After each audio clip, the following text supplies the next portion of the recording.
All right. Looks like we're live. So we'll end up pulling this in so you can see everything. But we did Y Rolls Gauntlet a while ago. And we had issues with that because uh, I let me pull up I'll pull up the file. This is like the original map here, right? Our cropped map. This thing is just huge. Um, I did a lot of this work offline this morning because, it's just kind of boring. But it's just not exciting watching that stuff, if we're going to be honest. Um, but I'll explain what I did. We will go ahead and we'll show you the existing map that we have along with the dimensions. Um, and you'll see why there's some serious problems with it. And now, there are no problems if, I have to put the caveat in, if you have an entire group online that has not the integrated graphics on like an Intel chip. Now, that's not to say I think like the 5700G, the new AMD integrated chip, probably could handle bigger than 8192 pixels. But most of these integrated chips that I'm running into, especially like our one player has a MacBook Air, the other one has like a 2012 MacBook. And both of those have integrated graphics that suck. Let's just be honest. They don't have a dedicated graphics card inside. So what we're doing is fixing our map so that they can see. What they end up seeing is just like their token in this gray background without textures or anything. They can't see walls, nothing. Their token bumps into the edge of that gray. So what I've had to do is have a second character that I set up, um, and then I stream what that character's seeing to Discord, and it's just not the same as them being able to see what's happening. So let me go ahead and close this out.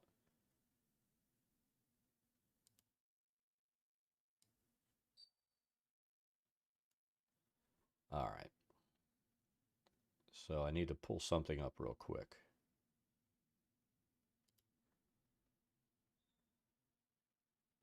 So let's show you the original file. Now this, which is right here, this is 100 pixels at 89 by 120. So it's 8900 by 12,000.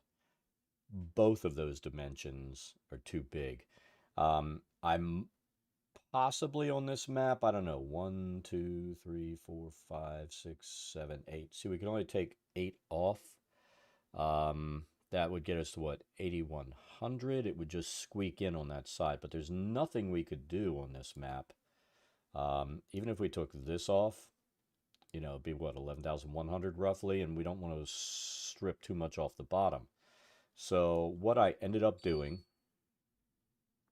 and this map worked perfectly for our plan. You've got this section that's totally separate.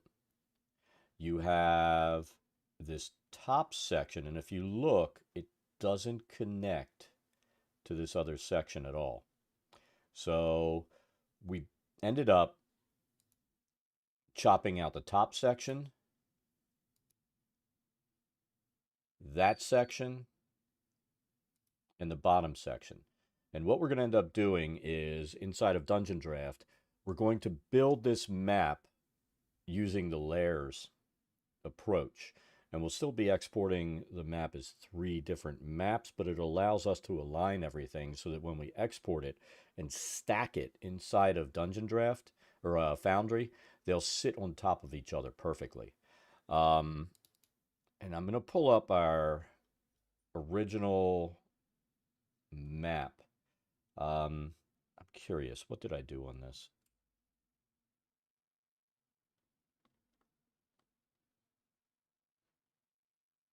See, I think we were lazy. We used the digging tool for this. We're not going to do that. And I'm going to use the mouse and keyboard, even though I hate doing it that way on some of these sections. Most of this is a constructed map, and we'll just have a little bit of mouse and keyboard work to do. But we're going to redo this map totally in 3 sections. So we've already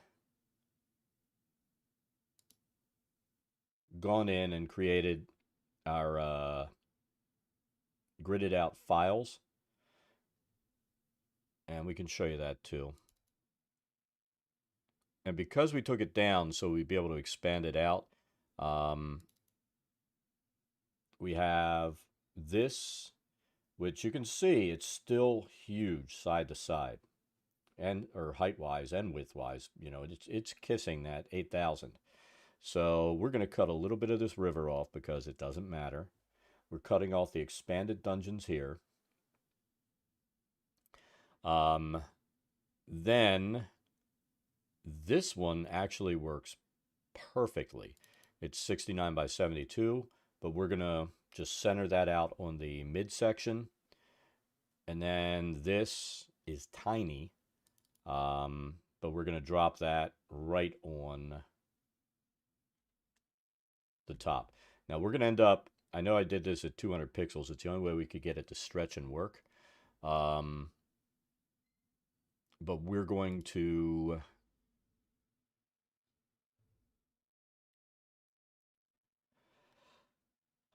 stack these so they fit right over top of each other.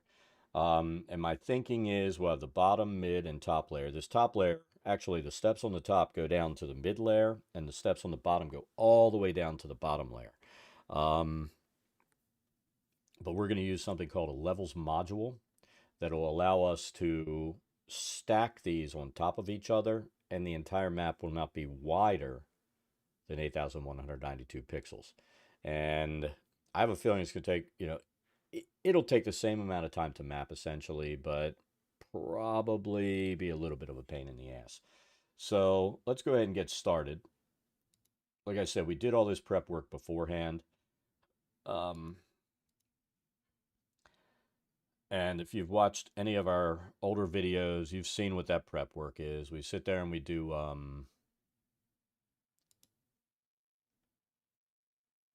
the resizing of the map inside of, we use Affinity Photo. We stopped using Photoshop when it went to the annual or monthly fee thing because I hate that. I mean, I hate it.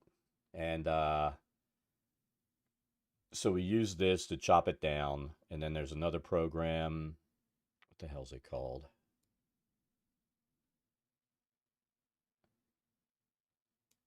Do I still have it up?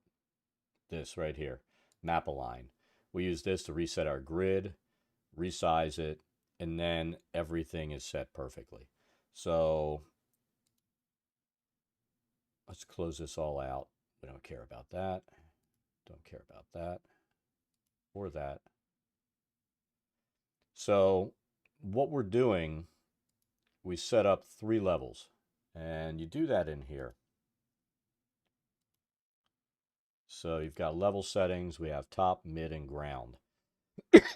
Top will be this one. And each time we finish a layer, we're going to have to go in and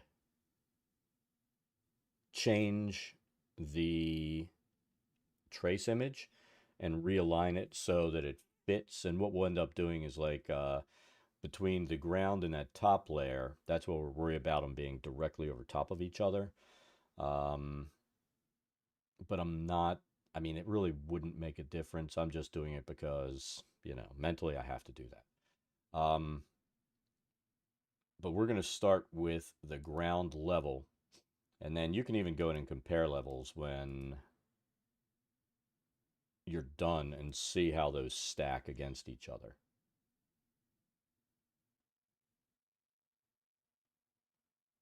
All right, so we're on the ground level, which isn't really the ground level. Let's face it, this is what, hundreds of feet below the mountain.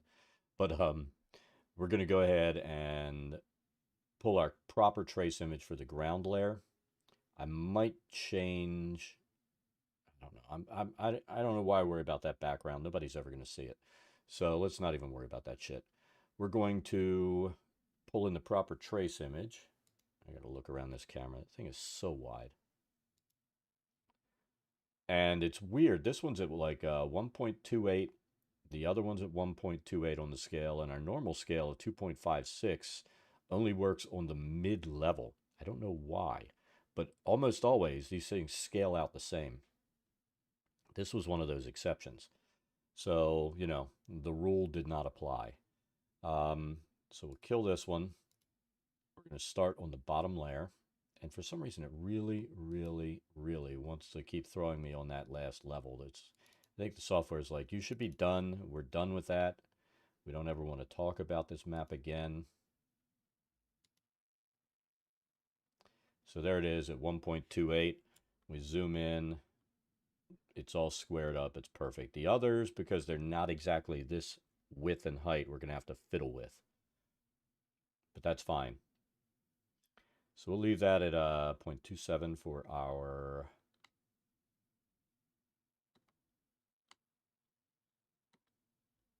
Oh, shit. There we go. Let's get out of that. So I want to take the easy road. I think we do. Let's see if this will work. Oh my goodness, look at this. They changed the, I like this. They changed it. I haven't been in this software since I picked up Tailspire. And I gotta say, I approve. You know, you used to have to go in and scroll through here and then hover so that you'd see the big line up there and see what it looked like. But yeah, I approve of this 100%. That is awesome.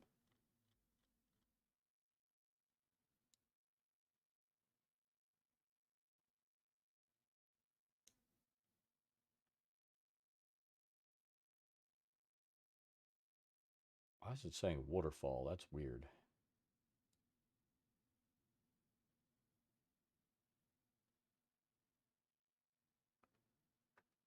So I think we're going to use the easy button on this. And we're going to... What is this wall? What is that?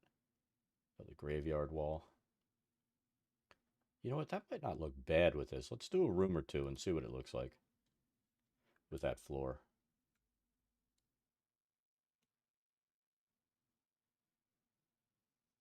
Let's see.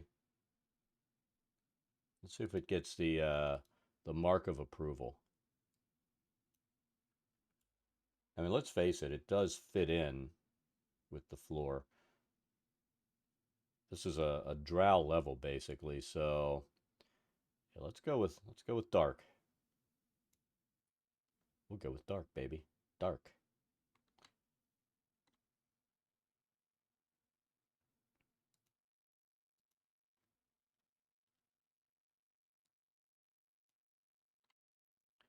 And we will have to come back in and drop those wall sections. But you know what? That's fine. What we had been doing was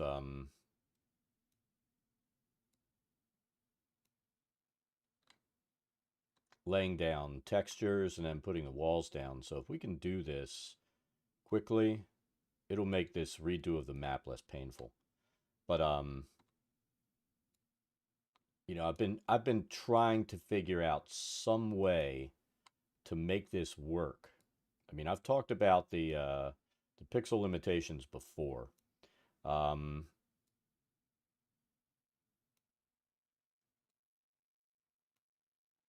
they really annoy the hell out of me, but there's nothing you can do. And I'll say it again, there is no way in hell I would ever even consider telling a player, you know, oh, well, you can't play because you don't have, except, well, there will be an exception. You know, if we start using Tailspire, um, then yeah, there's not much I can do about that.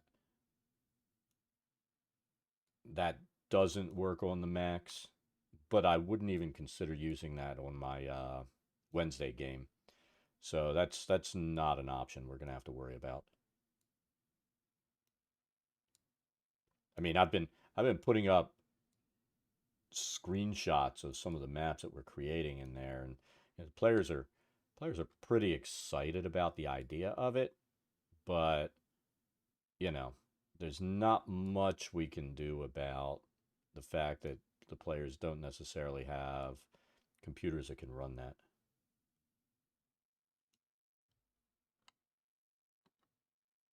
Let's undo that one. I feel like, yeah, these rooms are supposed to be the same size. So what we can do is scale them down just a little because there's nothing massive going on in here. We've populated these things already. We'll scale them just a little. That way the walls work. We don't have to worry about overlap or anything funky happening. And it keeps the consistency in there that we like to see.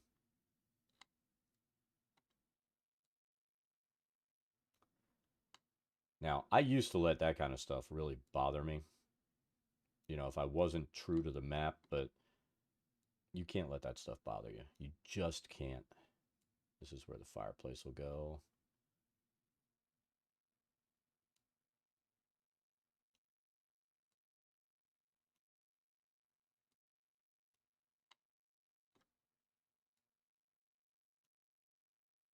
I mean, anytime you're working with something like this, you're working with the tool that you have. So you make adjustments to the maps, you make everything work. And you don't let stuff like that bother you.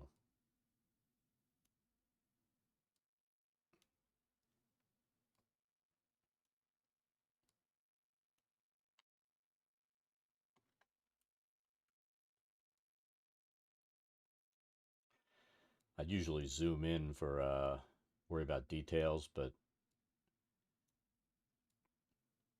we're not going to worry about it.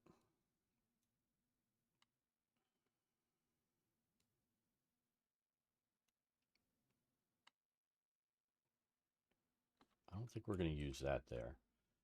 What we are going to do is that's where we will use our other method of laying in the textures and stuff.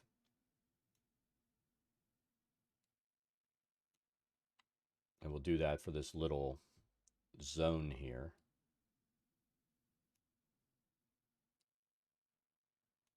What we might even do with these busted out sections is going to use the curve tool.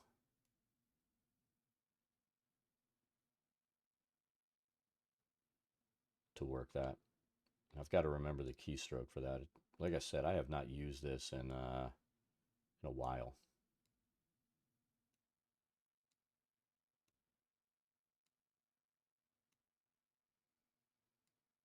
It was kind of like we got done with Mad Mage, and I didn't want to look at another Dungeondraft map for a while. But I kind of got excited over the levels module, which once we finish this, we're going to, I'm not going to put it on my active server. I don't want to risk anything, but I want to see if it'll work on our test server that we run here at home.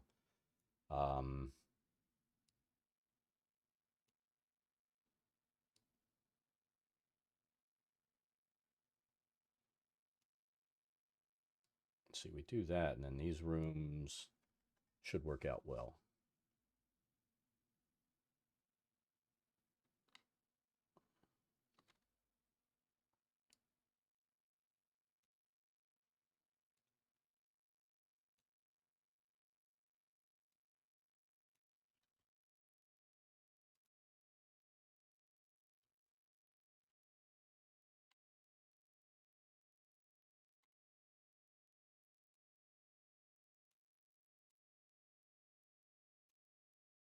And we're going to be honest, when you're using this method to lay it out, it is the easy button. It's a little bit lazy, but you know, it is what it is.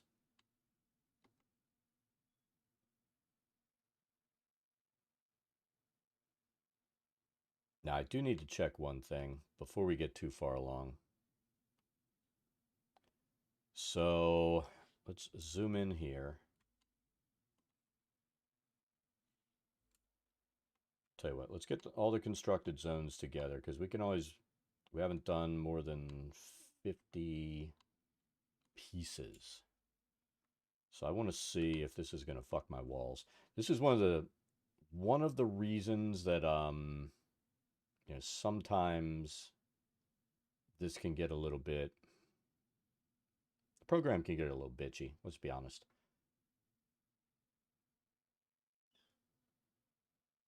So we'd use the pattern shape tool.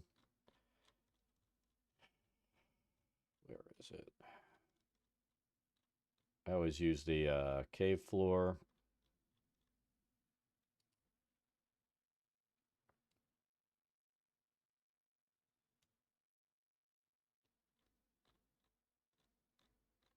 Come on, cave floor, where the hell are you?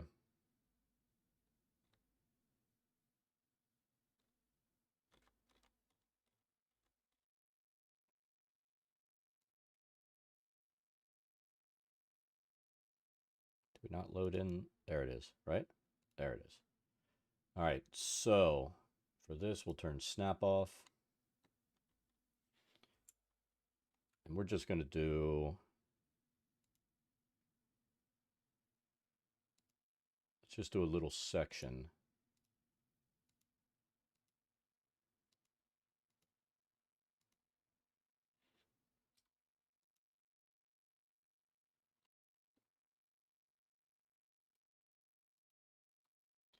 So you hold down shift and do the curve. It really does make a difference.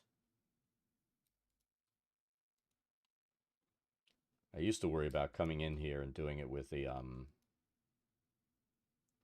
pen tool or the pen on my graphics tablet because, you know, kind of I thought made it easier, but sitting there going dot dot dot dot dot all over the place is a royal pain in the butt, if we're being honest. Where we can do this really quickly.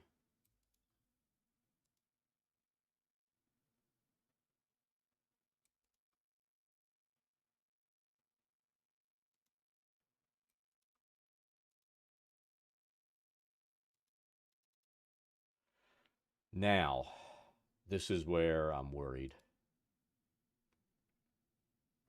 And if it ends up being what I think it's possibly going to be, um, we'll go ahead and pull out a little bit, back up and redo. We'll do the whole thing basically the way we normally do it. So we need something that looks like a cave wall. It's like everything defaults to waterfall. It doesn't match what it thinks it should be. So we could go here and then we go like this, right?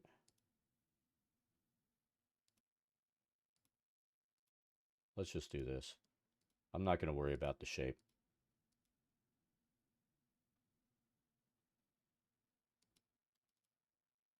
All right, so there's a wall. Now, can we break this wall out?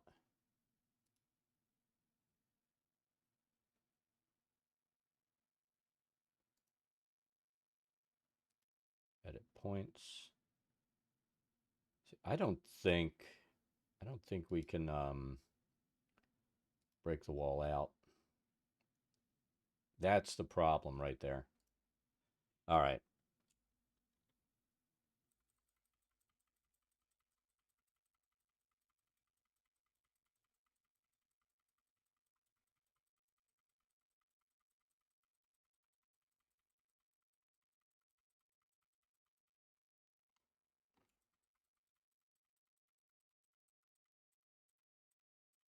No problem.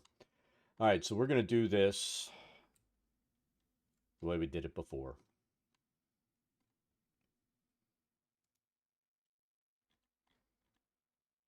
And that's fine. We like how it worked. So let's start laying this shit down. Crap.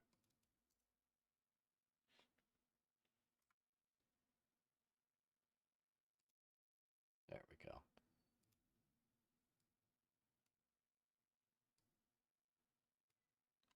All this means is we've got to be careful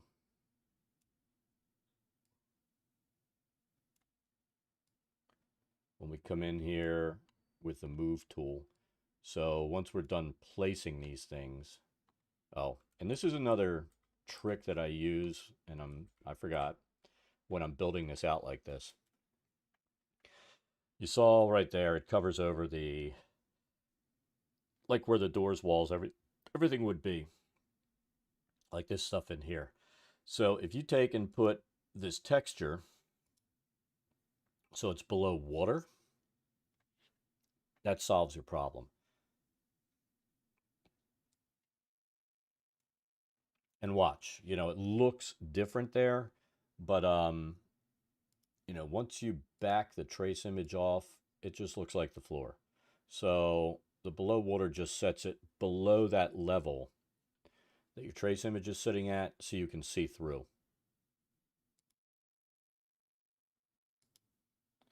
And if you're doing a map like this where you need to, you know, copy it and you want to be able to see room numbers and everything without having to sit there and go like this and wait a minute, is there a wall or something? This really, really makes making these things a lot easier.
What I generally do, I'll build out everything that is square or rectangular, and then we'll come back in and build out the broken zones.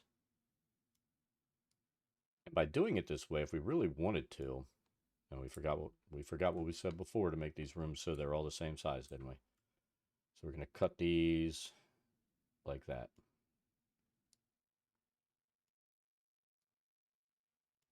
And none of these rooms had massive combat in them.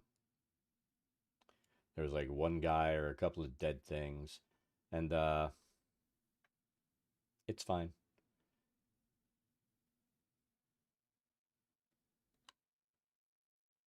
We're not going to stress over it.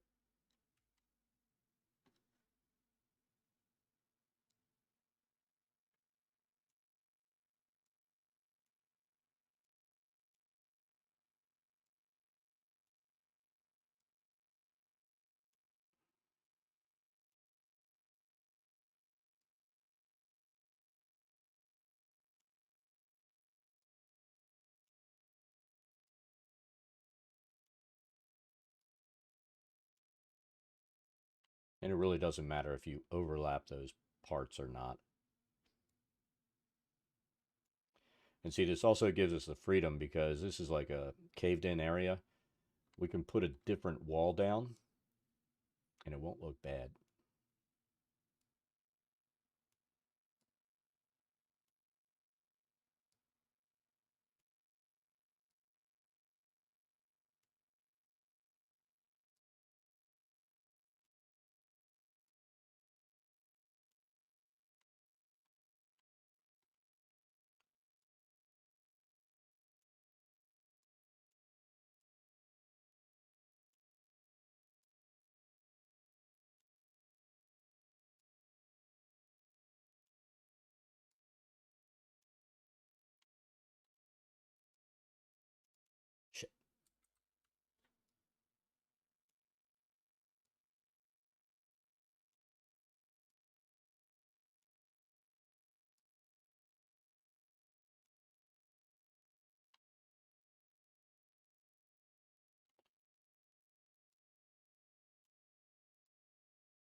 So we're going to do these.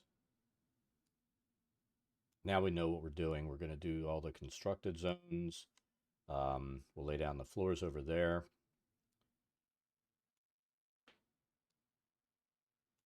We'll get all of the floor in. The cave, everything. I think the other two levels don't have any messed up areas, so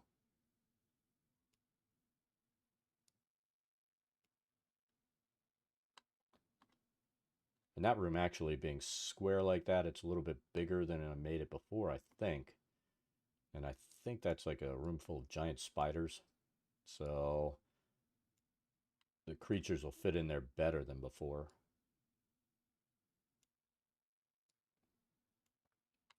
But when we're done with this map, we'll upload the 3 sections.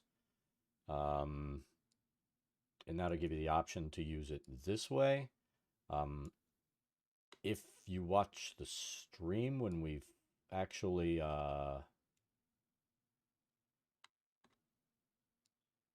piece it together with the levels module and all, then you'll know what to do. If you don't, then I'll just refer everybody, go to the, I think it's Bailey Wiki on YouTube.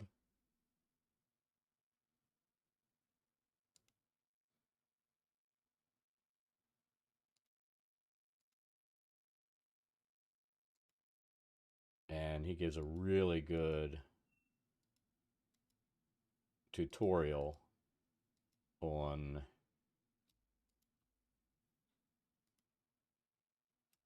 using, I think it's like 4 modules. You might only really, with this map, because of what we're doing, I think you're only going to need to use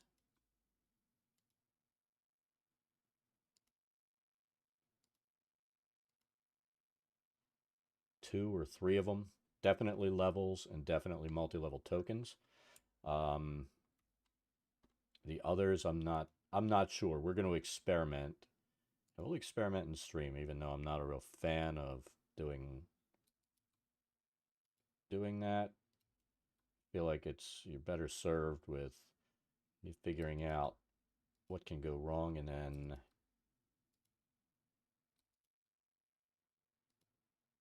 going in and showing you how we got it done.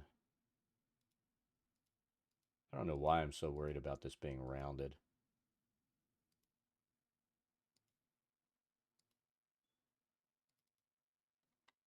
Go.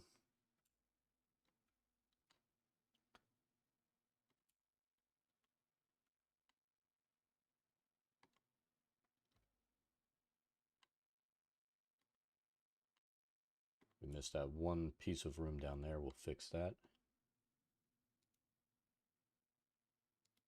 I got to check and see if there's a keystroke to get out of snap rather than going down there and clicking.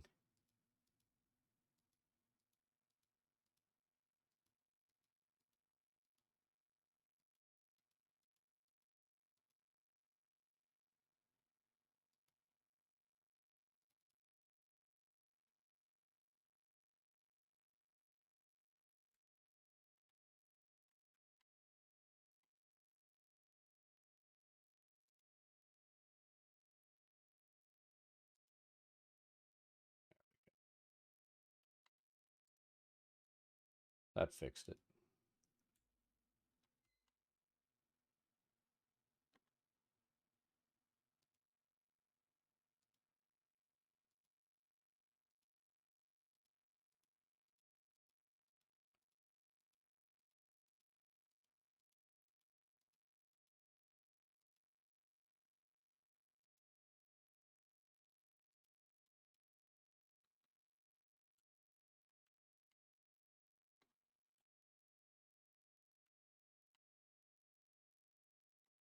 So I think this part here, we'll do this.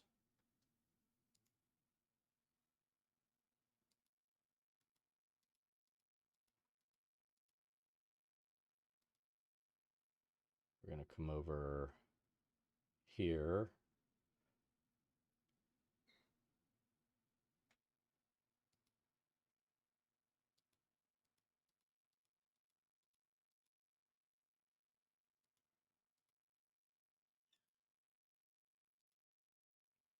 Fills that out. Now we'll come back to that. Before we forget, let's lay this room in.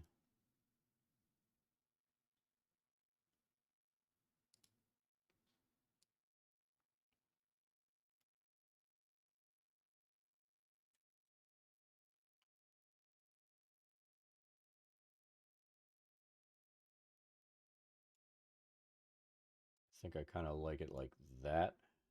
And then we'll do the collapse over here. So there.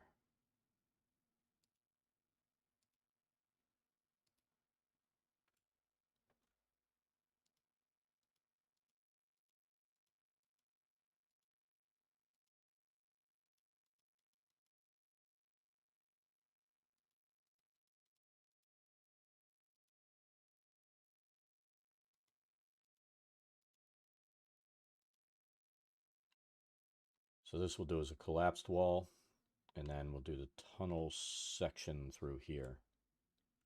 Let's make sure we've gotten all of our constructed pieces done.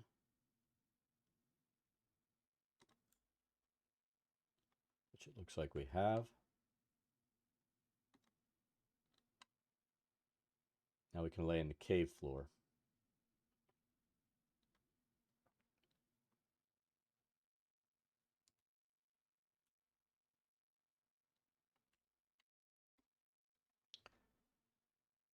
All right, so for this,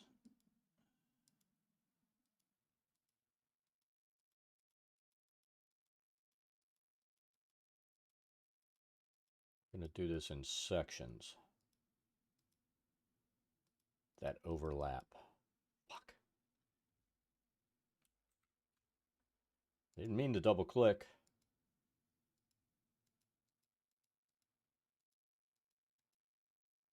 I think we're gonna do this because then we're not just clicking and risking screwing up again. It doesn't matter how it looks, as long as it's close.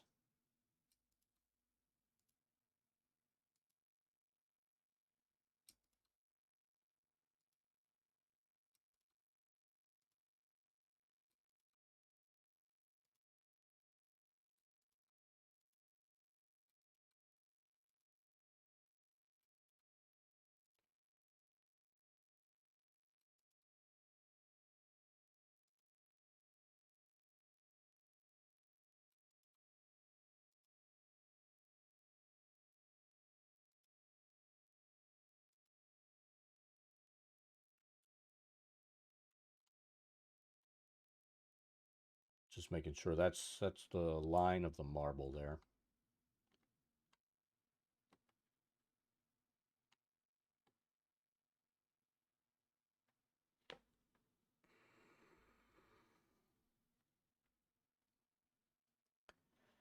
So now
Now I'm hitting the freaking...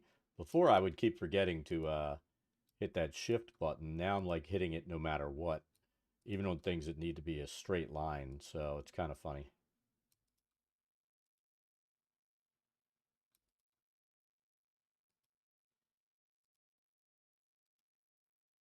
All right, there's that part done.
It's good.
Just a gentle slope there.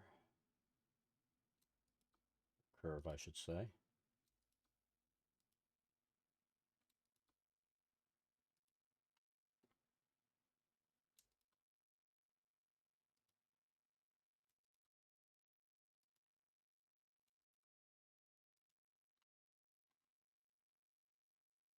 We're going to try this, get this entire run completed here.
Right, that fixes that.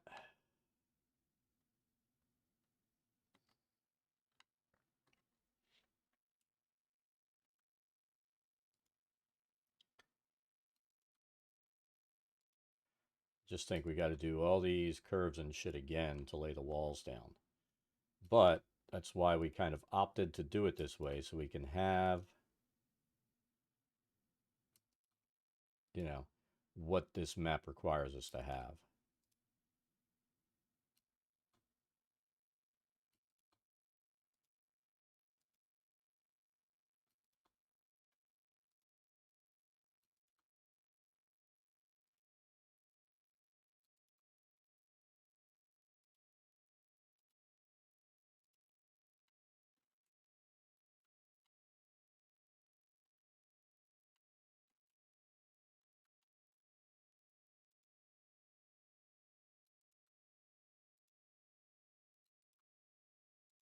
let's be honest, this is nowhere near as fun or exciting as going in and assassinating people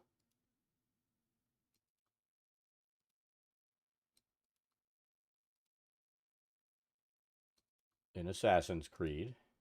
Let's add that.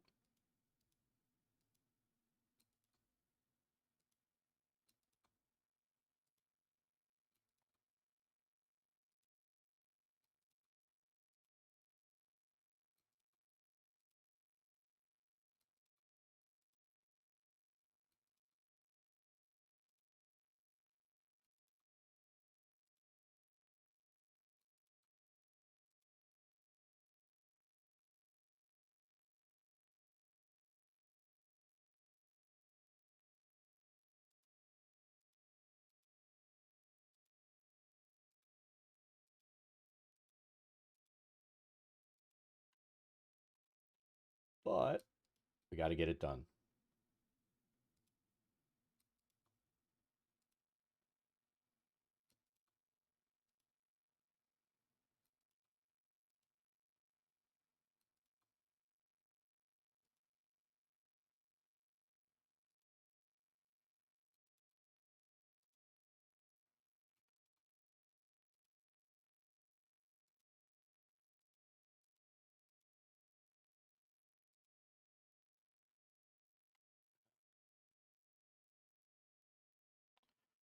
I'm thinking what we're going to do here is build this out in a couple of other little sections.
There we go.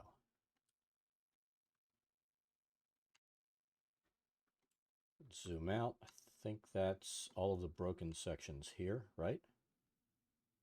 Awesome. Now we can just lay out this nasty cave floor.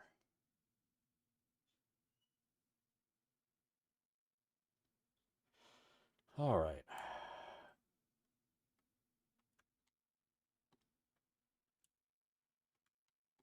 So we'll start by snapping here so it lines up.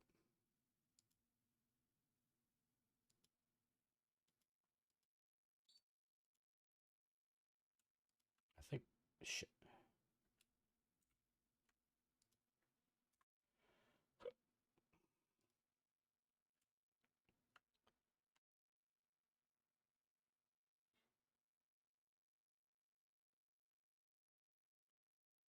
so I'm just looking if we can do this as one long outline. think what we can do is mostly one long outline, and then we'll add this in after. So let's see if we can do this one long run without screwing up.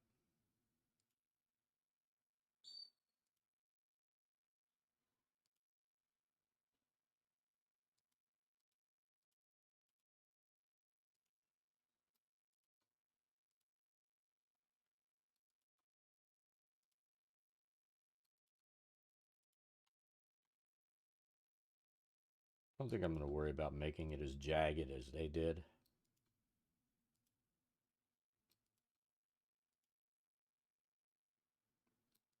At this point, we've done this map once. Shit.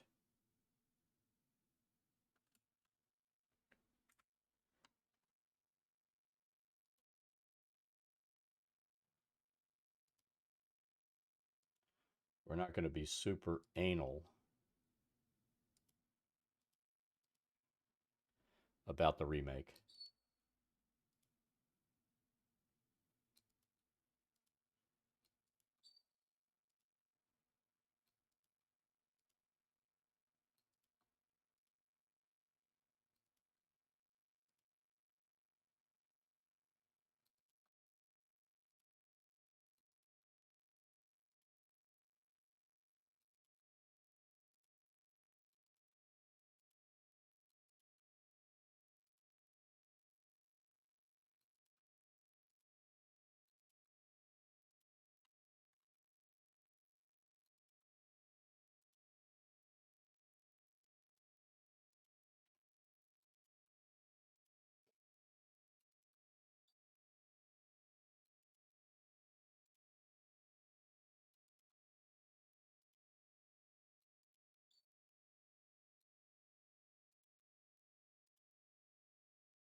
And if we're really being honest, depending on how you play it and how the characters end up running through this, you know, a lot of the stuff we're drawing right now, they ended up making a deal with the drow when they met the, you know, the leader here,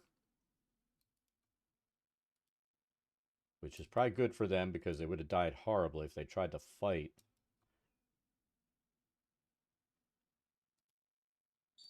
You know, was sitting in there defending her.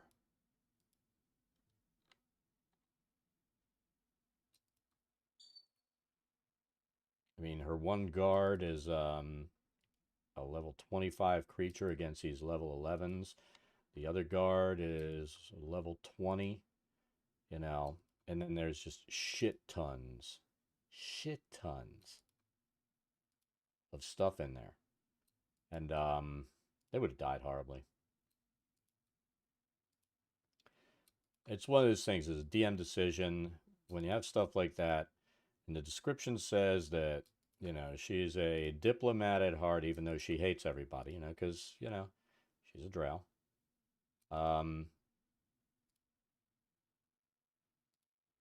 I give them the chance to go in and deal with a diplomat.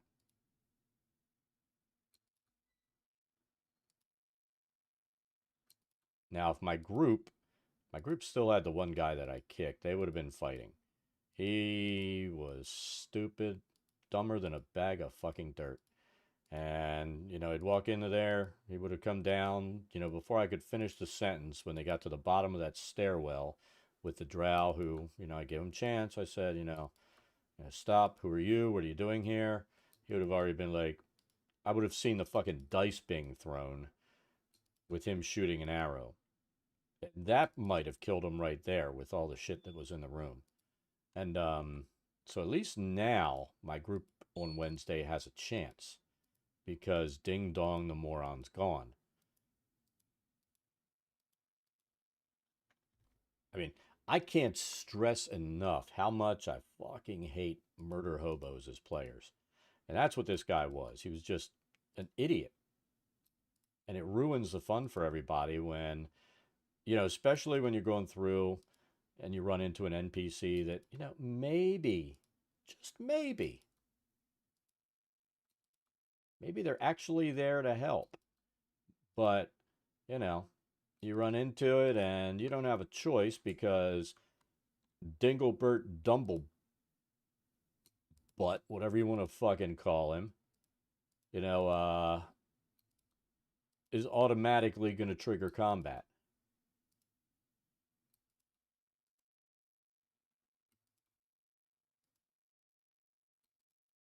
And I think it's going to be a rule for me from now on. Murder hobos get kicked from the table.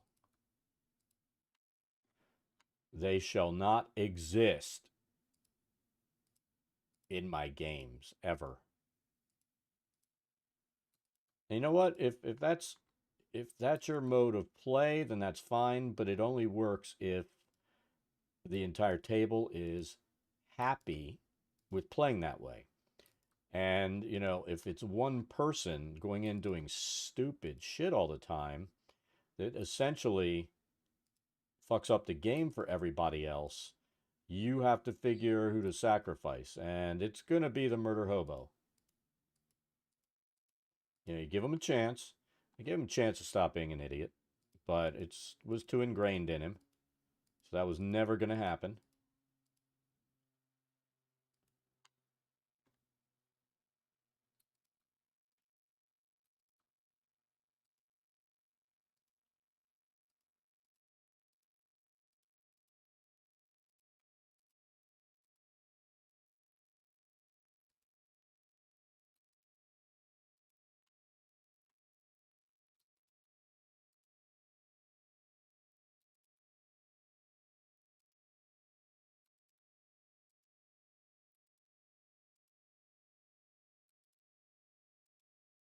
But the reality is, bad players only really work out if they're playing with other bad players.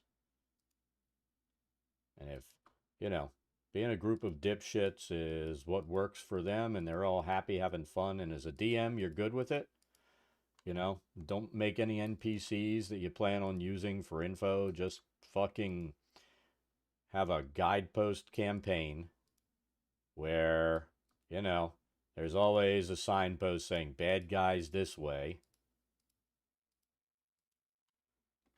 because you know there's never going to be any RP in your game. So, you know what? If you can live with that, go with it.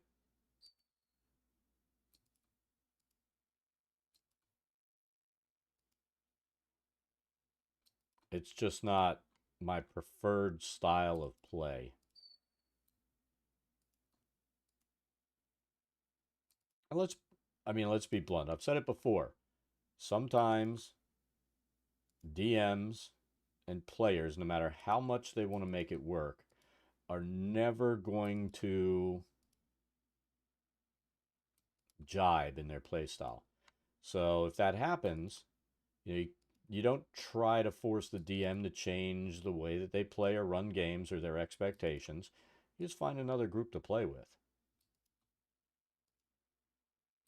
You know, I've never expected a DM or a group to change because I joined.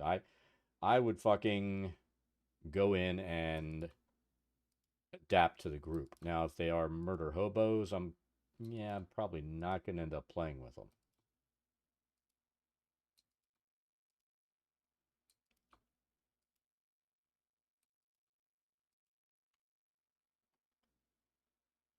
Hey, Orcus, how's it going? We are redoing a map. We did this before.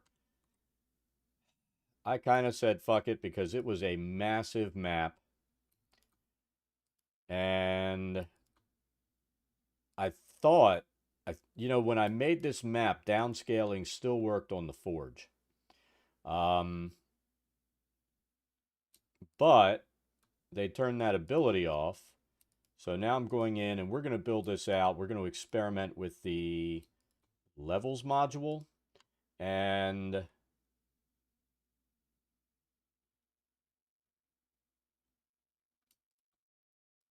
the multi-level tokens module and one other.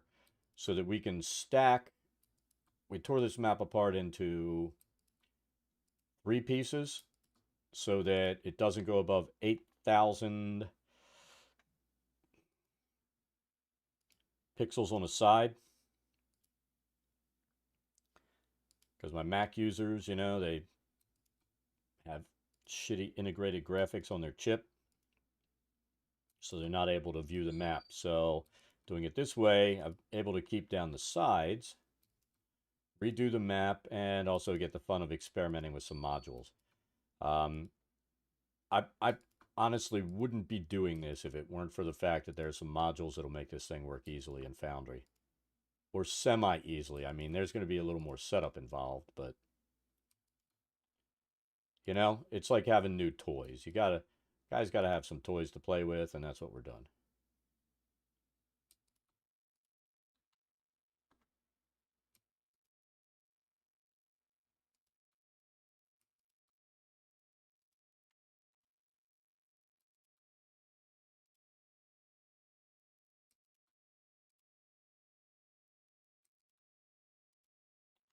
You know, the only bad thing about doing this is I think we probably had about 15 hours into that existing map.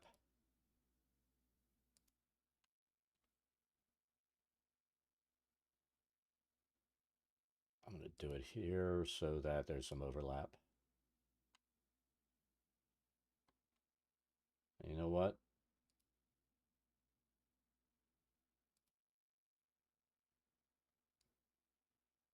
We're going to pull that overlap in. I forgot. We wanted that marble to be there.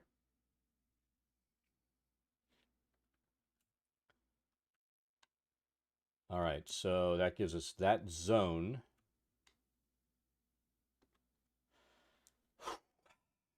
I need to think, do I want to use the water brush in here? Oh, let's see. Maharishi, new to Foundry. What module are you referring to? What I am referring to, there's a mod there. There's one that I use all the time called multi-level tokens. That allows. Did I just? Let me get out of this because this is scaring me seeing that on there. I thought I moved it, and I'm like, oh my god. And multi-level tokens, what that'll let you do is, I'll show you the original map.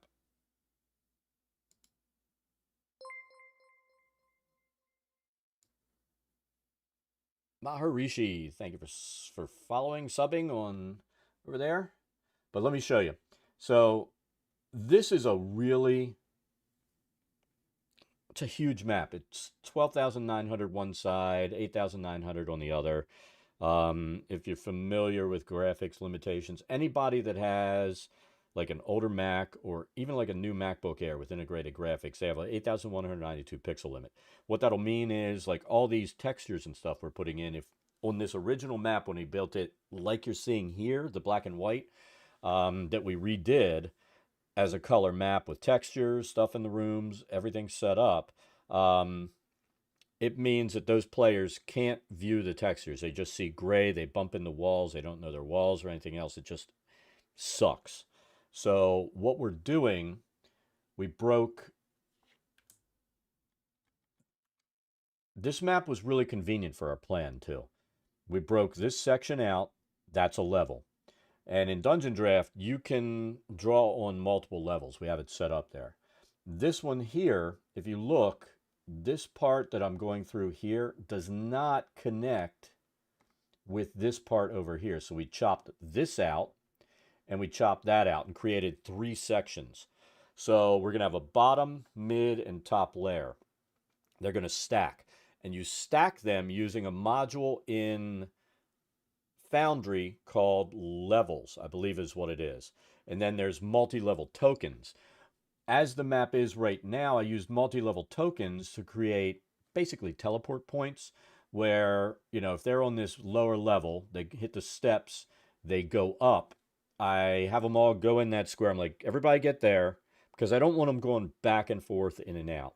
I want them all going at the same time. You can set it so if they go up the stairs, their character automatically goes to the other level, or you can set up a zone, have everybody get in there, and have basically a bookmark set up, and you drop that bookmark inside of that square once they're in there. Clicking the bookmark triggers it, and they automatically go from here to there.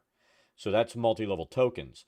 But what I'm going to do is have the maps stacked on top of each other, and using layers, you'll put them one on top of another, and I think there's another module. It's called like improved roofs, and there's layer height. I think there are 4 I have to implement. I've got to double check, but using levels, improved roofs, and multi-level tokens, it'll create the bottom layer, and I'll set it at 20 feet high because that's how high the ceilings are. Then I'll put the improved roof on top, and that blocks, when they're up there, them being able to see down, and it creates a layer. Then you put the mid layer on, then the roof, then you put the top layer on. And then you'll create your teleport zones, and instead of teleporting across a map, they'll go up to the next layer. So you're still working in your pixel limit, but it makes it so that you can go up and down. Now, if you want to create like a multi-level house, you can do that and have the steps so that when the players go up the steps, it automatically flips up to that next level. So you've got the ground floor, the second floor, the third floor, and then the roof on top. And it will basically go up, and they'll just keep going up the stairs, and it'll be just like moving through a house, and it's seamless. If you want to see a really good, I'll send you, which this is where I found out that all these things work together. There's a guy called Bailey Wiki, BAILEYWIKI on YouTube that goes into this, and no problem. But it really makes it seamless. Now this, I'm not going to use it like stairs. I'm going to use it as teleports so that they can move between these zones seamlessly. So levels, multi-level tokens, improved roofs, and I think there's another one that's like level height. I've got to double check. But that will make it so that you can just pop between those, and you don't have the limitations screwing with your players anymore.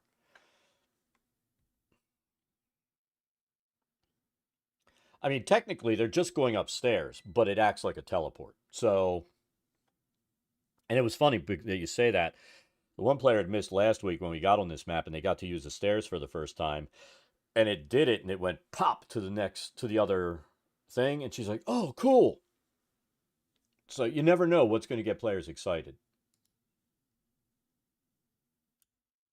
You know, as a DM and putting that stuff together, I always get excited about it, but players, they're unpredictable creatures.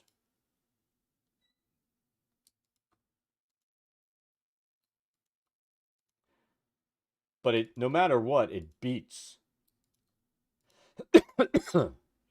What I used to do was basically grab their tokens and throw them across the map, and unfortunately, that kind of opens up the map because they're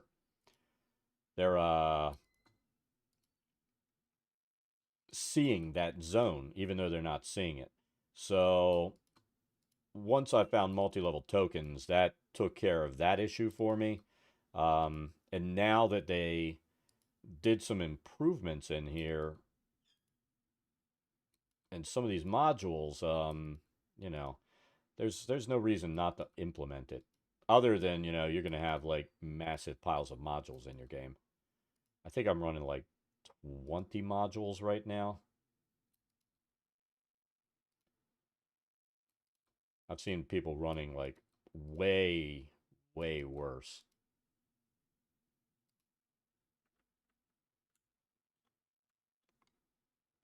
But as long as those modules don't affect memory and stuff like that, it's not a big deal.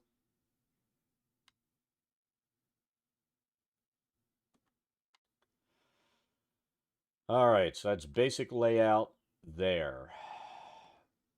But like I said, we have these things, we're going to center them over each other.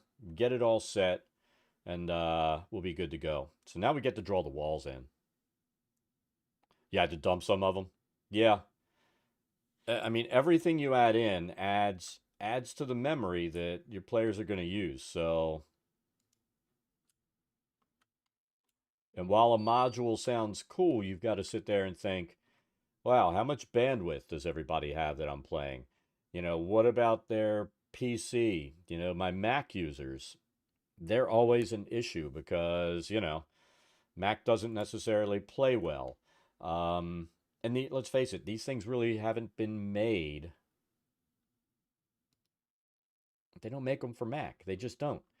Unfortunately, it all goes under the assumption that everybody's using a PC, and that's not the case.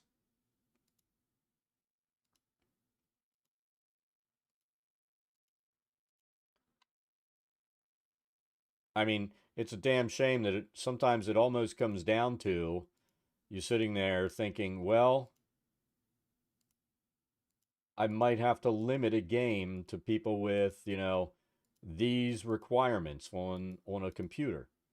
So, I mean, I've been using Tailspire a lot, and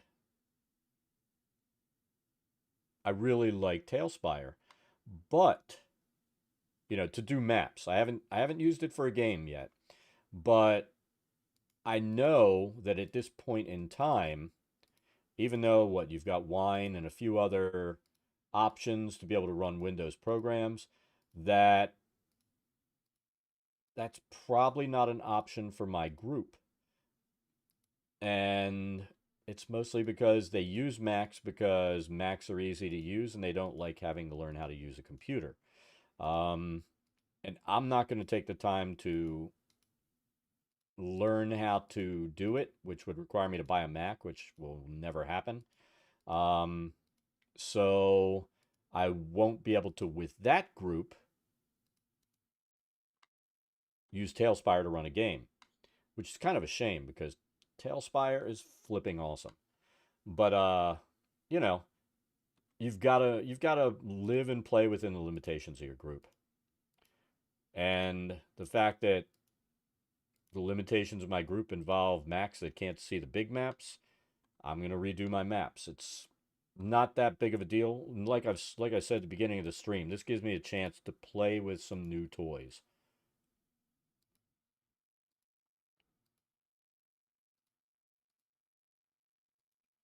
And that's how I look at the modules.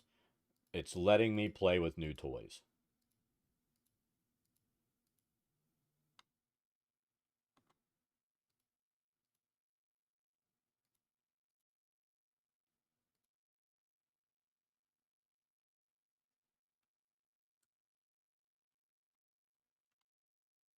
Uh, you know, I'm of the mindset that I came from my first tabletop that I bought was Fantasy Grounds. And you had that limitation in Fantasy Grounds, let's be honest. If you wanted to run a game in Fantasy Grounds, um, either everybody had to buy the base Fantasy Grounds version, and I think that was what, 25 bucks, or everybody could download the free one, but the DM had to spend $150 on their virtual tabletop to be able to let everybody else play for free. So, I'm sure that a lot of people didn't do what I did and spent the amount for the Ultimate Edition, and they told everybody, get a copy and we'll play together. So, I don't really feel that the Tailspire requirement for everybody buying a copy is a valid limitation, if you know what I mean.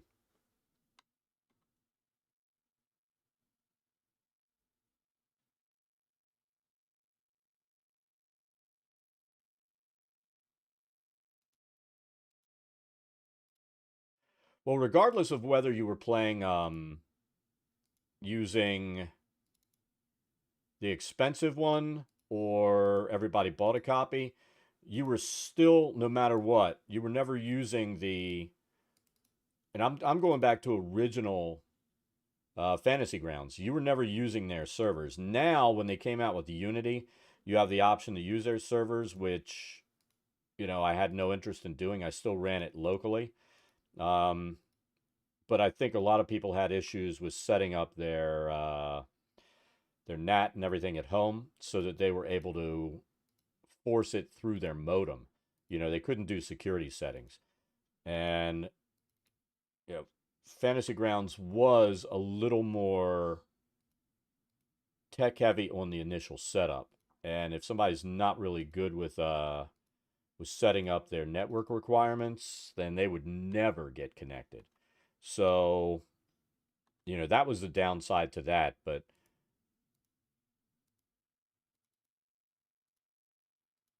and then it would, even if you knew what you were doing, I mean, I had nights where everybody could get in except one person.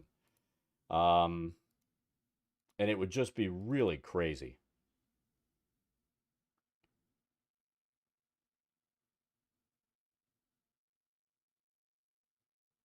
See, I have enough, but I ended up going through the Forge for several reasons.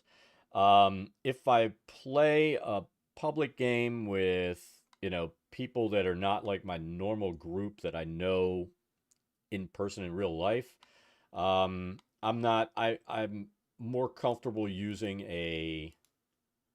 even with all the network security and stuff that I have that I've put in, I'm more comfortable using an online server. And I'll be honest, I've also found that using an online server, because I do like to use the AV capabilities built in, the the video for some reason comes across clear for everybody, where it was always an issue, even if I set it up the same way on my home network. I mean, I've got a gig up and down. I've got a brand new R9, what 3800 XT OC graphics card. Everything's brand new. Shit tons of money I had to put out when my old PC died this year. And it really comes down to, because it's peer to peer. Even I mean, even when I put in, what was it, the web RTC module, they still had trouble with it. Once I went to the online server, it worked much better. So it was worth it to me to set up the online server, both for the fact that I'll be able to run public games and, you know, not give out IP addresses, stuff like that.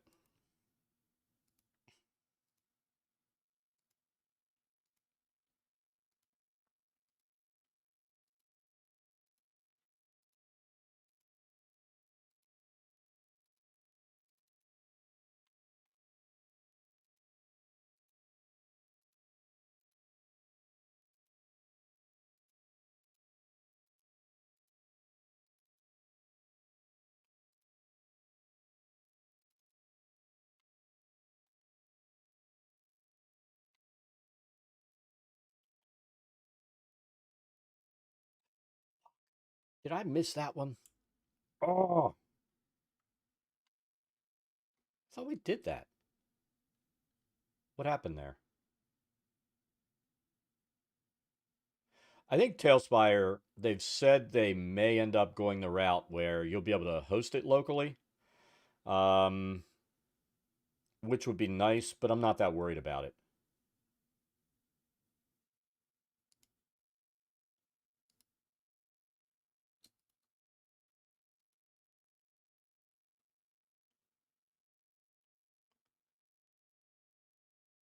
Yeah, hosted server can help with things that you got to remember. It doesn't matter how much horsepower you have. A lot of times it matters how much horsepower the players have. Um, and while I was able to see everything really clean using the AV, and you know, I'm the kind of DM I like to, since we're not at a table anymore, and this is a group that I played with for a good while in person, since we're not able to sit at a table, through the pandemic and stuff, I started using the AV built in, which is nice, having the players actually on the game, being right across the bottom instead of having and and everybody isn't like me where I've got 5 monitors including my thing in front of me. I'd be able to put if I wanted to run Discord AV, I could have that on one of my monitors, but a Mac user on their little 11-inch MacBook that they're playing on, it's not viable for them to do that, see the game, see the AV and everything else.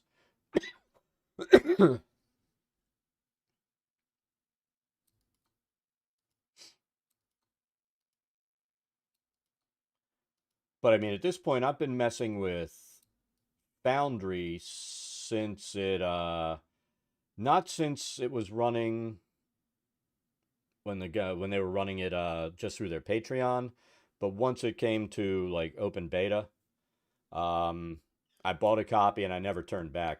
Once I discovered the mapping software too, worked with it, it's just like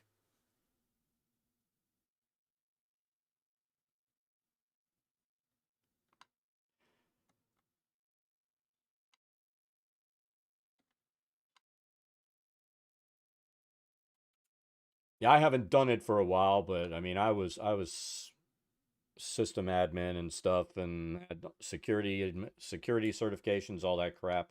And I've got everything secure on my end, but I still always, stuff sits in the back of my head and I'm like, I don't want to open that up. You know what I mean?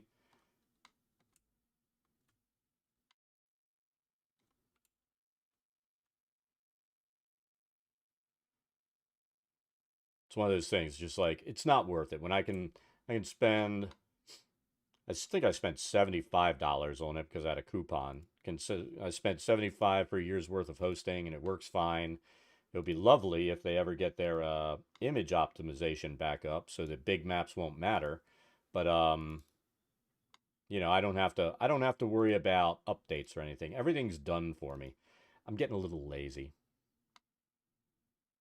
I admit it.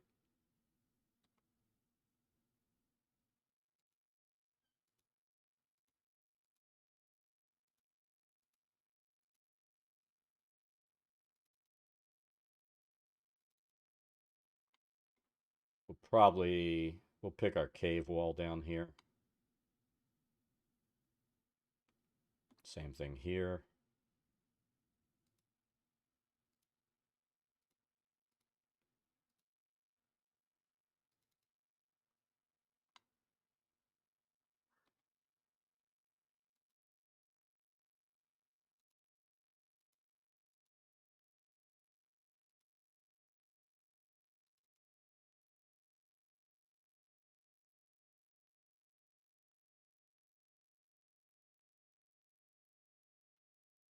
Yeah.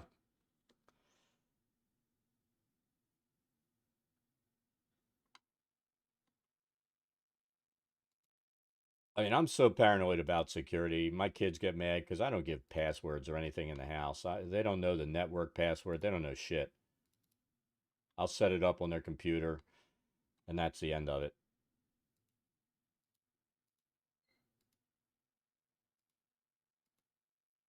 And their friends come over. It's like, yeah, there's no open network here. You're out of luck. Oh shit! I should have started there.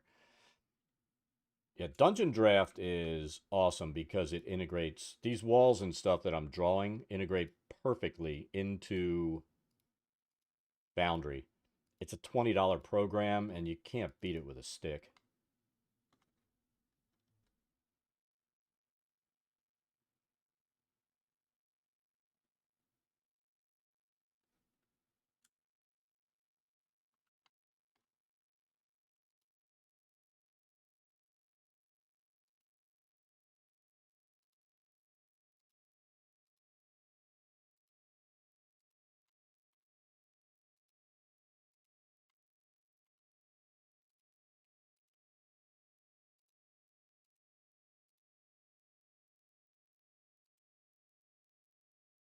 And I usually draw this using my graphics tablet, but I feel like messing with it today.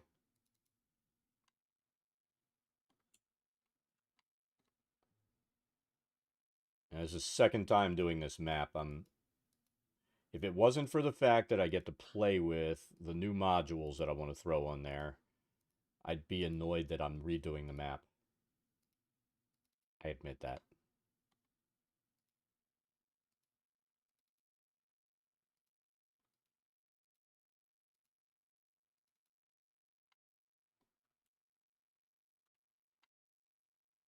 All right, so this should be one run here.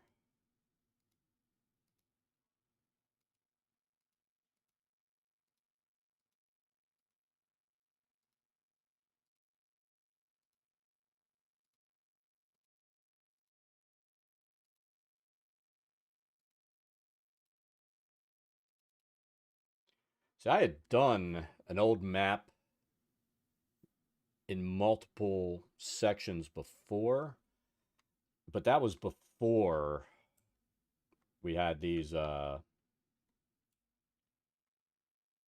modules available to us. So I think that's one run and that's one run. So that was kind of a pain in the butt. It was before multi-level tokens was a thing. So you couldn't even, set it up as multiple scenes and teleport between them like you can now.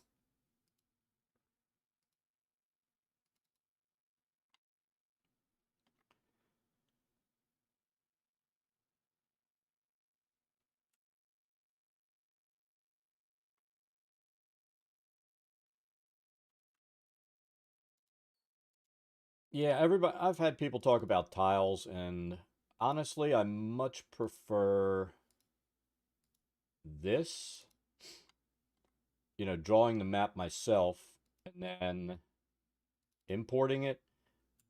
And let's be honest, I'm almost using tiles with what I plan to do, but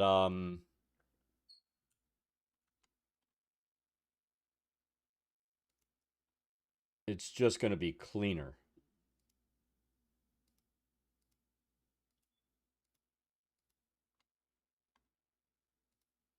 And if the tiles don't have the walls already drawn on them, so they come in, then you've got to go in the Foundry and mess around with drawing all the walls on your map. And over the walls that you created. I don't like doubling down work like that. I think we'll start there. Same thing here.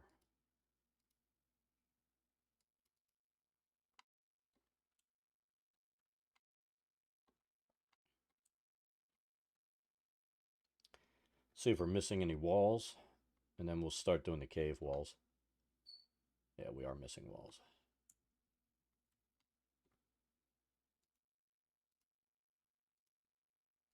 And somebody pointed out they ended up buying Dungeondraft and Foundry, I think, because of coming in the stream. But they pointed out that yeah, when you export this, you'll export it as it's called a DD to VTT file, and you'll export it, and then there's an import module inside that you'll load into Foundry. It pulls everything in: walls, doors, windows. Like if I were to draw windows in here, which I'll end up putting a gate here, you can have those so that either blocks light or allows light. Doors, if you want to have doors that maybe have glass in them or something, you can have block or allow. Generally doors are going to block light, but you can set that up. And all of that translates over. The walls and everything translate over. And also with the new update that they did on Foundry, when you have trees and stuff, trees block line of sight. You've got a 3-foot tree in front of you. You don't see the dude behind it. And what you needed to do was go in and do terrain walls there, right? Well, this automatically picks up that there are trees and stuff there now, and it creates the terrain walls on there as well to block line of sight through solid objects that you place on your map. So that's freaking awesome.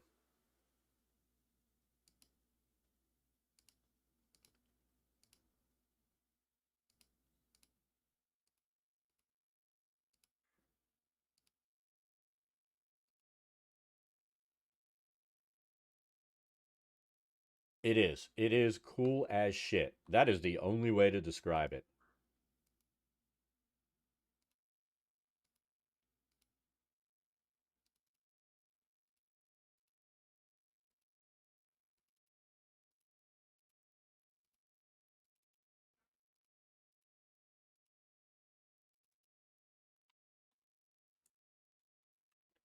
Yeah, I wasn't aware of that portion of the update.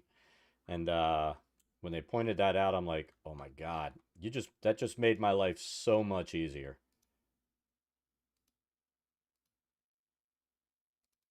And like I said, 20 bucks. Yeah, the walls are here and it translates perfectly over as long as you export as a DD to VTT file. If you export the JPEG, I mean, it's just JPEG. There's no data coming through with that. When you do the DD to VTT, it goes out as a WebP file, and all the walls, doors, everything translate directly in the Foundry.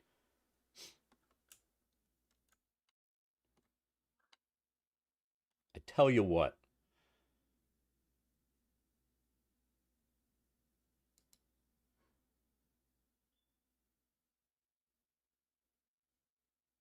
I'm going to pull something up.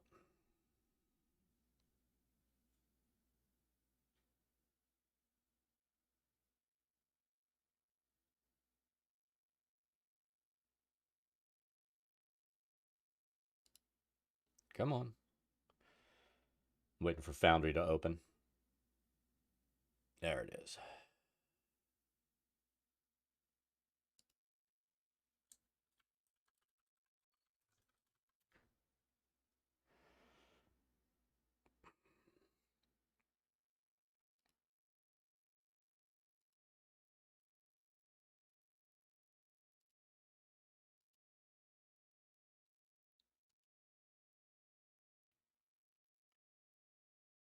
Once it opens up, I'll pull it over on screen.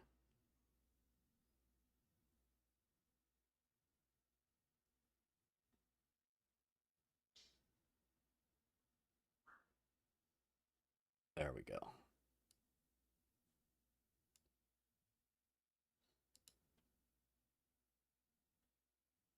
Yeah, none of this matters.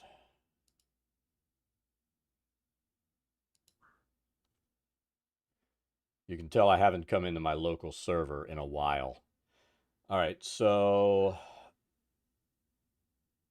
a lot of times I'll go in and test my maps in here.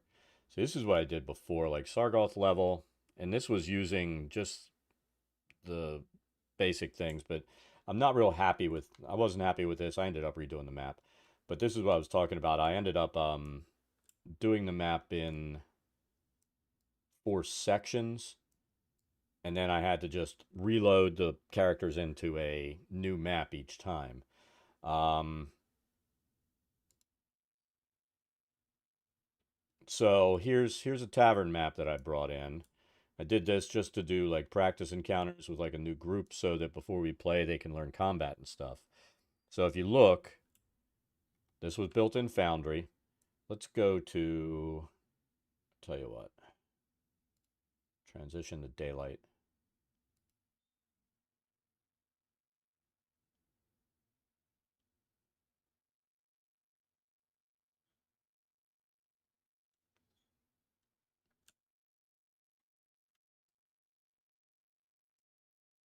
All right, so here's our walls and everything, right? We go there. This is what translates in from Dungeondraft.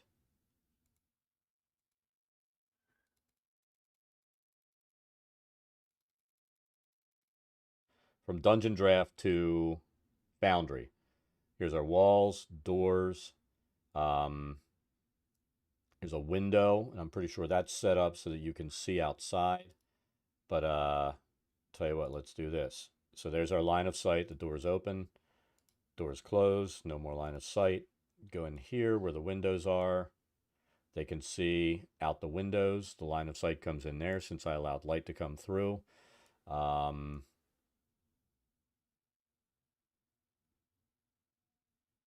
yeah, the curve will translate in. Now, what I use, I ended up doing the curve manually. What I do now, if you hold down shift between spots, you can create the curve really easily. Since it is, the way the program runs, it works. Um, but yeah, everything translates in. So, you know, there's there's no reason to go in, and if you pull in let's say you pull in a JPEG, you've got to go in and do all these dots. Now with the new update, these trees will have stuff like this in there. Let's see.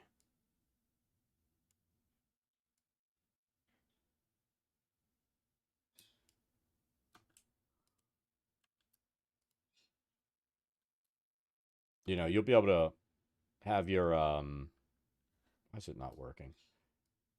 There we go. What the hell did I just do? Anyway, it'll draw all that stuff in there. My brain's not functioning right now. I haven't had to go in and do that in a while. Most of the maps I draw, I haven't had any terrain walls to worry about. But it works perfectly.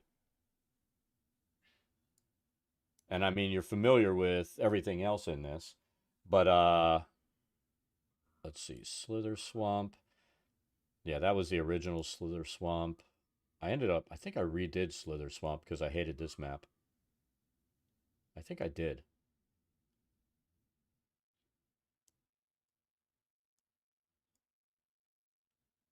Yeah, I'm pretty sure I redid this map. I mean, most people they'd probably be okay with it, but I was not happy with the cave tool. Kind of sucks. I don't like it. I'd rather do what I did today, where I'm drawing in the cave floors and stuff, and then putting the walls in separately, so I can put nicer walls in and have nicer terrain. But that's me. It does add more work the way I do maps now compared to the way that I did them. When I came in and did where is it?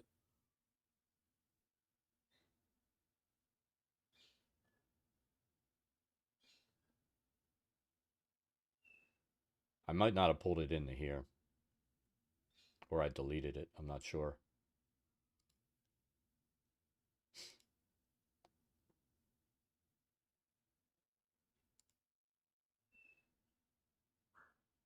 Yeah, I was taking a look at somebody else's maps, but yeah, just not wasn't happy with a lot of the tools in there. I mean, and you can find a lot of assets out there on the internet. There are a couple of guys that I Patreon to for the assets. One's Forgotten Adventures, the other's Tom Cardos,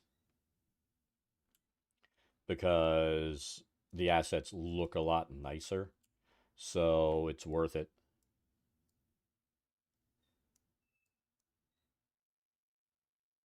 But yeah, let's see. How far behind am I here? We're on 8.8. D&D system is off.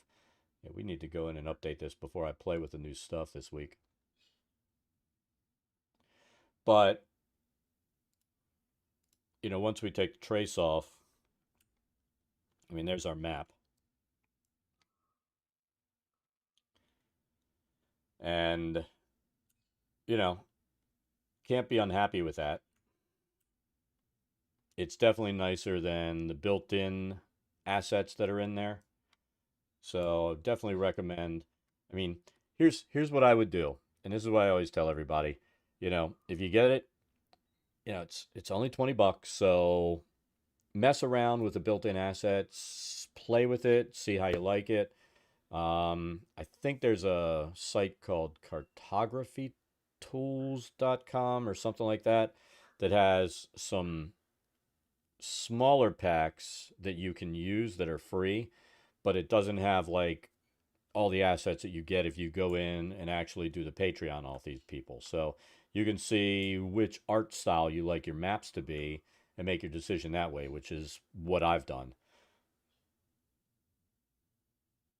Now, the only thing you can't put in on this is secret doors. That's not a thing. So you have to go in and do that inside of your virtual tabletop after everything's done. Once you've downloaded it. So that's the only little bit of work you have to do. Like in this, there are probably about 10 secret doors that I'll have to go in and set up. But everything else, perfect.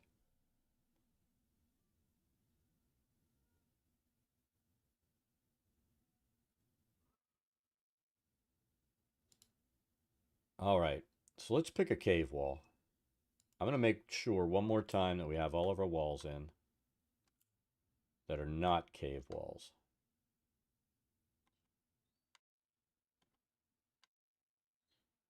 You always miss at least one. One of these little door walls or something like that. So I have a habit of going in and double checking like way too many times.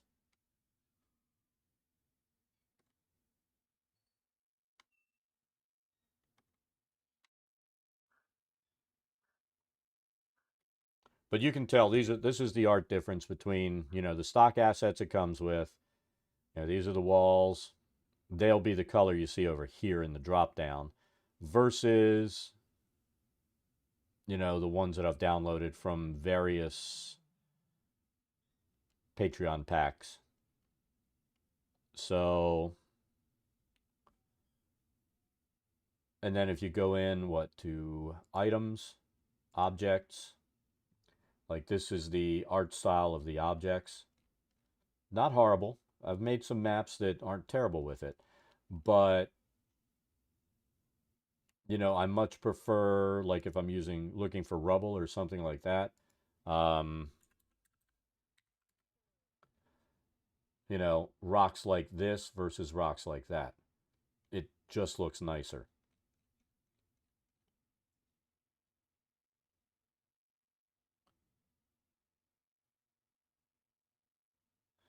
So let's go ahead and pick our wall.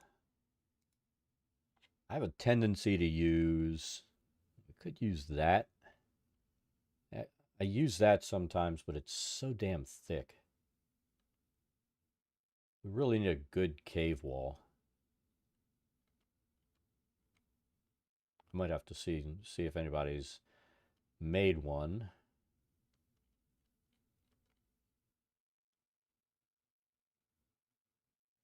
Yes. So what you'll like if you do Forgotten Adventures, um, exactly. So you get some Forgotten Adventure assets. I'm going to show you my asset list. All right. So these are the assets that I have in here that I've downloaded, and I'll do certain ones for certain maps. I probably have more than I need in here. I probably do need this. But let's say I've got a folder that has them, and this links to that folder and pulls up what I have in there. The Dwarven assets actually end up being very useful in a lot of stuff. Don't need cogs.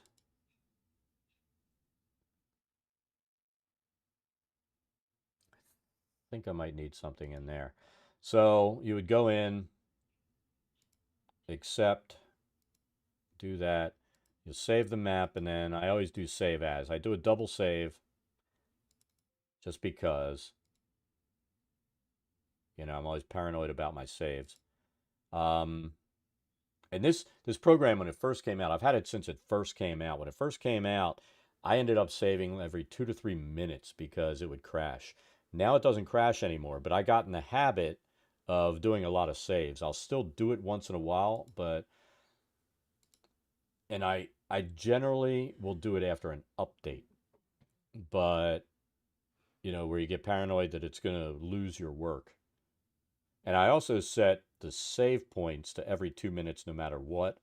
And that creates a stack of save points for me. If it does crash, I can go in and pull that from the folder.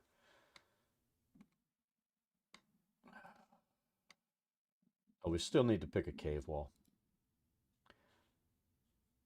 But see, that pulled in those other assets that I wanted. And now I've got them all stacked up. So, if you're placing objects, once we start decorating once we have all 3 levels done. I mean, if you're looking for something specific, you just go in and select that, and that gives you all your kitchen stuff from Forgotten Adventures. Um, you can go in and like there's the dwarven assets. Let's say you know you really need a dwarf statue that's in there. You click that, there's the assets. Or you can just have all of them there, which is going to be overwhelming if you load way too many in like I do. So I generally will do that, or I'll do a search under all for what I specifically need. But yeah, just like GIMP, import the stuff. It works perfectly.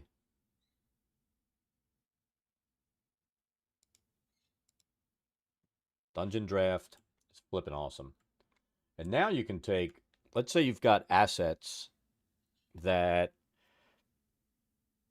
are close to what you want. You can open a new document inside of Dungeondraft, um, and start layering from that base object other things on top and below underneath of it, um, to create a new object. And then you select the whole thing and you save it as a prefab, or you can export it so that it can be thrown into that, so it's always there for you. I mean, there's a lot of stuff you can do in here.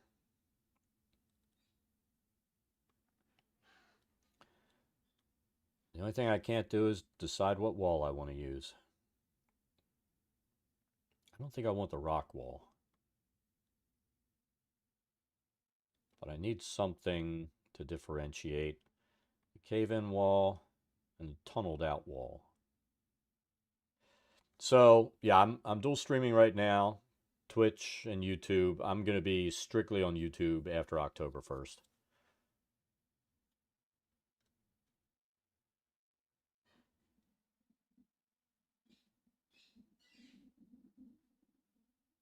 I mean, I'm partnered over here on YouTube. I've got join button emojis, all that crap. So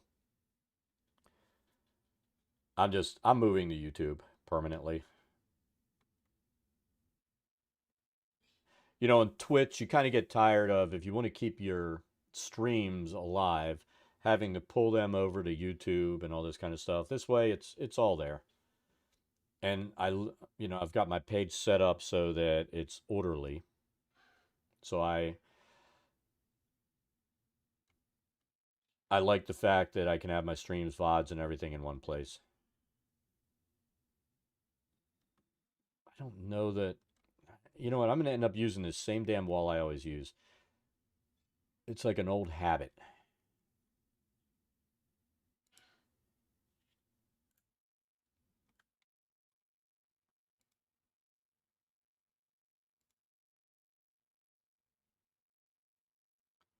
So we're going to come out just a little, and that'll make the turn less violent, and it'll still cover this wall or the floor.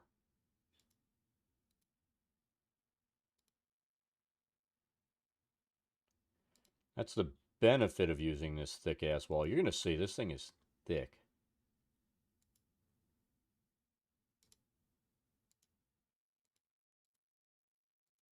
So now we can throw some curves on here.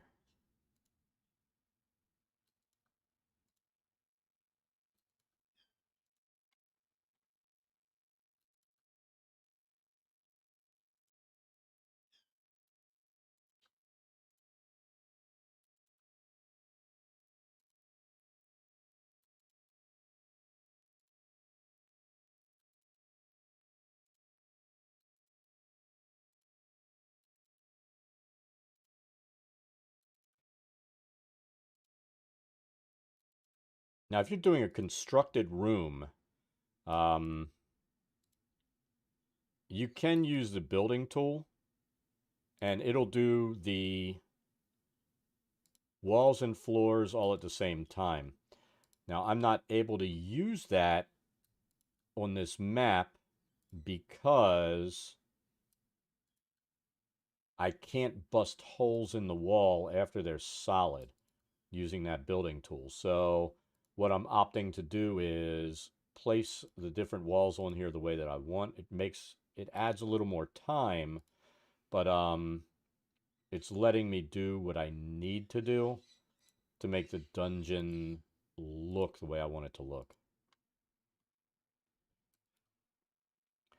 So I could have done this a lot quicker, but I'm opting for the slower method. That lets me have multiple walls and floors that don't screw each other up.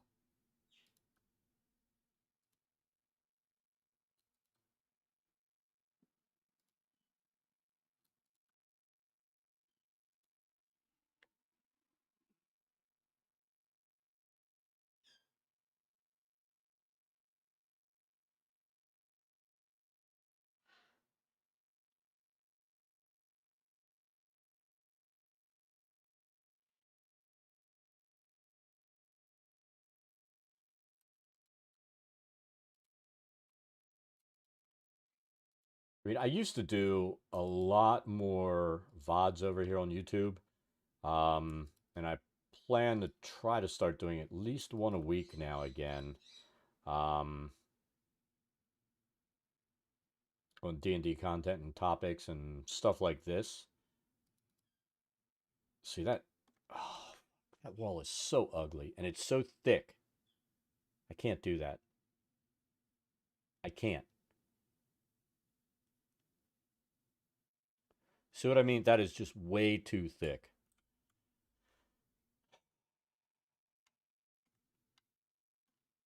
Let's go with something that will be more reasonable.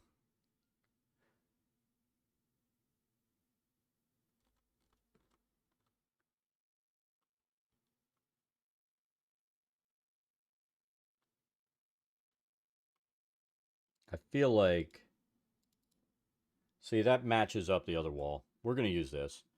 It's not it's not perfect, but it's what we're going to use.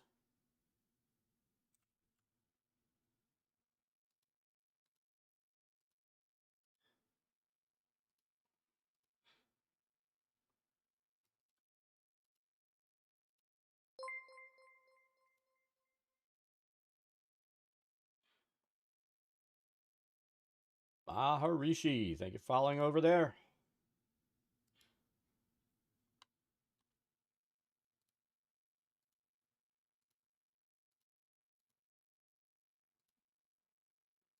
I tell you, with YouTube, I feel like I've been on YouTube forever. I have channels going back.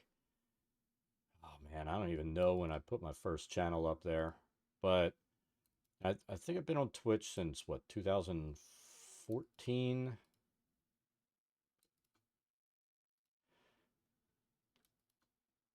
I know what hurt my Twitch channel over the years is I had a tendency to take time off, and also, when what was it, Beam before Mixer, when that came out, I moved over to that for a while. Um, so I had a tendency to go back and forth, but I've always had content that I've always put up on YouTube. So it's kind of been the one consistent platform that I've used.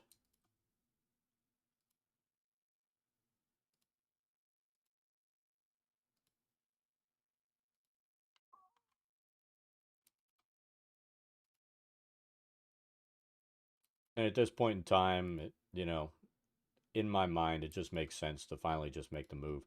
When YouTube Gaming first came out, um, I used that to stream on for a while, and it wasn't popular, so the app went away.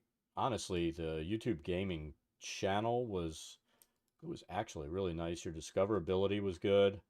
Um, there was a lot to like about it, but you know, people weren't comfortable moving, and as a smaller streamer, I it's one of those things. It's like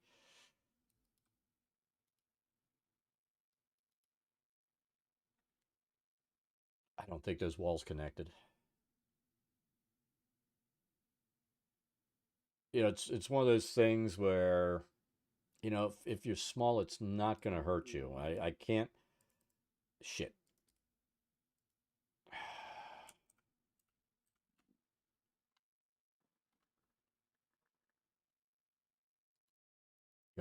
It's like, see, I knew that happened. We need to fix that endpoint.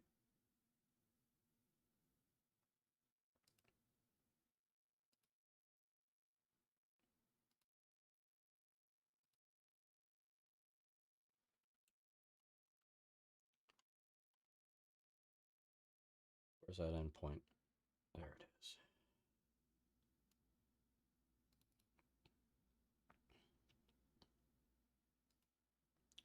And that's something that's always a good idea when you're working in this is go in here and check where these things meet. Um, there is always a chance that you're going to have leaks, and the players will be able to see out into, you know, what they shouldn't be able to see into, you know, the mountainside, which that's all this is solid stone. They shouldn't be able to see out there. So you've always got to be careful with that.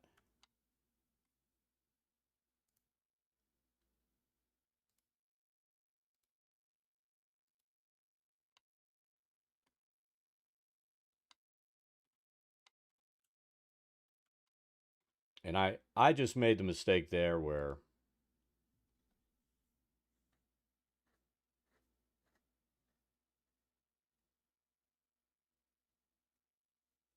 you know, I don't really think that Twitch/Amazon cares about that. I mean, let's be honest. I don't I don't think Twitch has not been bleeding money in forever. You know, for Amazon, it's like a loss leader. You know what I mean?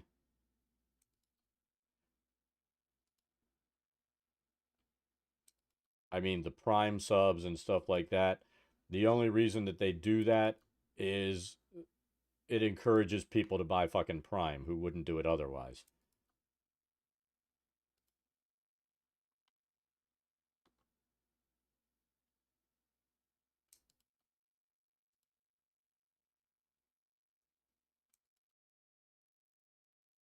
I mean, if I'm being honest, I I like YouTube's platform.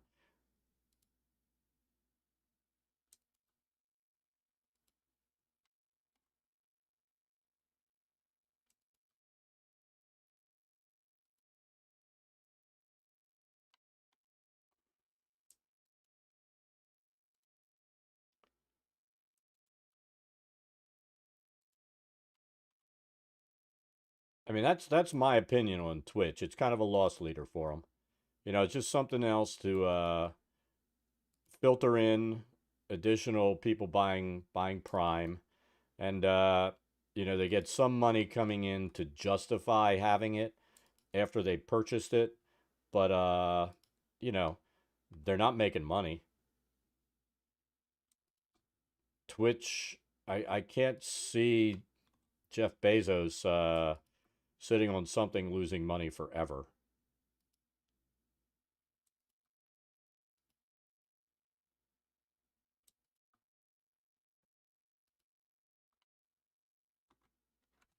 Yeah.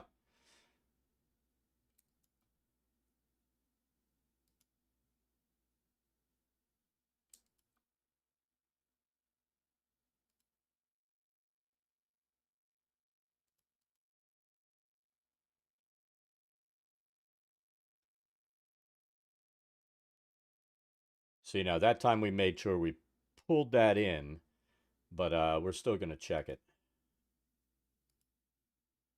See, if you pull it in just a little bit on the end, that takes care of those light leaks.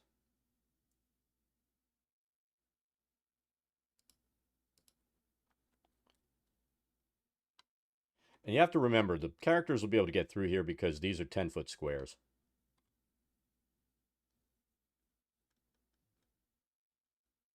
That's another problem with these maps on this freaking adventure. The 10-foot squares are a nightmare.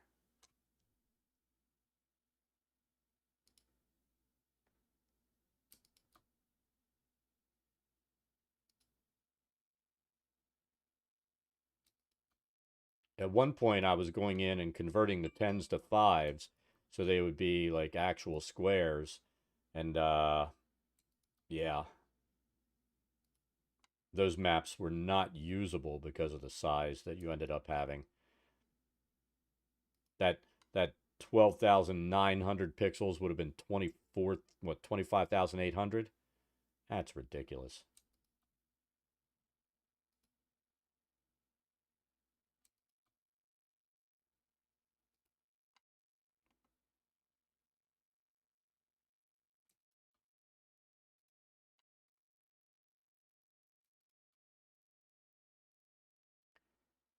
Yeah, I used to use the graphics tablet for these, and I would sit here and go tick tick tick tick tick tick tick, each individual dot placing around the curves.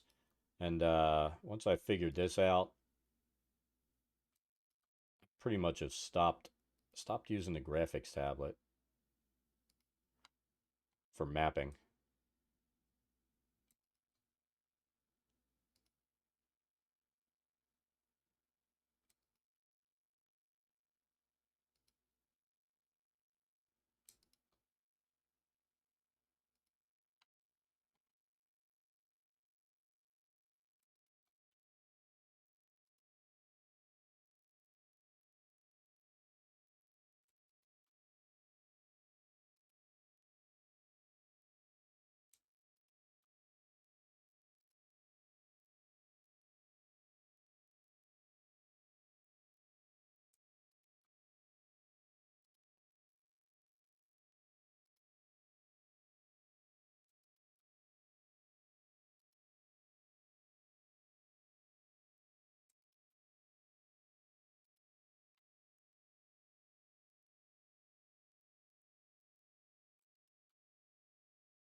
Replace your faucet.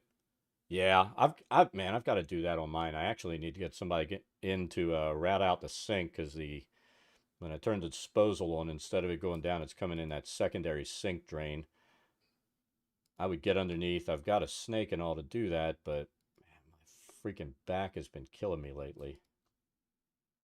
So crawling under the sink is not an option.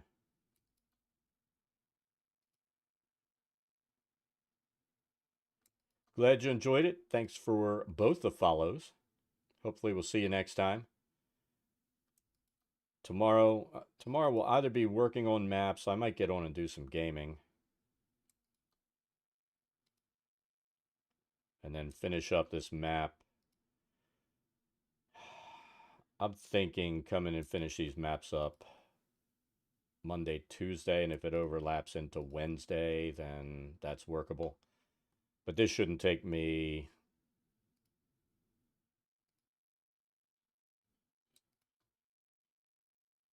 more than, I'm going to say 3 streams.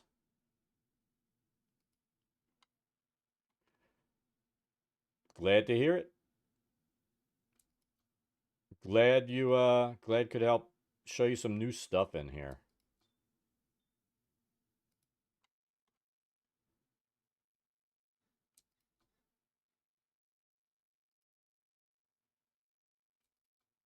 You have to let me know if you end up getting Dungeondraft.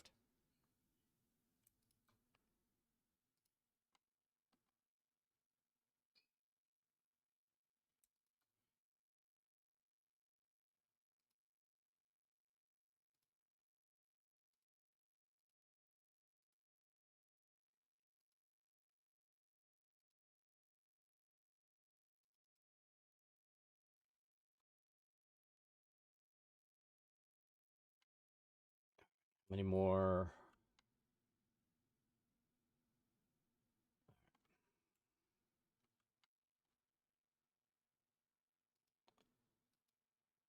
It's these little curved walls that can kind of be the bane of your mapping existence.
We'll test those real quick.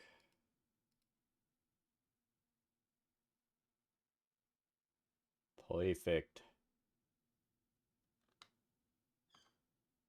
Doesn't get any happier than that, does it?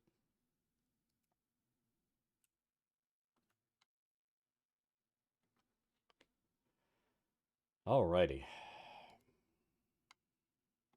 I think we're gonna build these slightly inside. I think it'll still be fine, but I need room for the characters.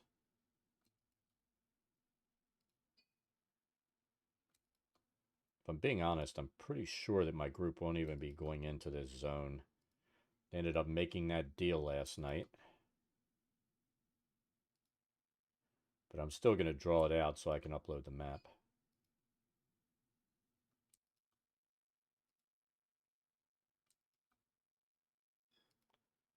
As long as you do it right.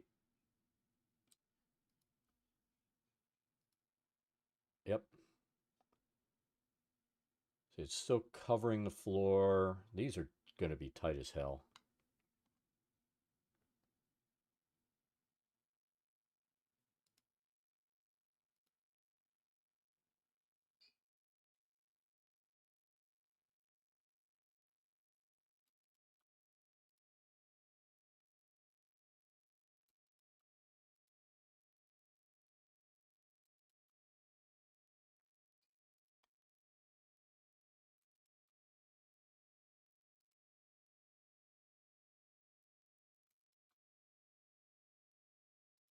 They're going to be very tight.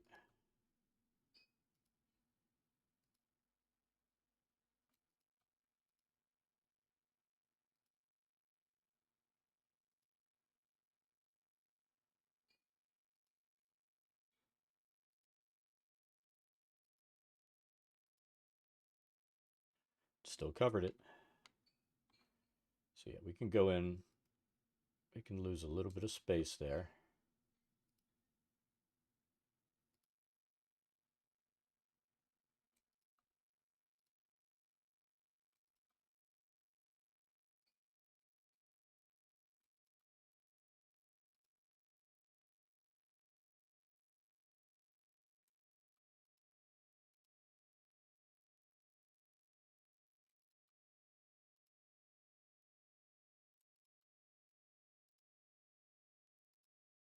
We're going to test these borders.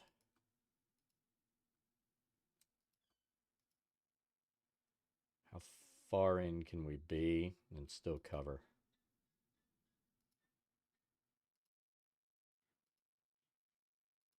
Oh, we still did it. Awesome.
So let's make sure.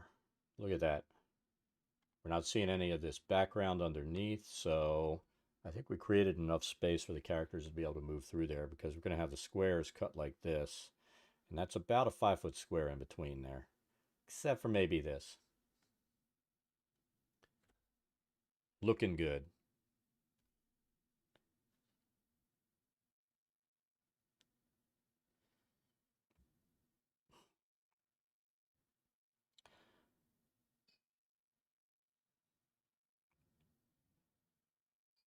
I'm just checking. It's only 12. I'm thinking probably about 1:30, 1:45. I'm going to get a text and have to run out and grab my daughter because she's got a test today, so her classes won't go full time.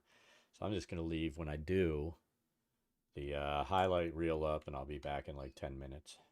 So is that all there? Yes, it is.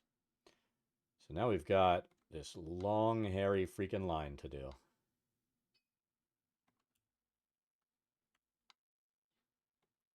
And I think what we're going to do is we're going to break that line up.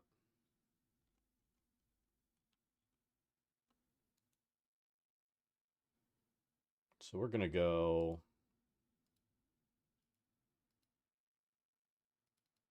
like that. And there's a method to our madness. That allows us to do one line here, and it'll stop there. This will still be a ridiculously long line coming around. But instead of being one line going all the way, it gives us a little bit of a break there. You know what I'm going to do too? Let's break this off here.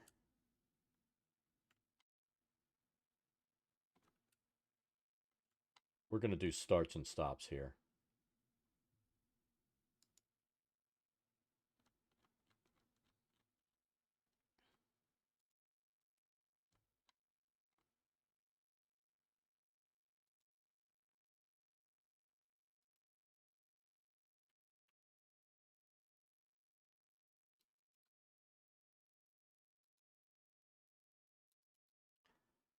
And I tell you what, I'm strongly thinking about leaving off these zones where it's tunnel leads to extended dungeon in the future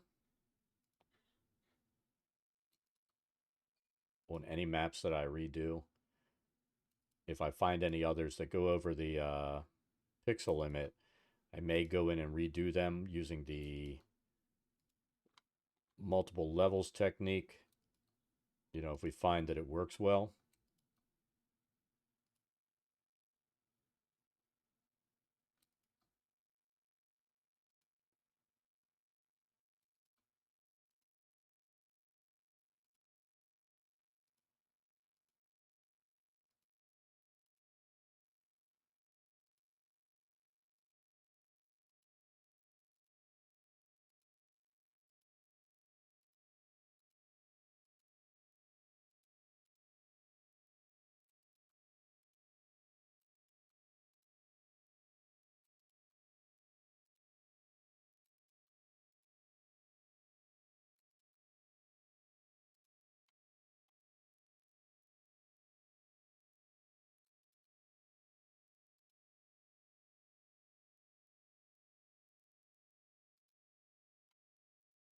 So that gives us another breakpoint in that long line. Is there anything else we can do here? No.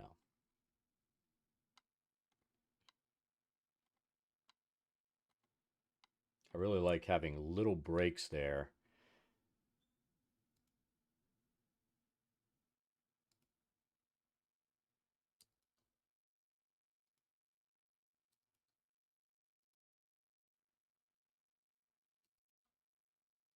If we're being honest, nobody's ever going to know. It doesn't look different. As long as you meld it in nicely, nobody's going to know the difference.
That's working out well.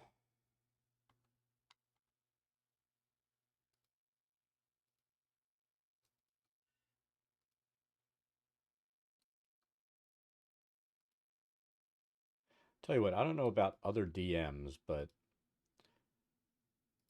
my players, I think they're lucky if they find half the secret doors in any dungeon.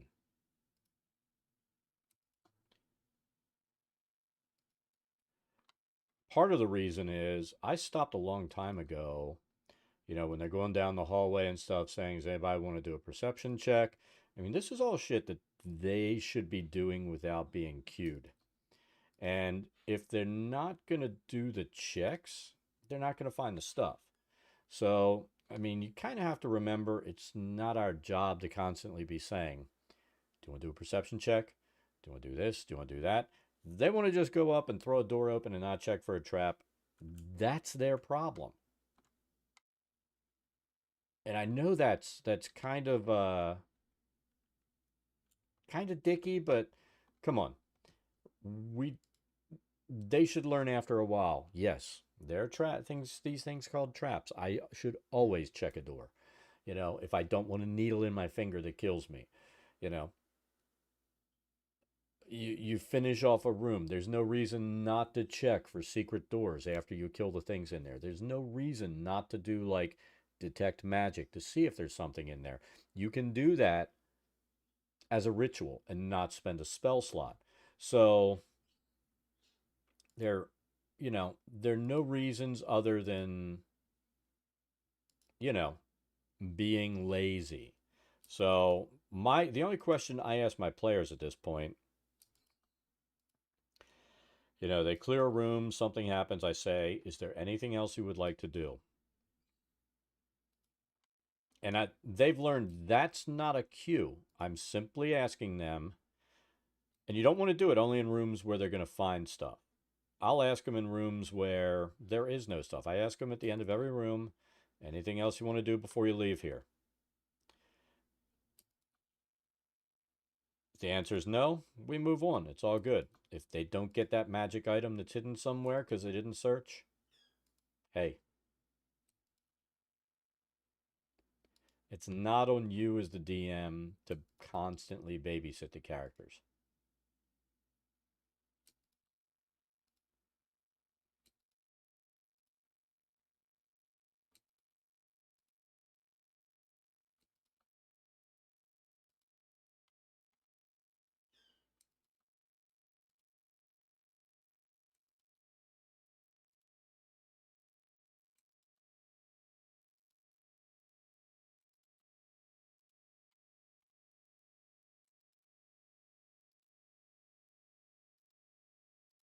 Kind of like being a parent. There's time when you gotta stop coddling your kids and let them make their own mistakes. You gotta let the players do the same thing.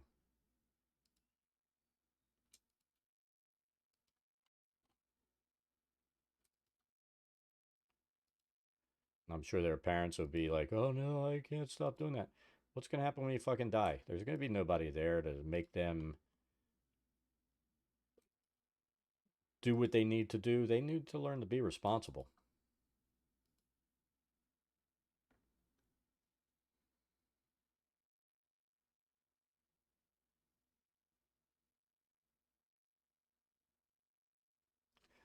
It doesn't really slow the game down that much. My players have gotten to where they know they come up on a door. I'm not gonna give them any cue. The one who always does the trap checking because he's a monk, but he took a thief background so that he could use thieves' tools and stuff. Um, he'll come up and he goes, "I'm going to check the door for traps." He real quick rolls his perception. Um, I say it looks clear, and he goes ahead with it. And if he rolls a one, I've gotten to where if you roll a one on a trap check, I'm basically telling the player, you are absolutely certain it's the safest fucking door you've ever seen. That's a failure. And you know what? There's no reason for anybody else because the other players know he rolled a one to go in and go, well, I'm going to roll because he rolled a one.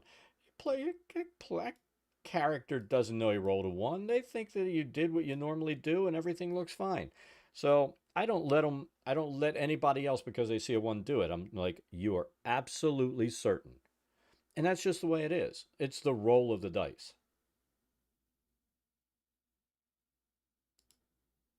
and they've learned. Sometimes that one costs them, but you can't metagame like that because in all reality, they're not going to know that you failed. Those people in your party have no skill in what you're doing.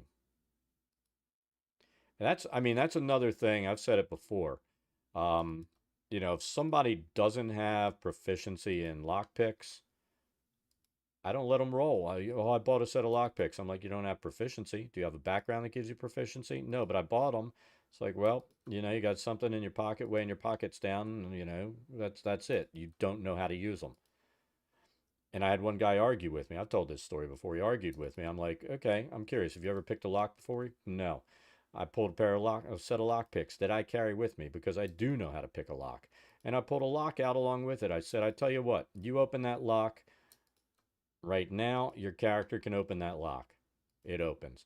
He couldn't do it. I took the picks, picked it in like less than a second. And I said, that's the difference. Your character is just like you. He doesn't know what the fuck he's doing with the tools that he bought.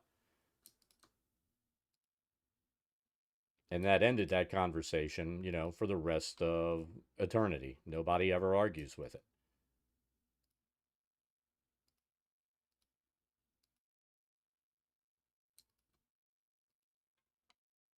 Because they knew. It was funny because somebody sat down, new player. Well, I have lockpicks. I'm like, does your character have proficiency? No. Do you have a thieves background? No. You're not a rogue? No. All right, so it's just something you can't use. And the people at the table are like, don't fucking make him pull the lockpicks out. He's going to make you look stupid.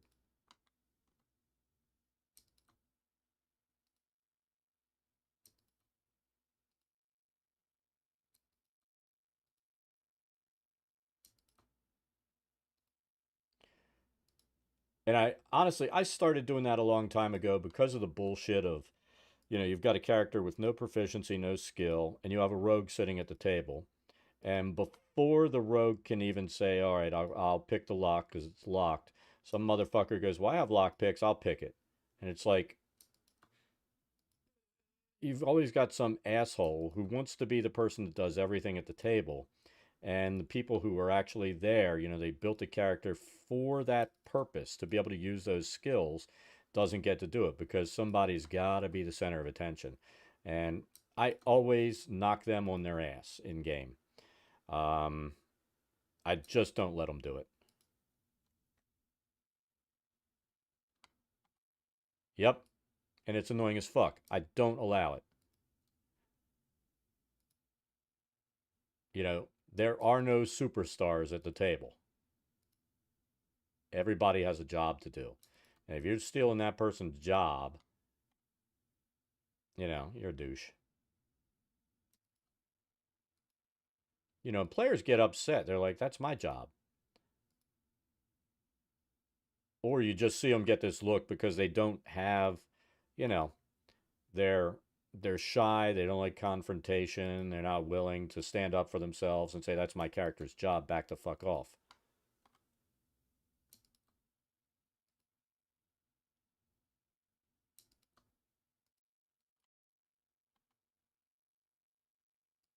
I had this guy sit down at my table one time. And he brought his family out and we did a session 0. That's what we were doing when they came, and handed out character sheets and told the players, if you have any questions, ask me. And started asking everybody what they wanted to do. And the fucking guy is like, I'll tell them all what characters to make. I'm like, are they all your characters? No. I said, then they all get to make what they want. He goes, but I'm like, I don't give a fuck. They're their characters, not yours. If you don't like it, get the fuck off my table. And everybody ended up rolling what they wanted instead of what he wanted. He wasn't happy, but they had a good time. I fucking hate people like that.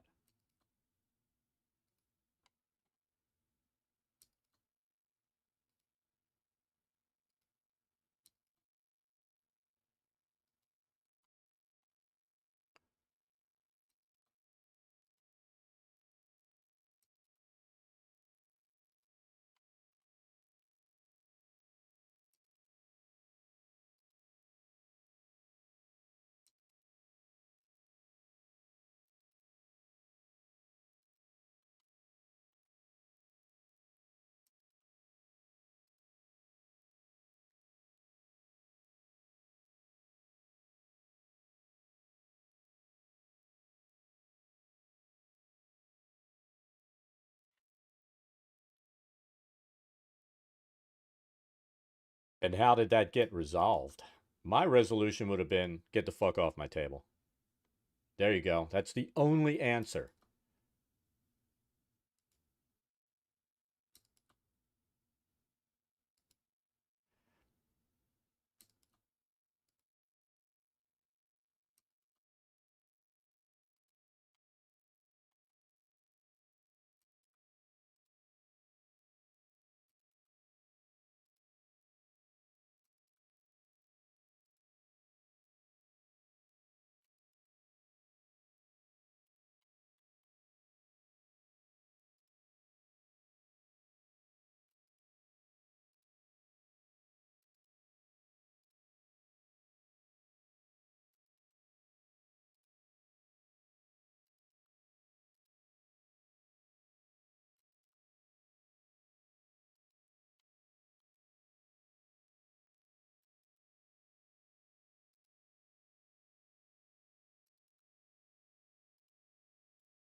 Yeah, that's the only response to that kind of shit. Somebody's acting like an asshole like that. It's bye-bye. Oh, and by the way, you can't sit at any of the other tables that I have at this public play event. You are being invited to leave and don't come back.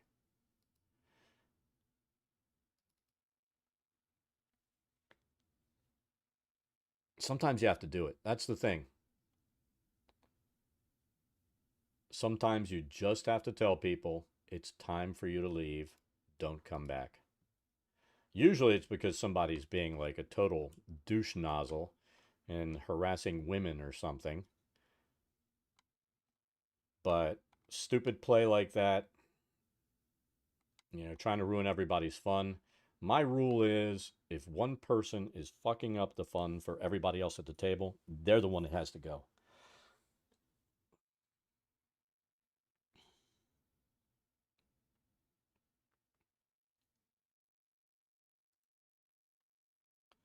All right, so this is the lower level base layout completed. I think what I'm going to do at this point is go to the next one. Man, I've had to do it to so many fucking people. I mean, you've been in here before when I've told the stories, I'm sure, and it just gets tiring.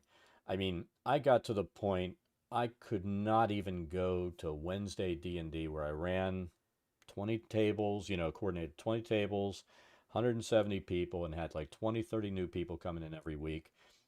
I don't get stressed about anything. And it stressed me knowing that out of those 30 people, one person was probably going to do something that would get me called over to a table and have to talk to them. And I don't know if you can tell by my personality. If I go to talk to somebody over something somebody had to have me come and get, I'm not going to be nice. And I just dreaded it. You know, not be. I don't care about confrontation. I'm fine with it. I just don't like having to deal with scumbags. You know what I mean?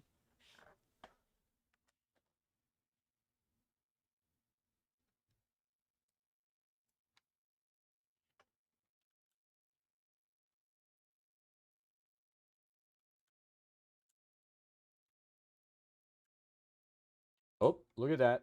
We missed a wall.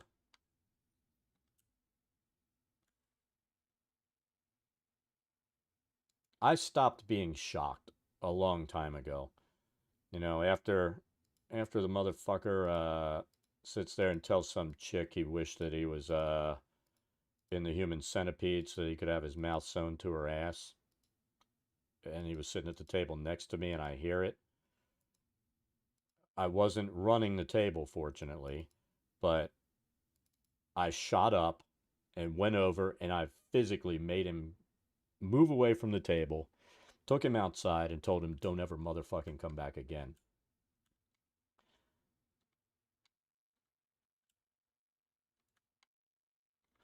And I yelled at him for like 10 minutes and made him cry. I mean, I've had so many stupid things like that happen. Asshole fucking role playing autoerotic asphyxiation fantasies with a kid at the table. It's like, yep, you're out of there.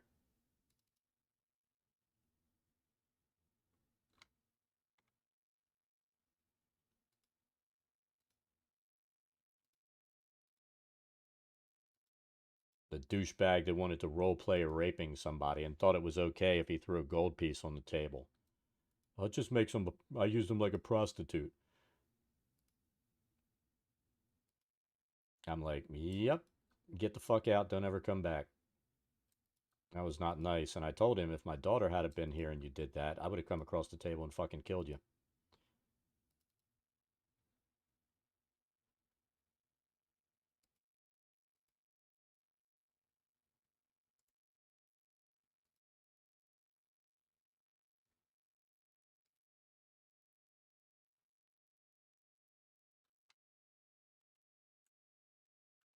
Same moron who had the nerve to come in and tell me I should have been a Marine. I'm a badass. It's like, yeah, you're a fucking pussy. That's what you are.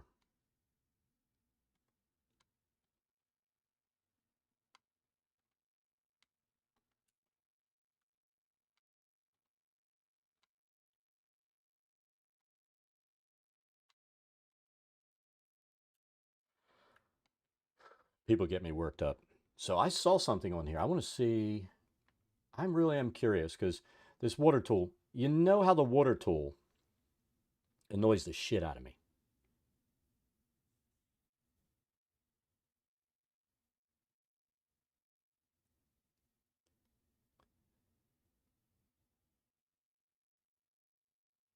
Yeah. I mean, they're just too many jackasses. That's the problem. And here's the thing, no matter how hard you try, you're never going to get rid of that from the hobby. Um, Unfortunately, I mean, we have to be honest here. The hobby attracts that kind of person because it's the only place they can pretend to be the tough guy. It's the only place they can pretend to, you know, be anything, be around a woman. And it attracts these fucking dweebs who shouldn't be allowed out in society. And I I don't tolerate it.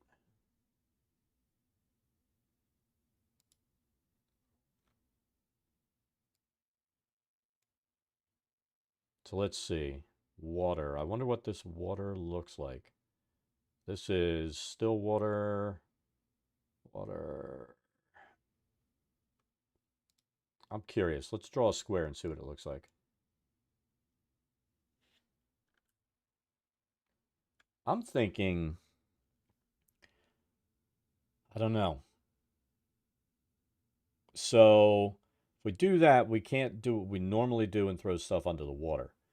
I mean, I like to throw the pebbles and rubble and stuff underneath, and it gives it that nice effect. That might work for, like, let's say you're doing open water, but I think we have to use the water brush to make this thing work. And when I say water brush, we're not about to use the brush because it has a tendency to flow right the hell out. So this is like, I don't even know if I like that, but let's go there. And then the shallow color will go just a little lighter maybe.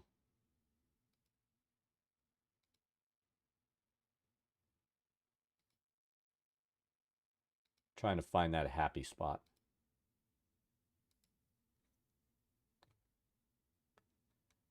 So this is the issue that I have with the water brush. Watch. It just does all these jags and crags and it leaks. So you've got water leaking out there. I don't dig that. So we end up drawing it in manually. And even if you go down to the smallest brush, it still doesn't help. I mean, if I'm going along here, I would really like it to follow the line that I'm drawing, but it doesn't. If there was one fix that they would do, it would be fix the damned water brush.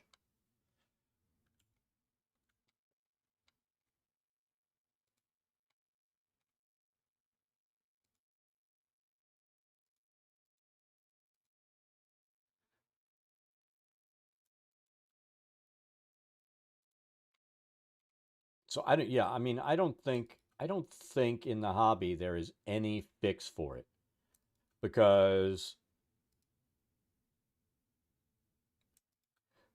players often are not really willing to confront the asshole.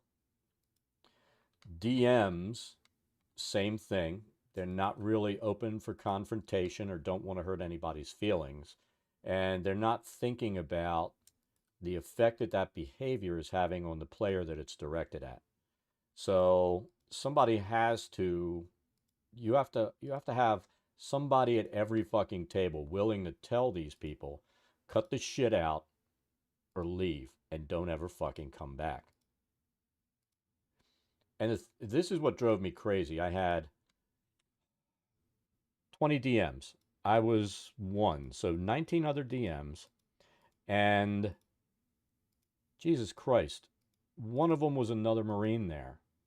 And he would not confront somebody. He's the one that had the guy at the table with the autoerotic asphyxiation fantasy that I had to get up and say, get the motherfucking hell out. There are kids sitting at this table. What is wrong with you? You know, he didn't want to confront him. And it's like, dude, you can't let that shit happen.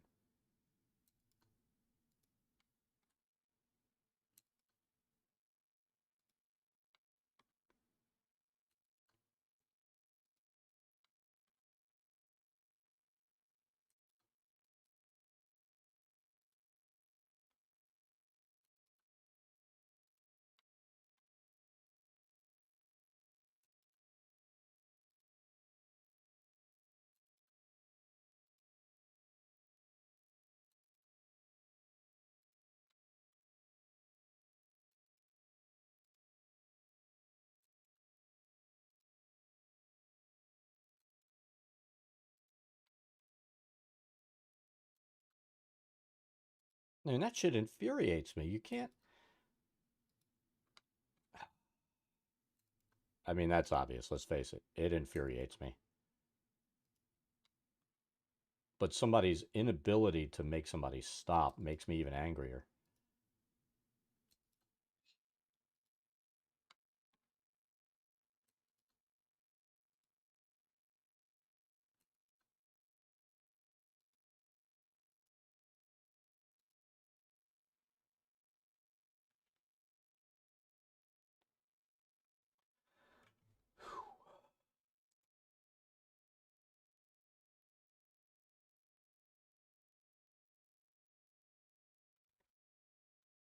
All right, so that gives us our water level. We'll drop the rocks in there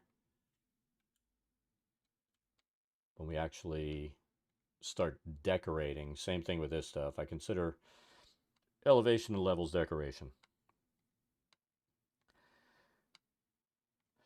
Should we do the doors? Let's do that while we're thinking about it. That is part of basic layout. So I know these are all 10-foot wide double doors. We're putting a single door in here. We're not putting double doors in. Again, second time we're doing this map, we're doing it as quickly, simply, and painlessly as possible. So there are other design decisions we could make, and we're not doing it. Ooh, are these new doors?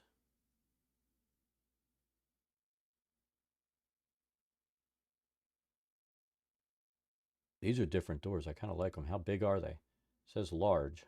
Oh, those are big. I guess I didn't pull these things in before. Ooh, look at that. I don't need. Oh, I think I know which one I pulled this in from.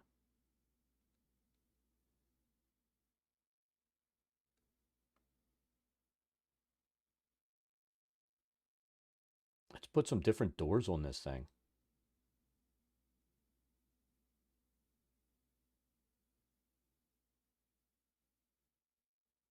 I kind of like that. Is there anything that matches the dark theme? We could do this. I'm excited.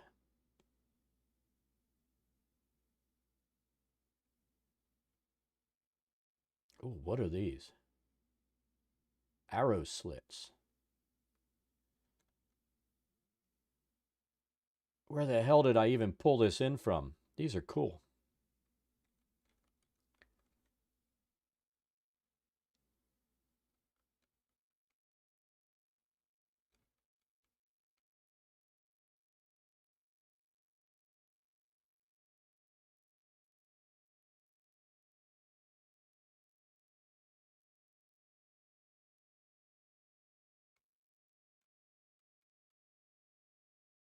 I think I'm going to put...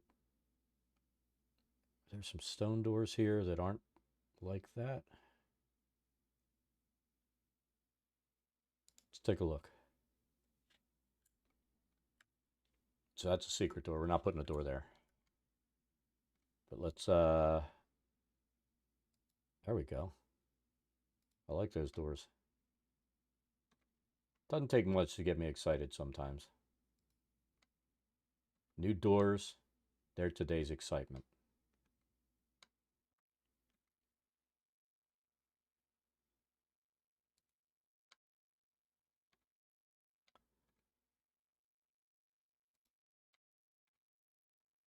These look much nicer than the doors we used on the previous map.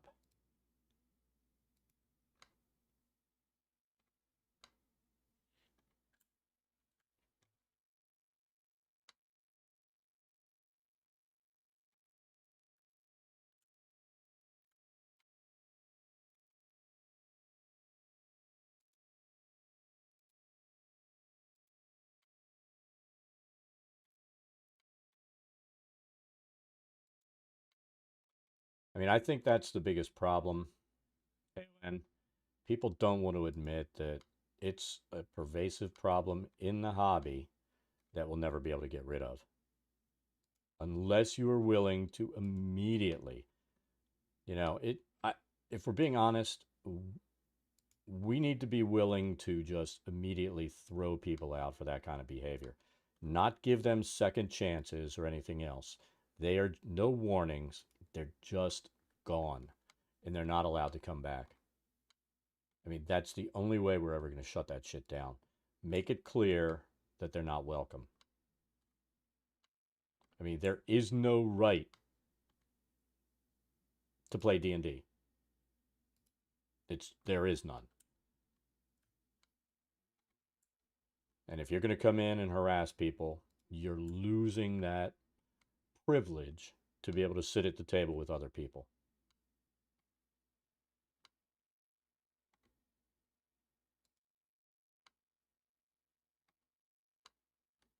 I mean, that's the way we have to start treating it.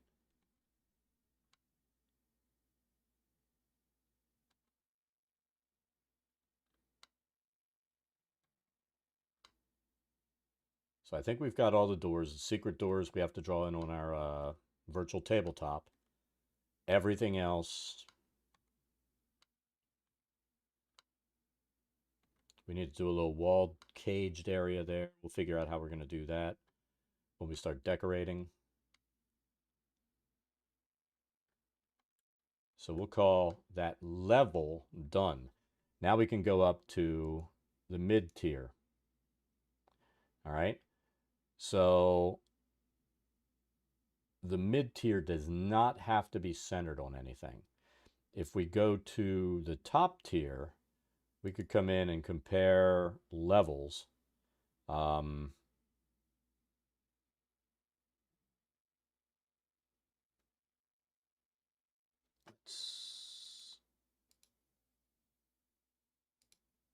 What's going on? Oh, we need to get out of this. So let's get rid of this trace image. You can come in and compare the levels. So like top level and ground level, or top level to this level. And that's...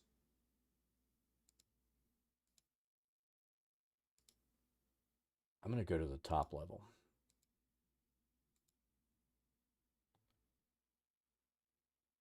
And this is where we'll do the comparison. So top to ground. Opacity. We'll make the ground level there.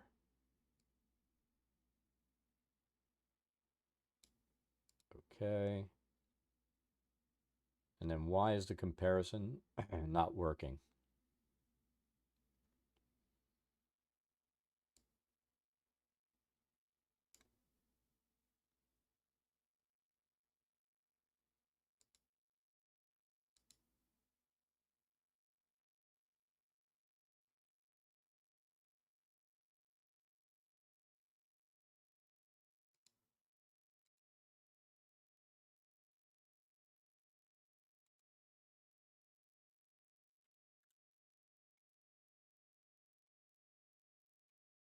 Wow, that's kind of, I remember that working better.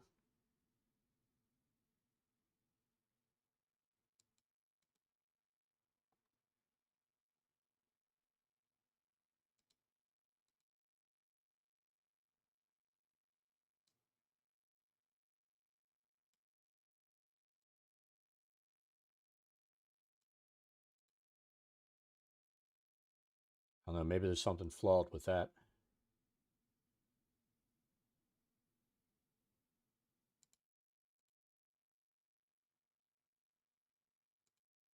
All right, so let's get our mid-level trace image on here.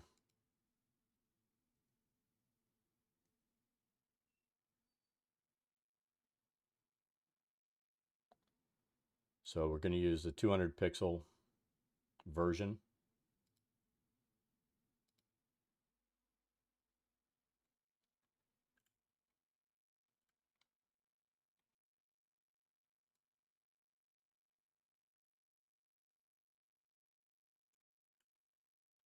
And we need these things to line up. So let's start right here. And I think this was at 1.28 as well.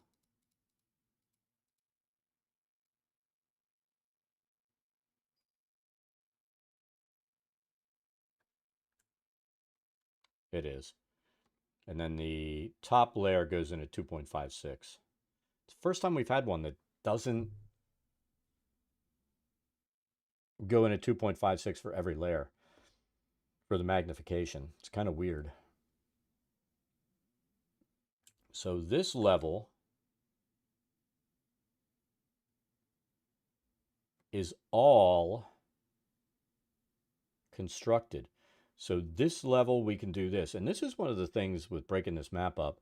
We're going to be able to build this one using the building tool, which makes things a lot easier.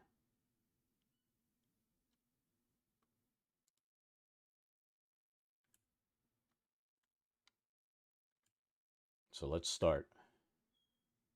We'll snap it.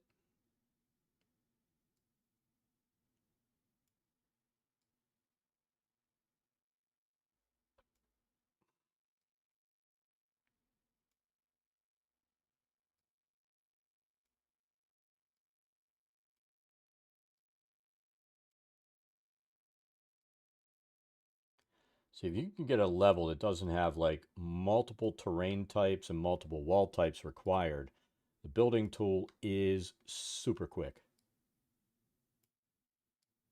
You know, the walls adjust automatically as they connect. You just have to go and input like your door walls and stuff like that in. So, you know, if you can do it this way, this is a preferred way to put these things together.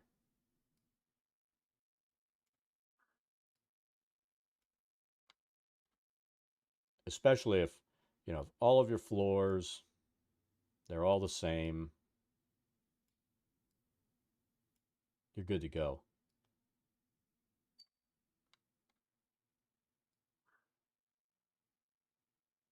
So this level will be really quick, and so will the level above it.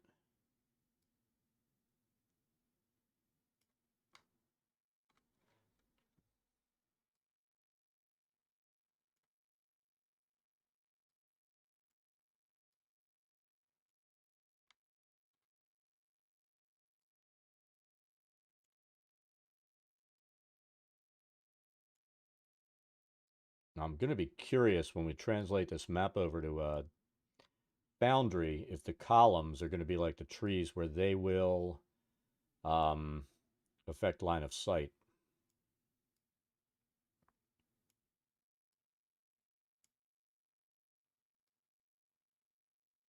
I'm going to have to go in and read the update notes.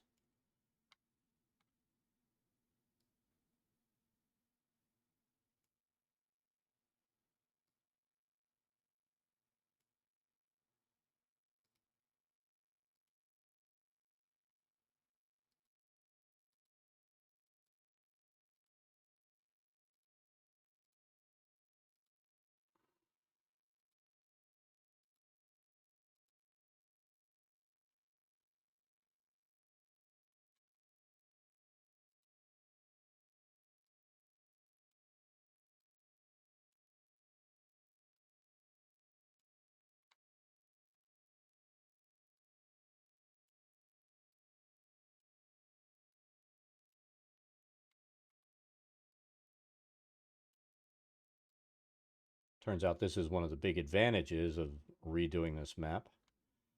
We're able to see that, with something like this where one zone has caves and stuff attached and another zone it's just straight constructed, this can significantly cut down build time because we don't have to go in and lay floor and walls in every part of the map, as separate entities. This allows us to do it, all as one big chunk, just like that. And then for this, we just need to go there, there, semicircle.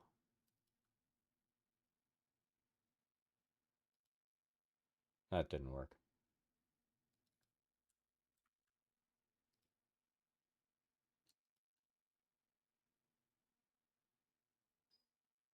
That'll work. We need to go to that corner. That's the issue.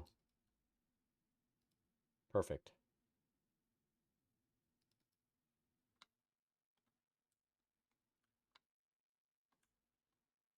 Look at that. Done. Super quick.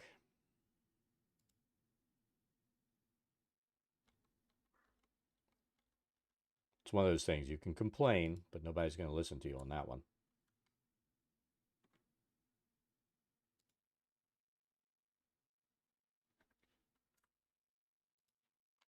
I decided to put a wall where there was none. Good job.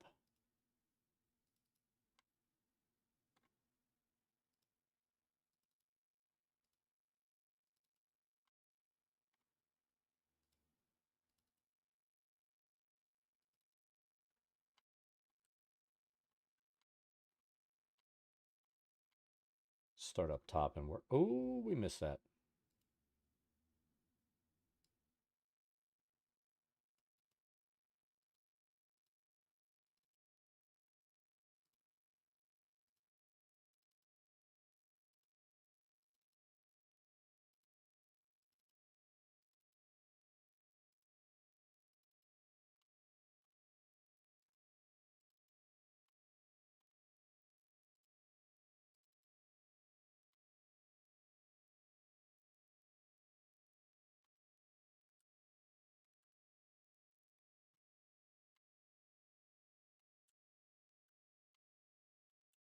That's another thing on this program. You really want to turn the wall shadows off because once you start doing the overlaps, like up there where the secret doors are, players will start to realize that those overlaps, there's a good chance, if there's not something drawn in there, that the shadows that kind of bunch up on the floor indicate that there's a secret door there.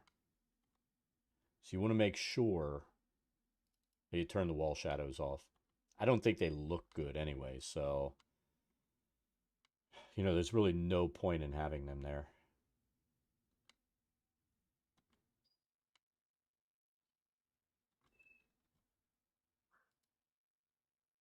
A little fireplace zone here. We kind of like insetting it into that little notch. Kind of makes it look better.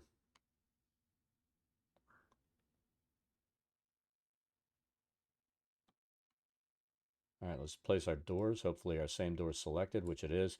If we were to leave this map and come back to it, it doesn't automatically remember those assets.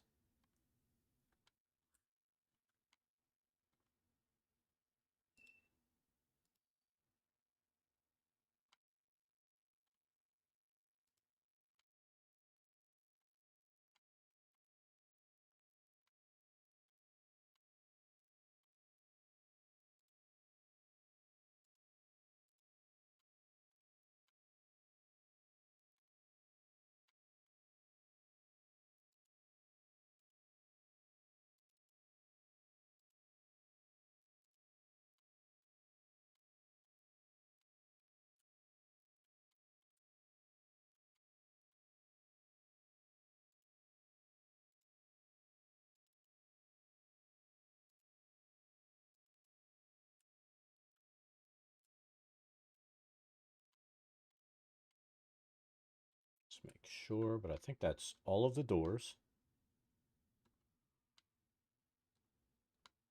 Look at that. Super quick.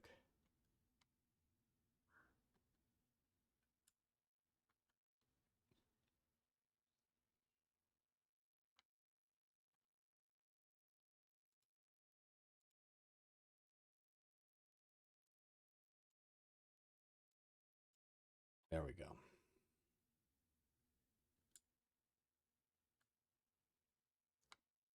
We'll call that level base design done.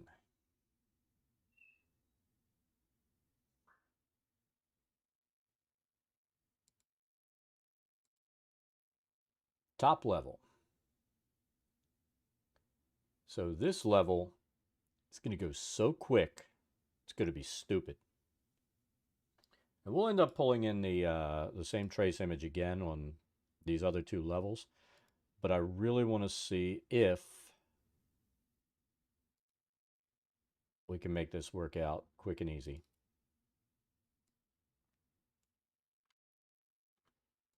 See, and this is where I wanted to use the compare levels tool, but it's not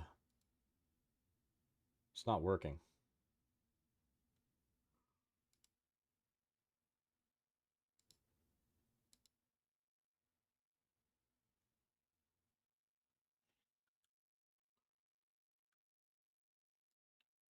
Now, for being honest, it doesn't really matter that much.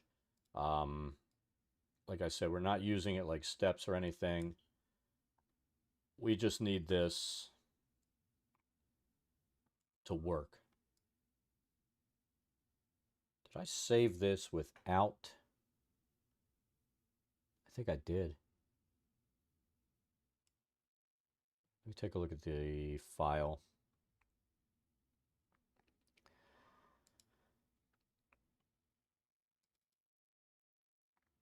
No, it's got it. So why aren't they showing up?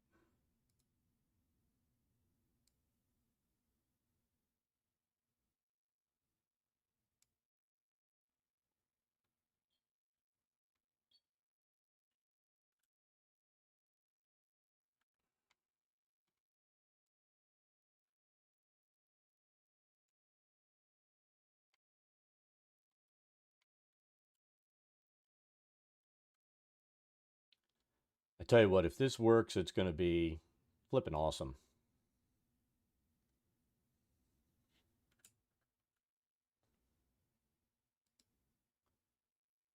I mean, at this point, we're all in. Worst case, we'll have 3 maps, and I know there's a way to do it so you can teleport the characters from one map to another. But I really want to have it stacked inside a single map on Foundry.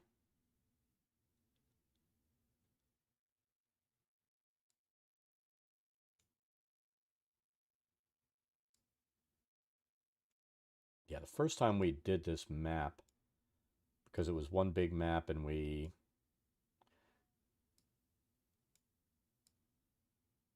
couldn't have the walls merge and everything without messing everything up. It took forever.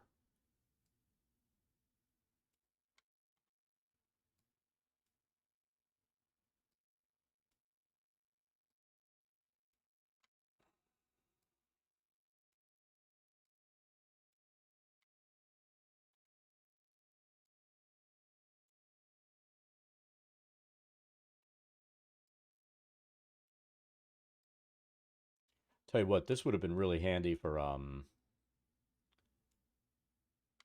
what was that map? The one with that little castle up in the air that was multiple levels.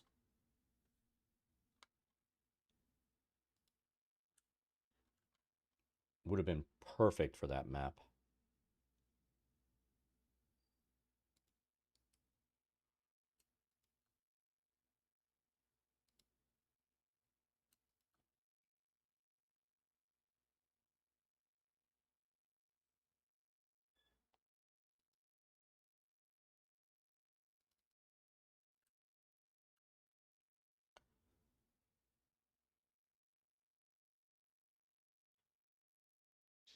Otto's castle, that castle. That would have been perfect.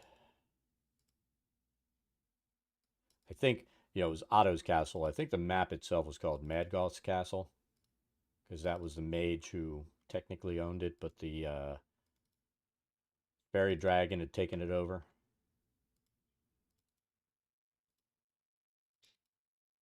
And we know a fairy dragon doesn't sound that intimidating until you realize he's full size in a castle that's 1/6 scale. You know, so your characters are shrunk down to a foot. So that fairy dragon is just giant. So yeah, he was a devastating enemy in that one instance. If they were dumb enough to fight him.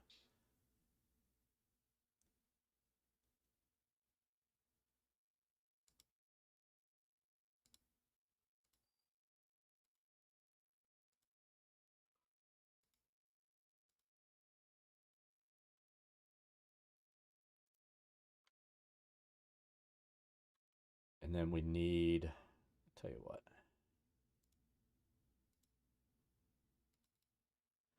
So we placed all of our doors. We can lose that door. Not necessarily lose it, but let's see. Portcullis. That's really what we want right here, but it's too big.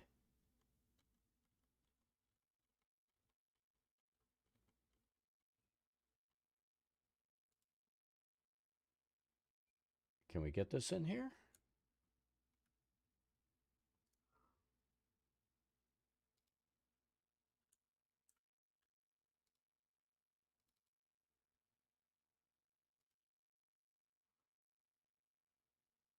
See, that should fit, but it doesn't. So, what do we want to put there? Is there a gate? We'll put the gate there, maybe. There we go. We'll allow light through.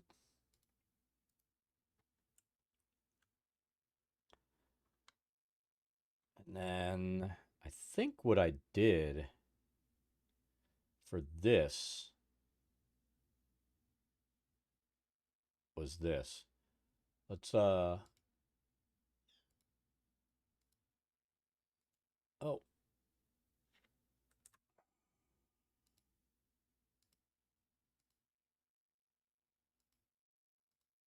this is a railing looking down below. It doesn't work unless we do what we're going to do. We're going to put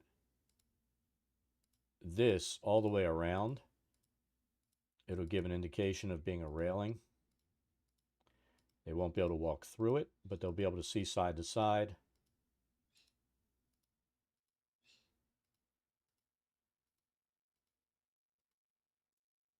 And it's all good. So that's generally how we'll create a railing like that. I mean, there are other ways. I tried using the path pattern because they actually have a rail pattern there, but it ends up curving and doing weird stuff.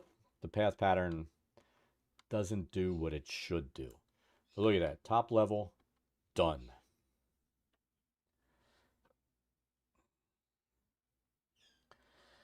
How many hours in are we? 3 hours, 11 minutes.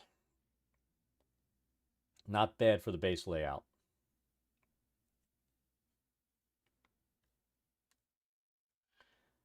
And plus we stopped to talk Foundry and show some stuff, so not bad at all.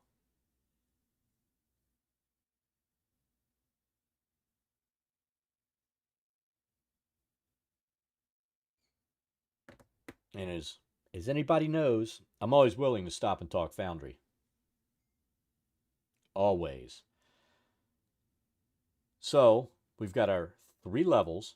They should stack perfectly inside of Foundry and create a zone that is below 8,192 pixels. So all we need to do at this point is redecorate, which we did before, and then drop it in. So I think we're going to start with this one because we're on it. So let me pull up.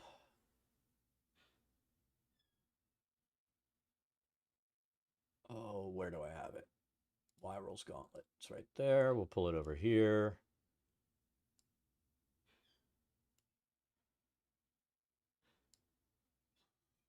And we'll start with Zone 11.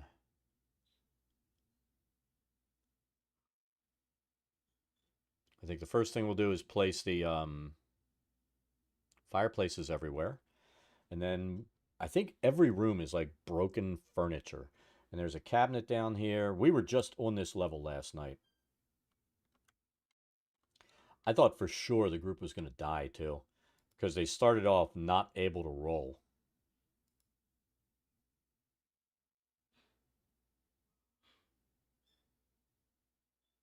Oh, look at this. The object tool added block light. So that's depending on the object, we can block light. That is amazing. So it's not just going to happen automatically. You can pick by object. We just have to remember to pick by object. All right, so let's look up fireplaces. And let's pick whatever the coolest one is.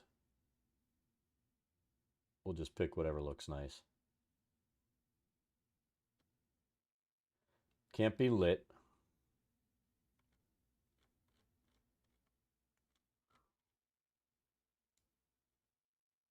Fuzzy logic just pulls in everything.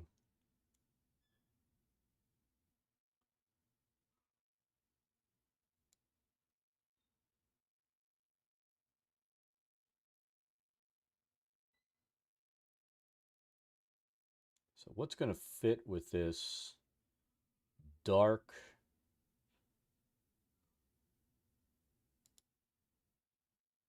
theme that we have going here?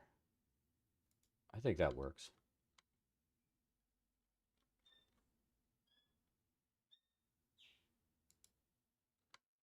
We're going to place these 4. Then we'll want to pull the trace off.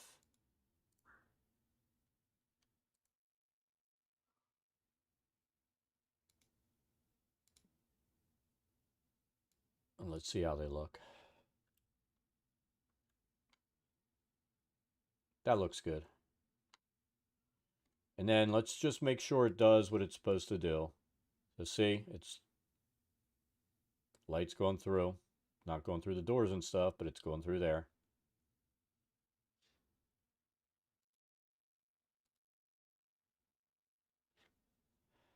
All right. Let's put the trace back on.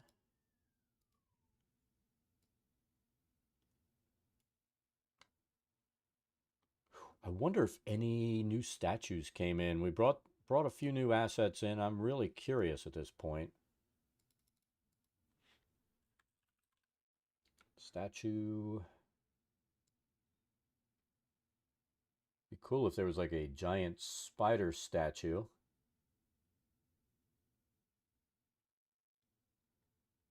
You know what we could do?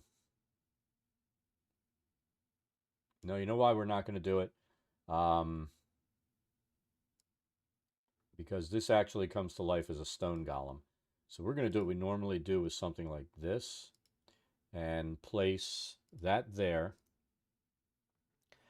And that'll allow us to place that spider golem. It's like a stone golem shaped like Lolth.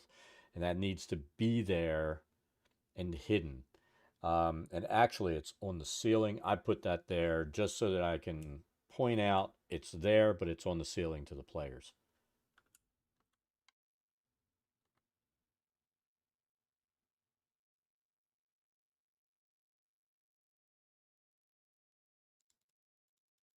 Let's see if we do this.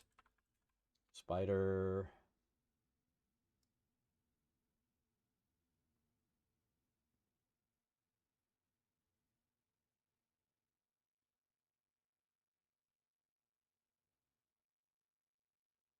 How does spider become stairs? That's what I want to know.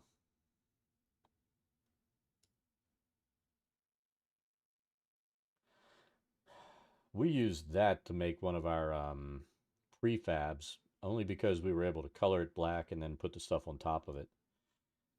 Sometimes you can use some of these things. 11A, balcony, alcove, stairs.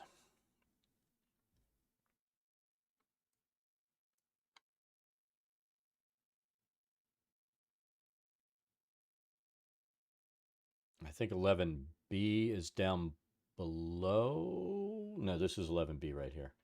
So let's put the stairs in.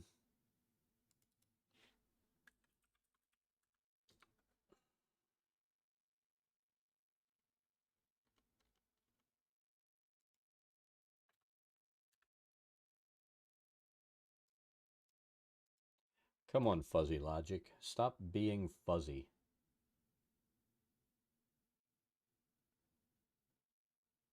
Or we could use the path tool. If we have a path, that'll work.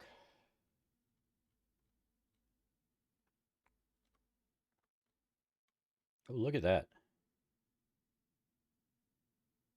I know they're curtains, but we could use these for some of those tapestries instead of using the same one we use every time. That'd be awesome.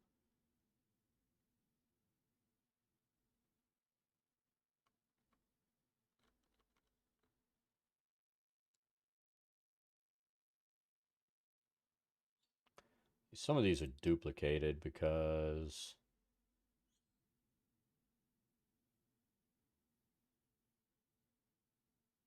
we probably pulled in updates that were not titled the same.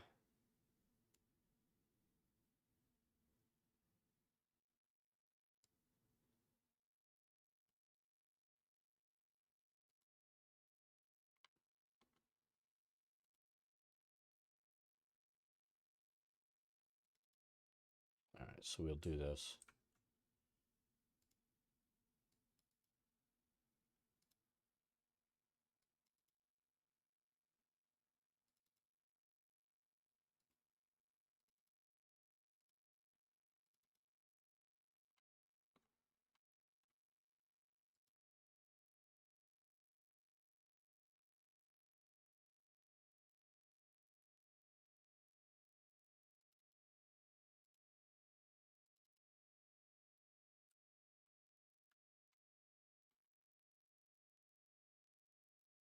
There's our stairs.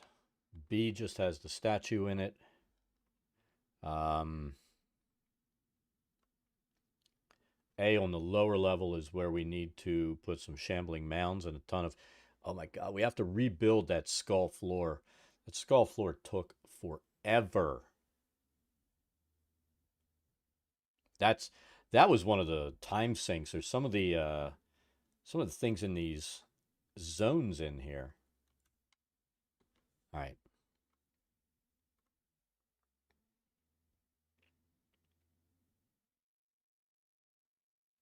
So let's see, there's an arched fireplace.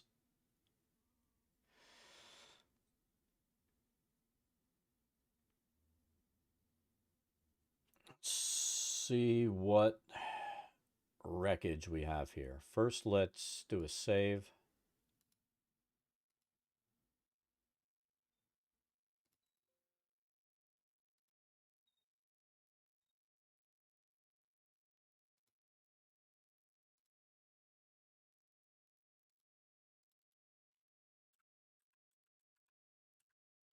broken.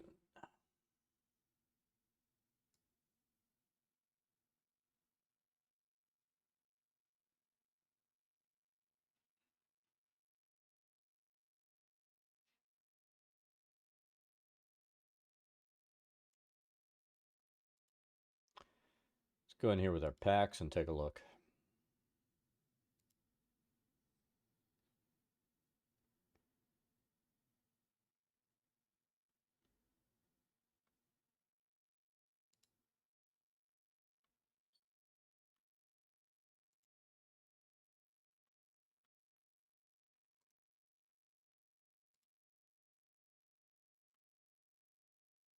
What is this?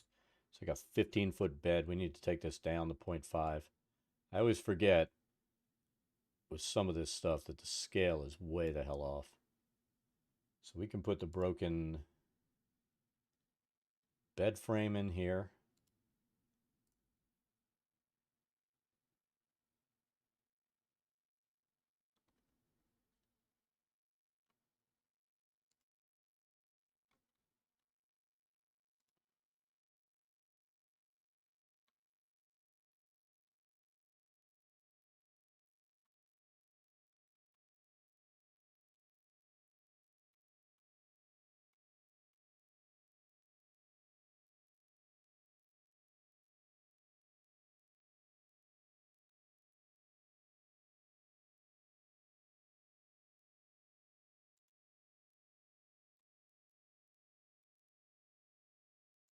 Broken mirror.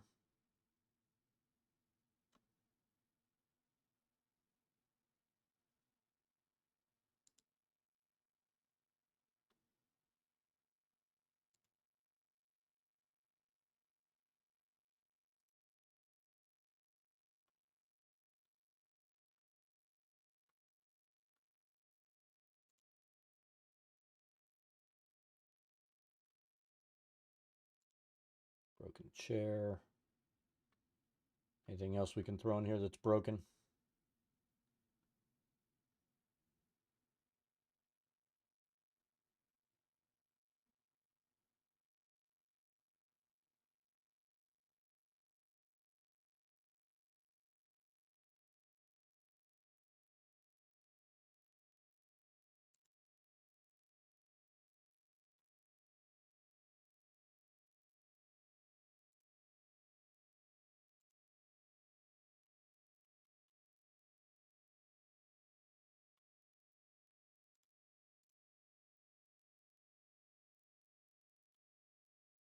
All right. So broken stuff. Done. 11D is like 11C, but we're not going to necessarily furnish it the same.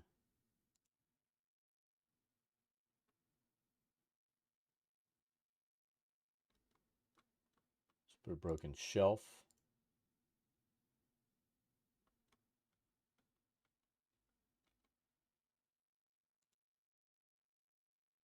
Broken bed.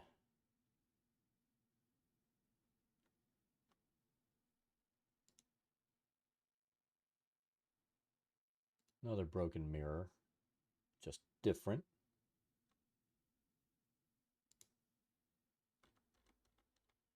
Broken dresser.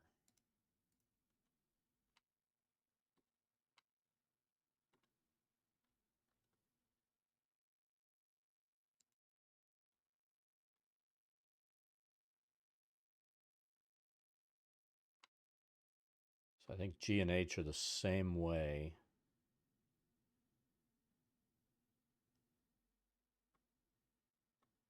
Yes.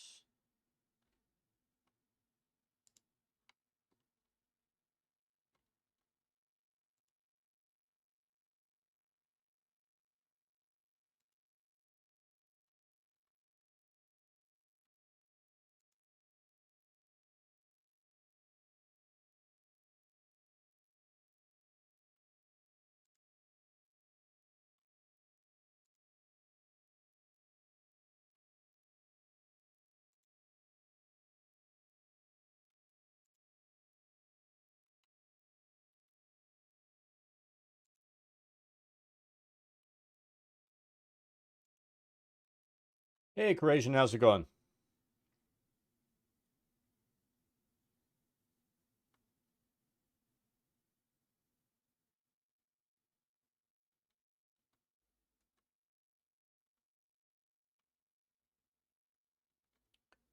Oh, we want to differentiate each room a little bit.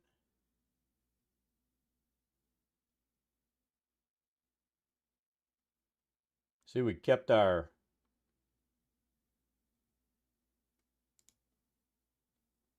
closed captioning on after we put it on for you a long time ago. I like having it on there.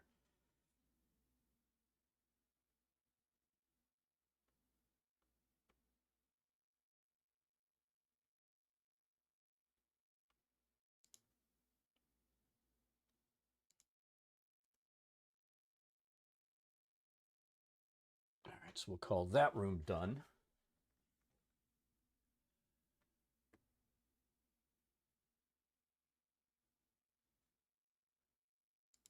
I'm going to put this up for you as well, Corazian. What the hell?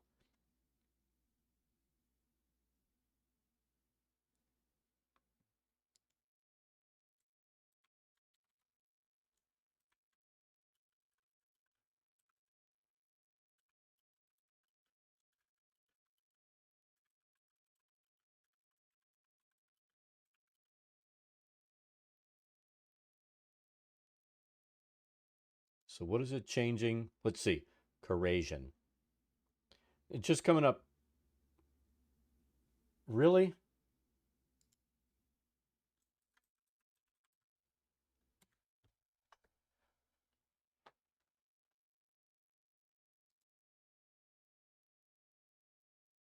It's just being annoying. Look at that crap.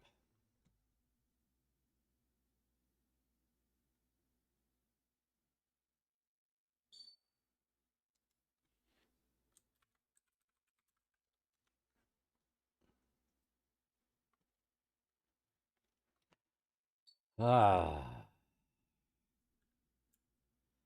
Stupid closed captioning. So E is where we have a little bit of different stuff in here. There's a, this is where we need one of our arch gates. And we're going to go with what we always use. That way the players, it's predictable. They see that and they go, oh, arch gate.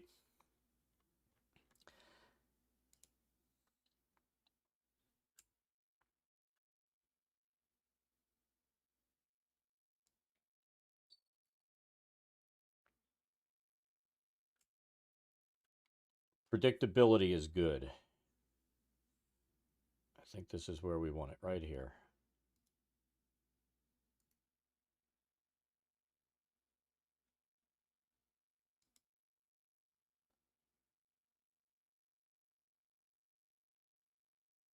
So yeah, as usual, closed captioning is just being silly.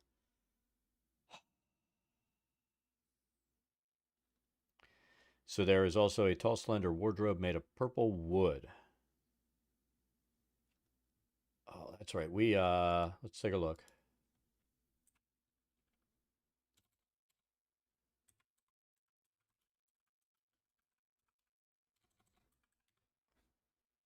So yeah, let's use one of the colorable wardrobes.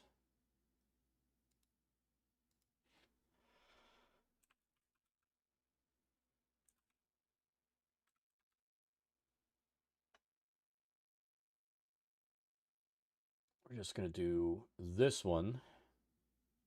And then let's just use the generic purple hex code A020F0. That's right? There we go.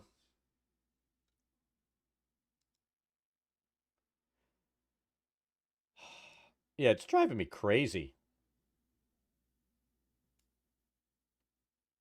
You have to power clean the litter box. That's not fun. So there's our purple wardrobe.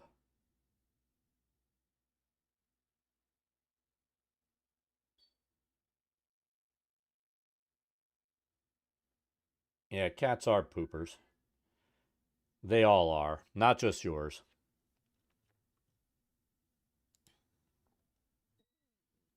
We had cats, and we ended up getting one of those automatic litter boxes.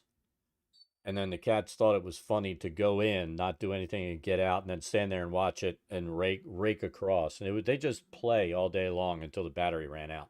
So I actually ran an outlet into the area that I had it in, so I didn't have to use batteries anymore. And they would just fucking make it do it all day long. Fucking cats.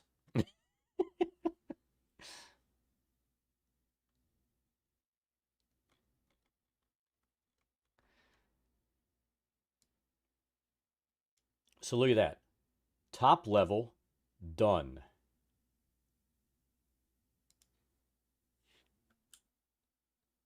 That took no time at all.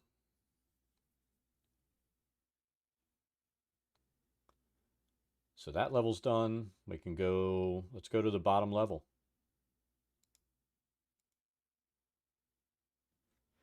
So now we need to bring in, I tell you what, I love that AverMedia PW513, but it is a big honking camera.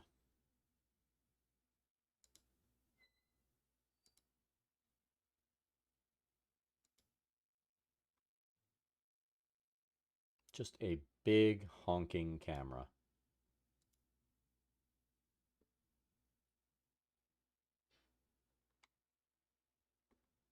Look at that. It came in perfect.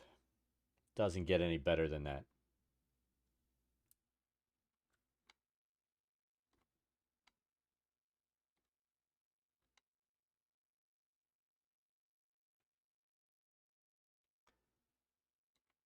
I know the ground level doesn't start at 1, but let's go ahead and do this stuff. So 6B, we'll start with that. We know 6B is one of those teleportation statues. So we get to use the teleport module all over the place for stuff. We're excited.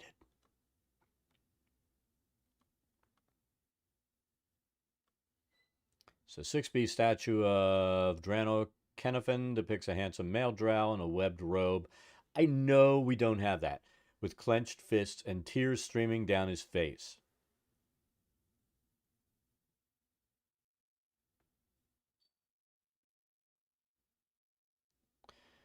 His spirit mourns the loss of his beloved. His dialogue is morose and brooding. On the opposite side, 6A is a scowling female drow wearing a gown of spiders, holding a scourge. Her spirit rages in reaction to the death of her beloved. Her dialogue is curt and hateful.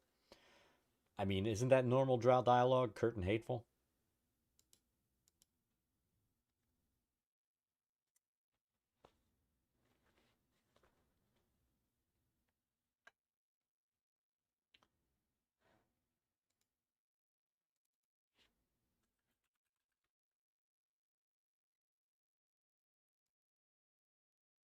So the fact that we don't have anything even close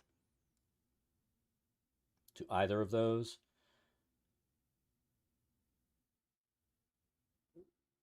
I mean, technically we could put like one of these things on there, but it doesn't look like it. It just looks like somebody wearing prayer beads. That's why I put generic statue bases on almost all of our statues.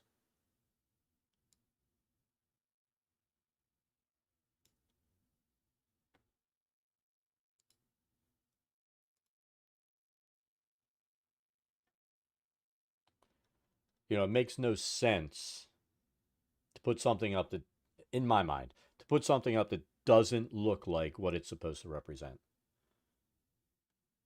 That's just me, though. If you want to put a cow in that drow statue place because they rhyme, go for it.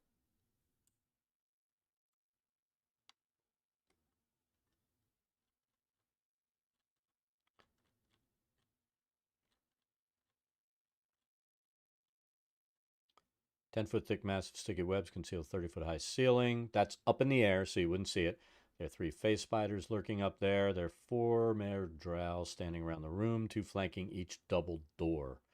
So that's just put it in your virtual tabletop. I like that. I don't have to do anything here. 14, the guest apartment. That's where I should have sent my party yesterday. I fucked up.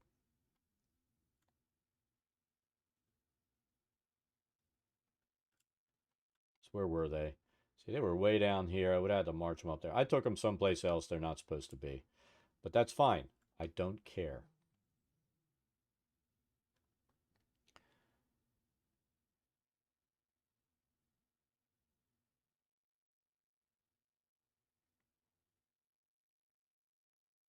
So 14A, there's a chandelier. Again, up top. We're not going to put that anything down there. A long dining table with slate tabletop and spider-like iron legs. So this is where...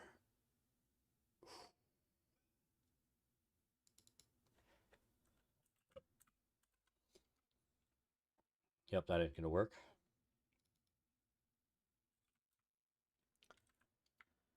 Do we want to try to create a prefab?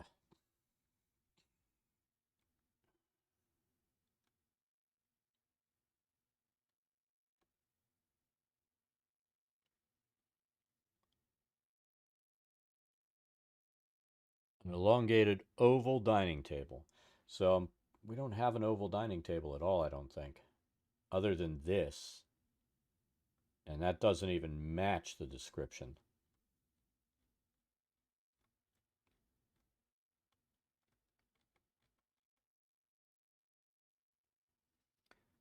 Just for giggles.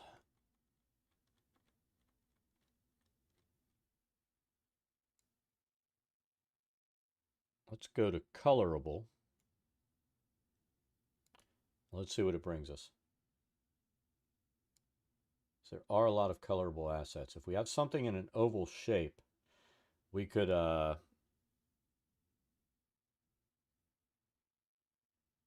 make it black.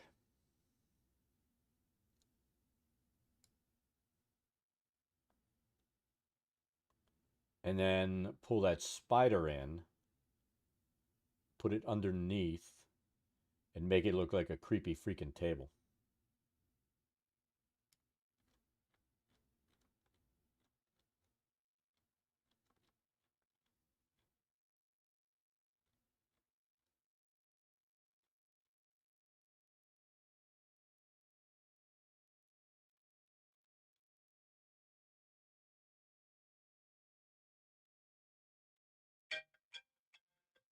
Hold on 1 second.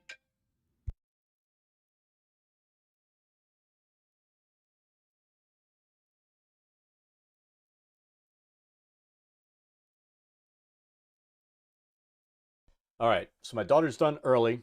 I'm going to put on our Be Right Back screen. It's a 4-minute drive to and from, as long as she's out there waiting. Be back within 10. So I'll go ahead, put the Be Back screen, and we will see everyone in 10, hopefully.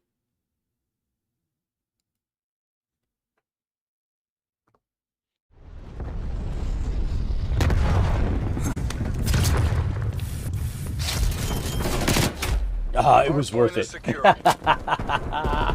It was so fucking worth it. Here, let's try it. I like that. Oh, shit.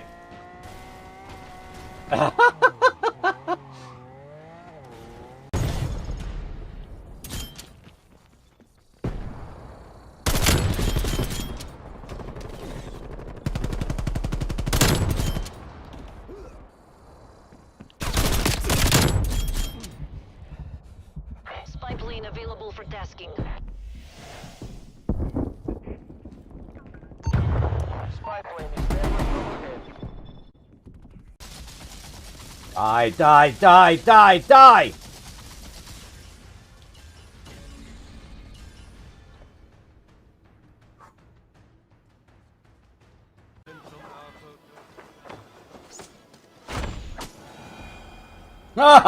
We got it to work that time. I knew we could do that, catch an arrow and shoot it back. But that was the first...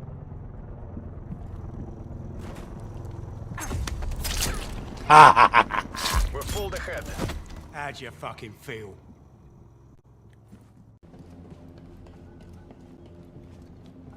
Yoda made it look easy because Yoda's a dick. Enemy spy plane inbound. Ah, his head was just popping up. Room in here with the computer and everything running. It's always warm.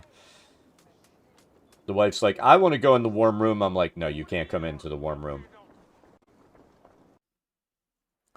You know, it's one of my rules. Anyone rude gets killed in a game. And he was rude. What's going on here? And it's funny because that's been the Mercer effect has been the nightmare for Mags. Let's see. Look, I don't even have to move it much. There's Thor. He's actually sitting up. That's all the excitement you get.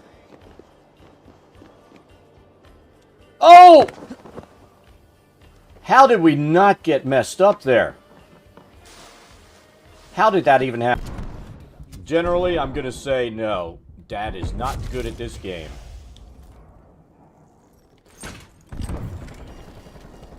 But I still play it. Enemies destroyed.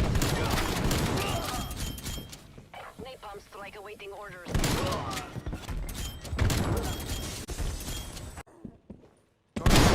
Hostile spy plane established overhead.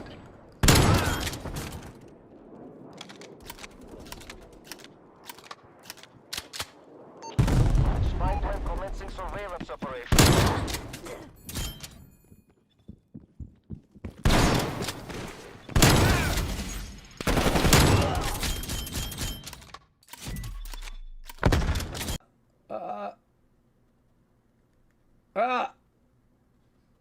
Like I said, you gotta tickle the spot. It's like finding the map's G-spot. God damn it. Oh, fuck! Yeah, we need to separate.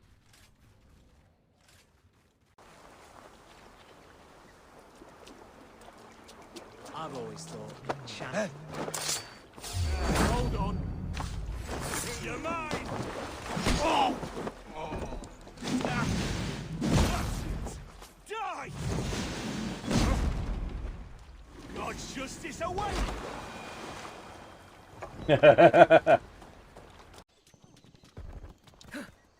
Enemy counter spy plane inbound. Oh my god, we're both reloading!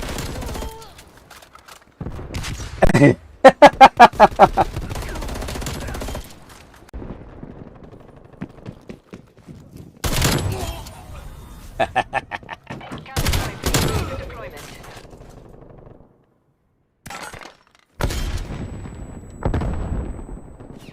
They're pissed right now. Counter spy plane is.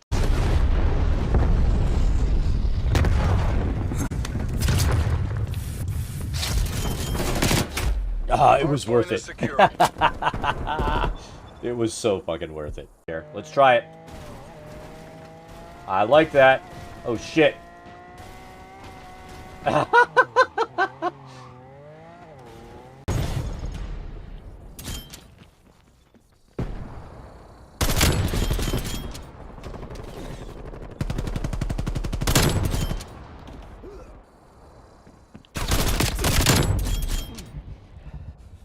Spy plane available for tasking. Spy plane established overhead. Die, die, die, die, die!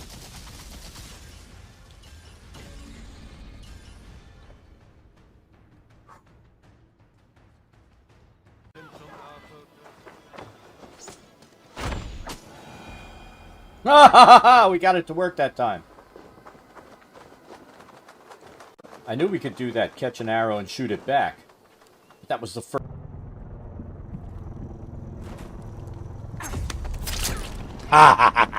We're full ahead. How'd you fucking feel?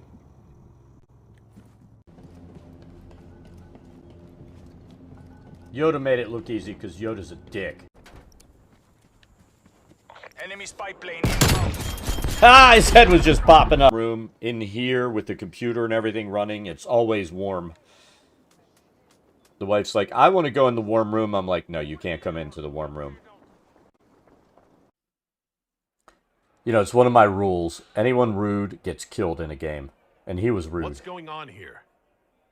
And it's funny because that's been the Mercer effect has been the nightmare for Mags. Let's see.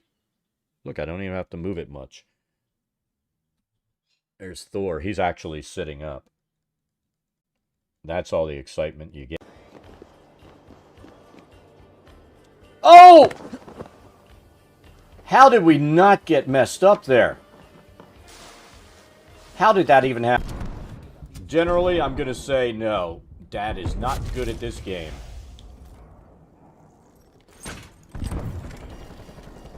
But I still play it. Enemies destroyed.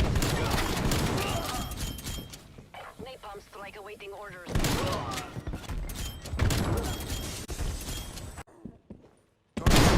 Hostile spy plane established overhead.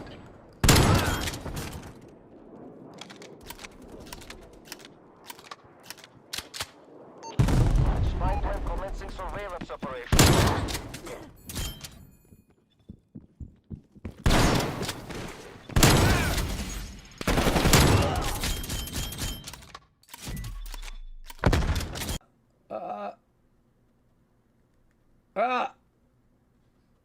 Like I said, you gotta tickle the spot. It's like finding the map's G-spot. God damn it. Oh, fuck! Yeah, we need to separate.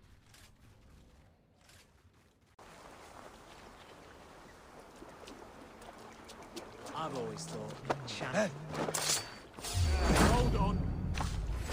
You're mine. Oh! Ah. That's it. Die! God's justice away!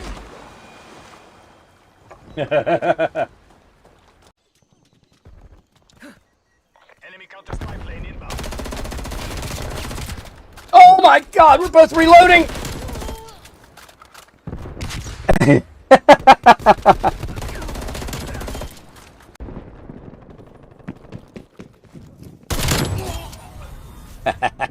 Counter-strike deployment.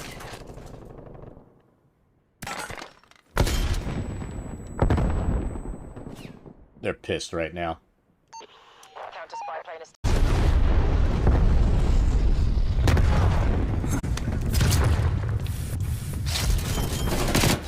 Ah, it was worth Hardpoint it. is secure.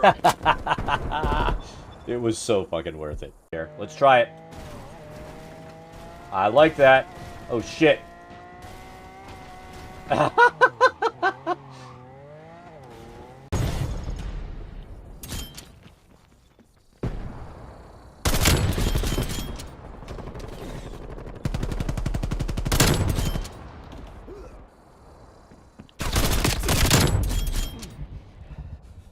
Spy plane available for tasking. Spy plane established overhead. Die, die, die, die, die!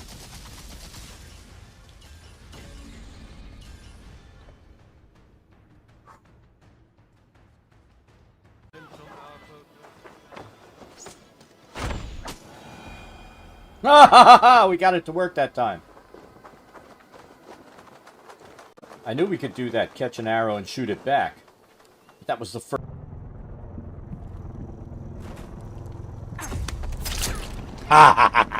We're full ahead.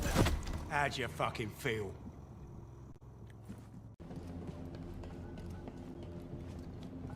Yoda made it look easy because Yoda's a dick. Enemy spy plane inbound. Ah, his head was just popping up. Room in here with the computer and everything running, it's always warm. The wife's like, I want to go in the warm room. I'm like, no, you can't come into the warm room. You know, it's one of my rules. Anyone rude gets killed in a game. And he was rude. What's going on here? And it's funny because that's been the Mercer effect has been the nightmare for Mags. Let's see. Look, I don't even have to move it much. There's Thor. He's actually sitting up. That's all the excitement you get. Oh! How did we not get messed up there? How did that even happen? Generally, I'm going to say no. Dad is not good at this game.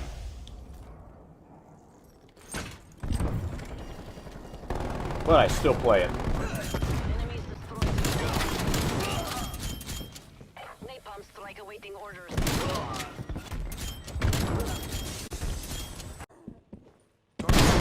Hostile spy plane established overhead.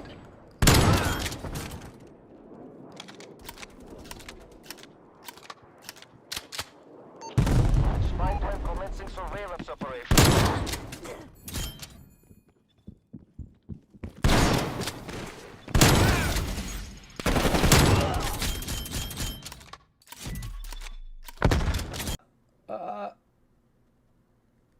Ah! Like I said, you gotta tickle the spot. It's like finding the map's G-spot. God damn it. Oh, fuck! Ah, yeah, we need to separate.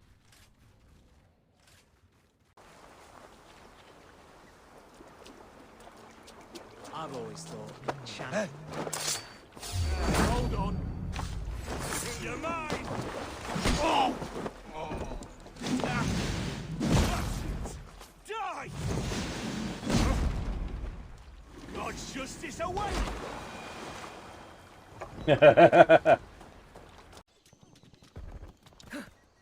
Enemy counter spy plane inbound. Oh my god, we're both reloading!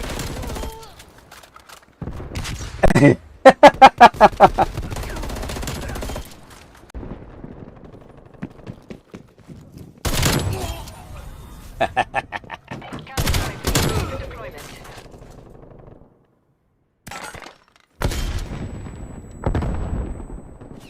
They're pissed right now. Counter spy plane is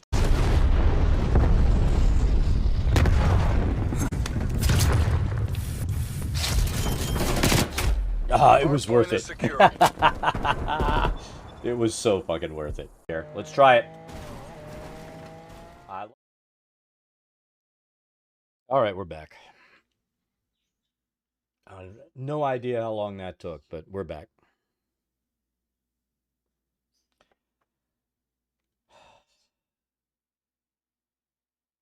So, we were working on a table, weren't we?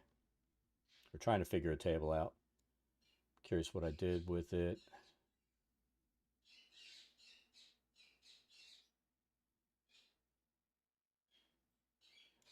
I'm going to look at the other map. Let's see what I decided to do. I probably said the hell with it and got mad about not having a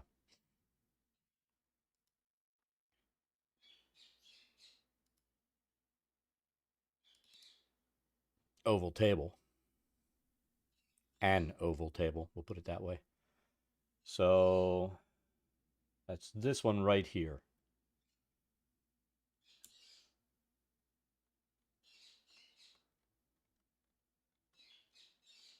Whoa! Yeah, that's what we did.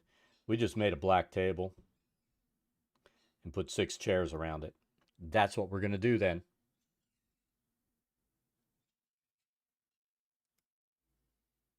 When in doubt, ignore the description.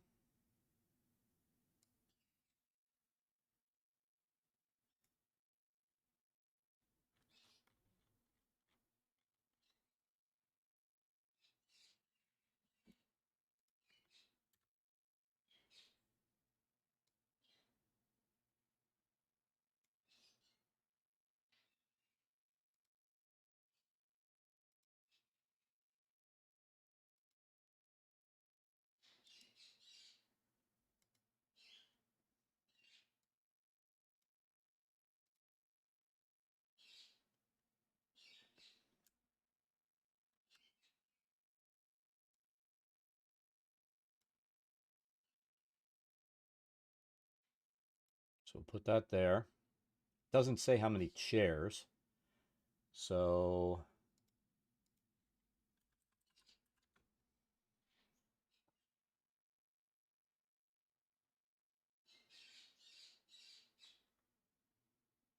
Guess we'll find some semi-nice chairs.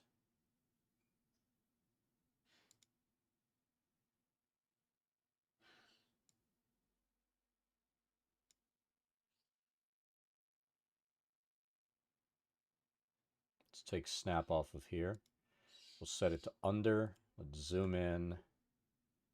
We're going to go like this. 1, 2, 3.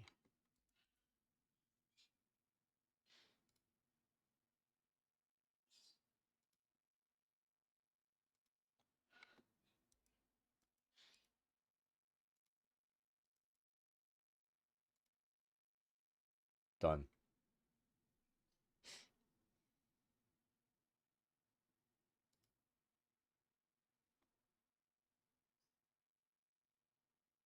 Let's get our description back up.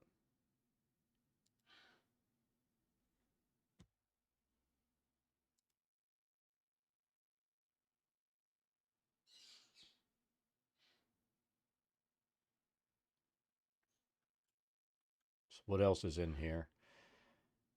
So there's a table, 8 chairs, ornate wooden cabinet stands against the north wall.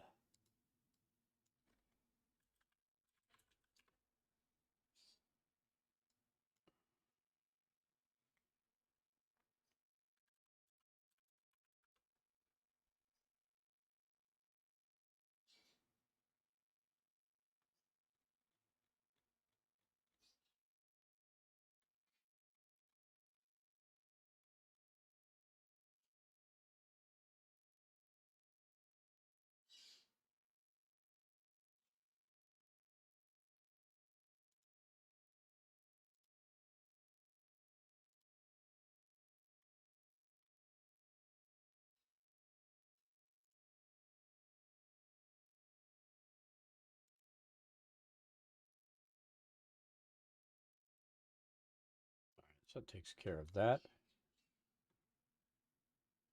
14B, large fresco, Vinovan City covers the south wall. Can't put that there. So there's a fireplace in here. We're going to put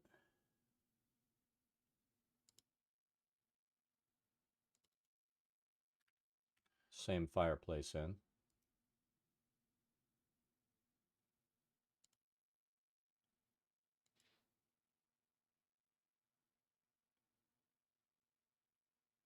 Beneath the chandelier. Oh, that's wrong one. 6 stuffed chairs and a chaise lounge are arranged near the fireplace.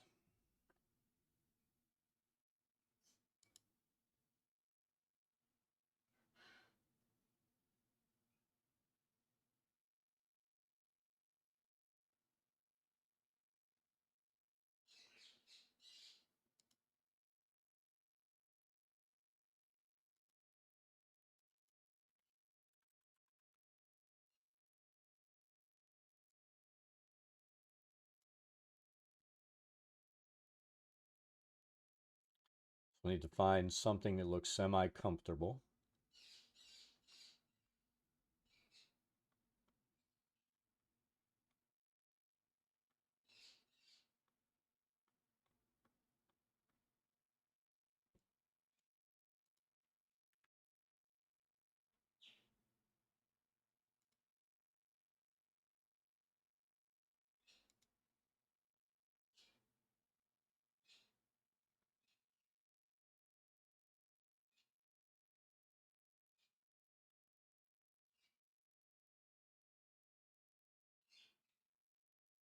I'm curious. Do cultists have comfortable chairs? They're usually the answer to so many questions.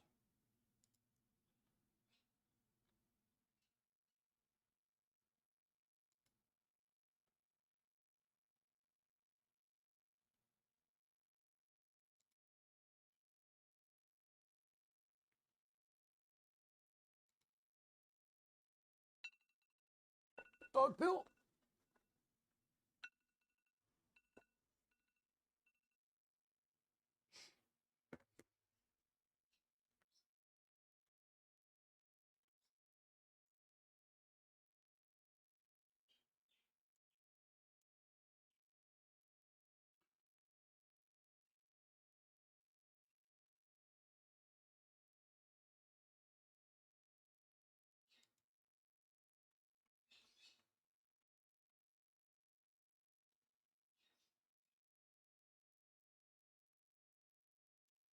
Again, the chairs need to fit in a 5-foot square, so we take it down to 0.5.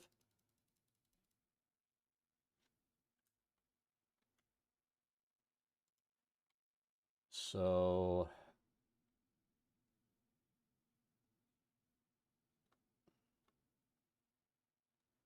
that's our center. Let's go here.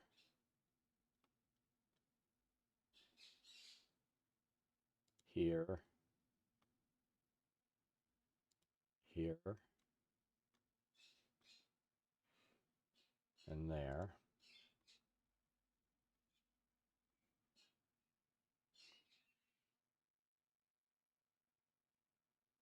I'm going to say there.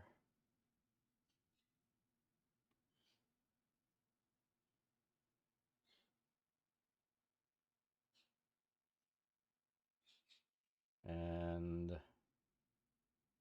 there. And then we'll do... Come on, you bastard.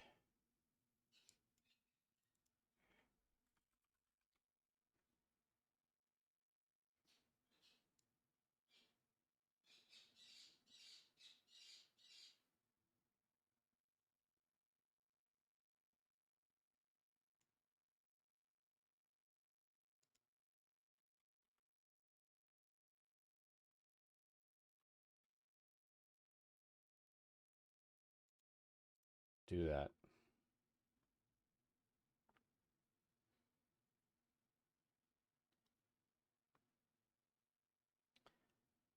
All right, 14C is the study.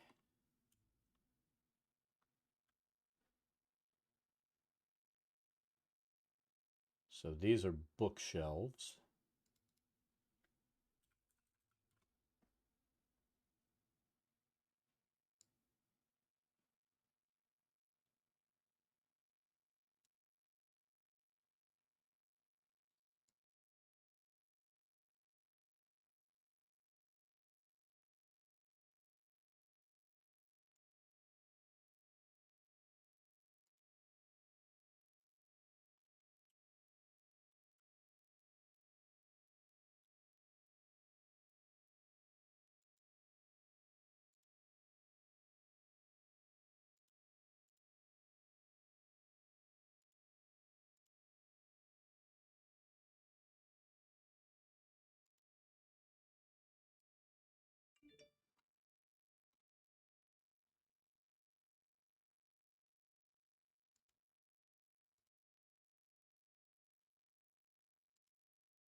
All right, so there's the indication of bookshelves carved in there.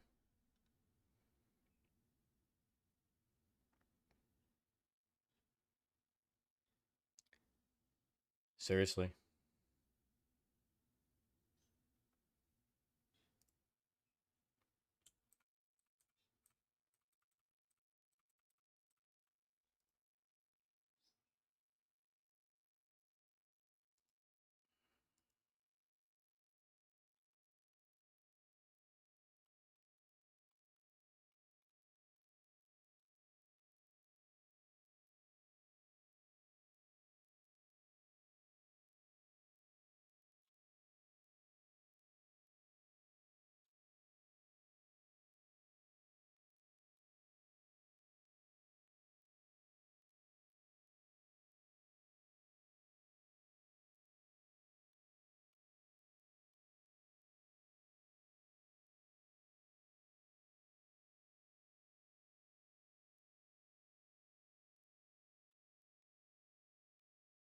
I like how they all say a waterfall, even though they're not.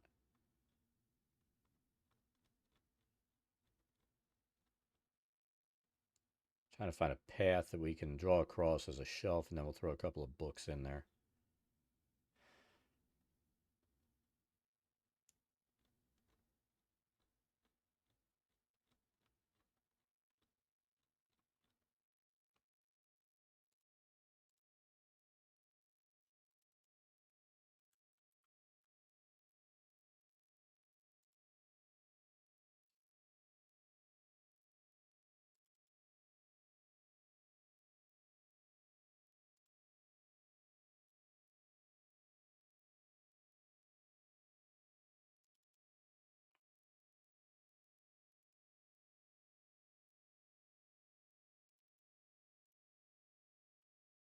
So there's the shelves.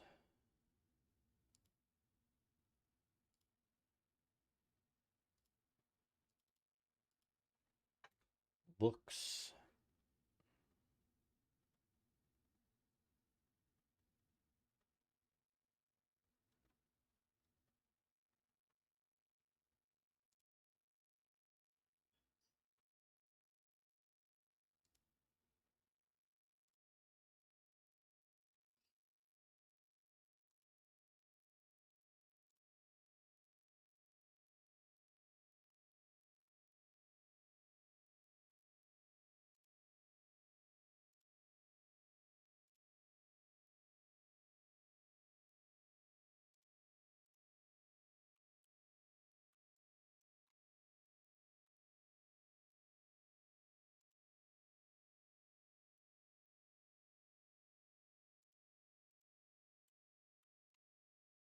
Five books. That's all that's on all those shelves.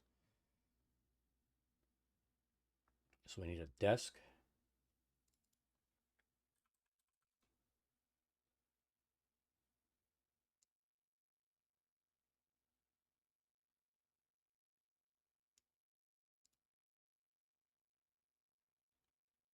That is way too big.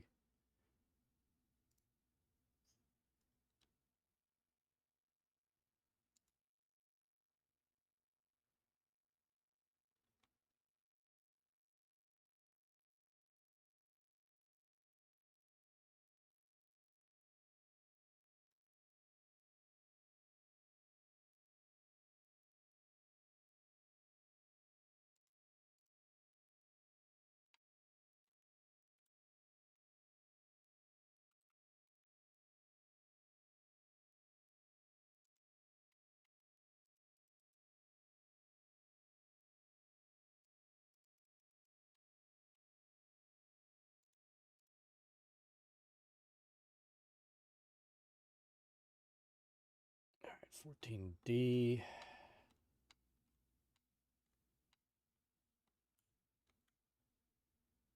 Circuit bed draped in silk spider canopy stands on the north wall.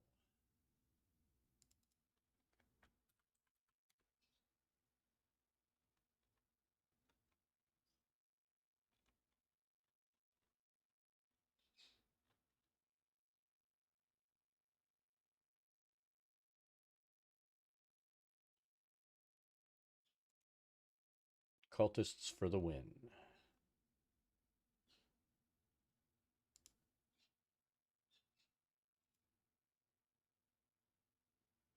All right.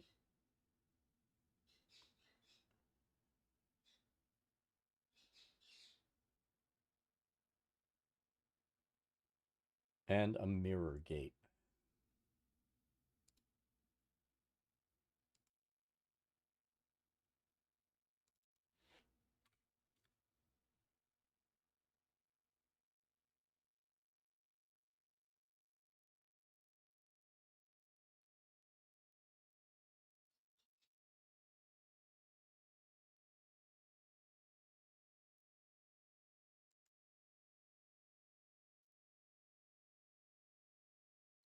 No problem. How have you been doing?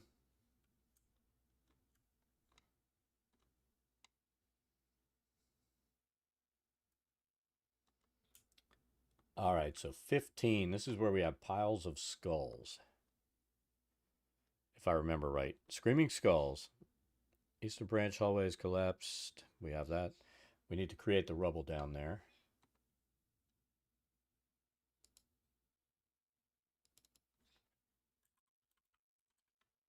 rubble.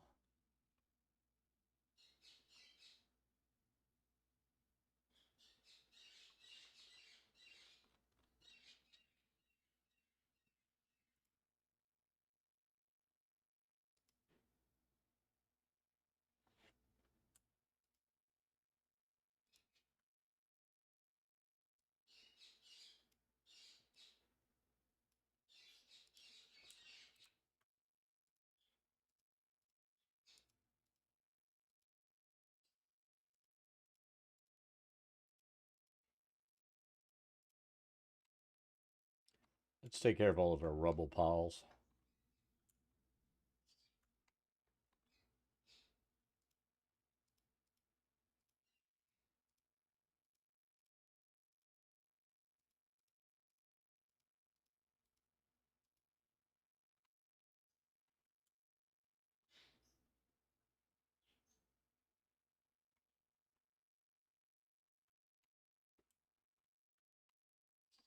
Now this, we're going to bump it down.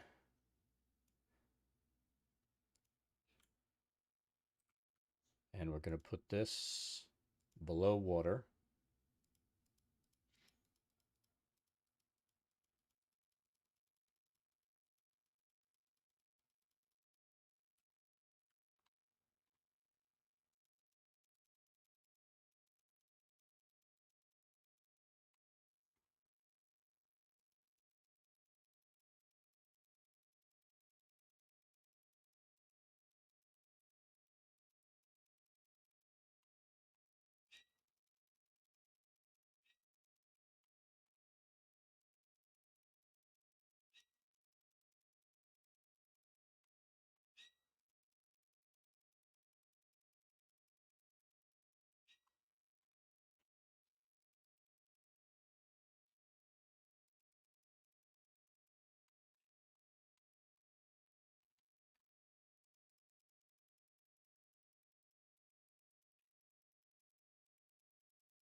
This is where there's another 3D mapping thing that I picked up on Steam. What the hell's the name of it?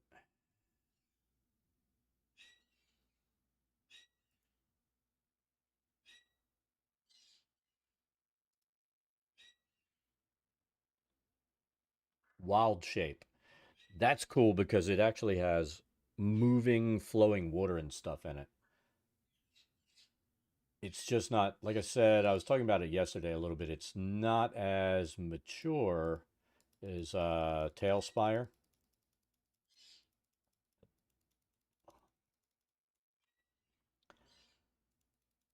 But the one thing I thought was really cool with it was the moving water, the trees like blowing in the wind, stuff like that.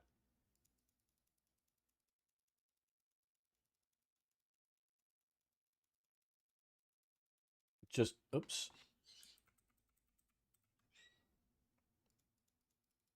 It just doesn't look as playable as Tailspire is.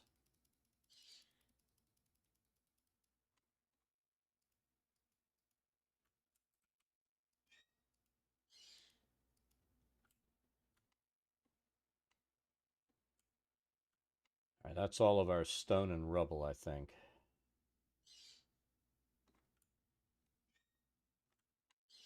Let's get our skulls done now.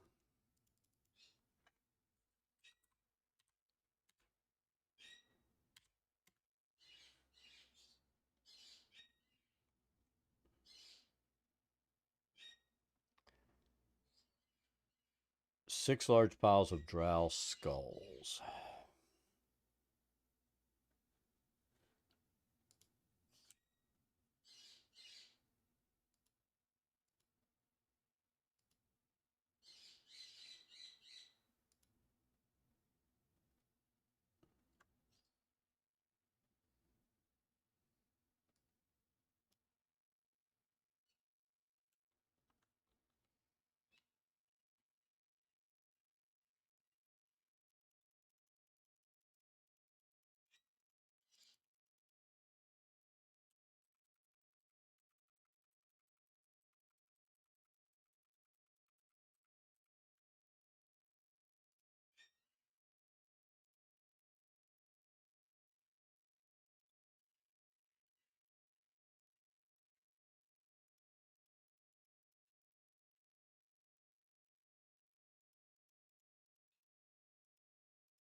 3, 4, 5, 6. Done.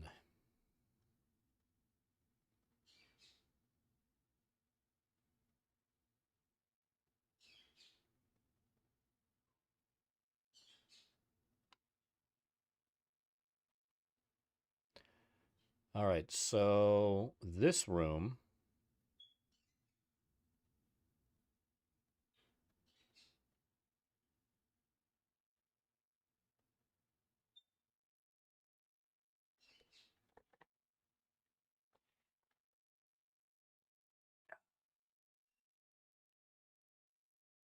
has a mirror carved into the wall.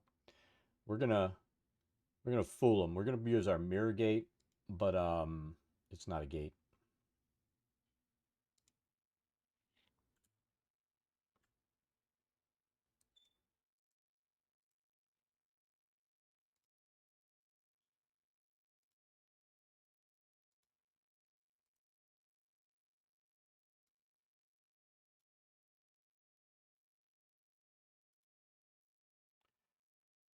And then I think for this, oh, did I bring the elevation assets in? Let's see. I might not have brought them in.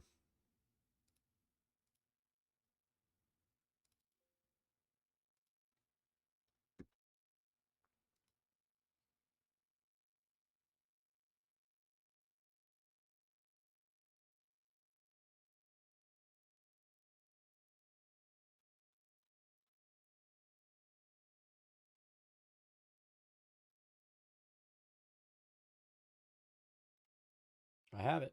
All right.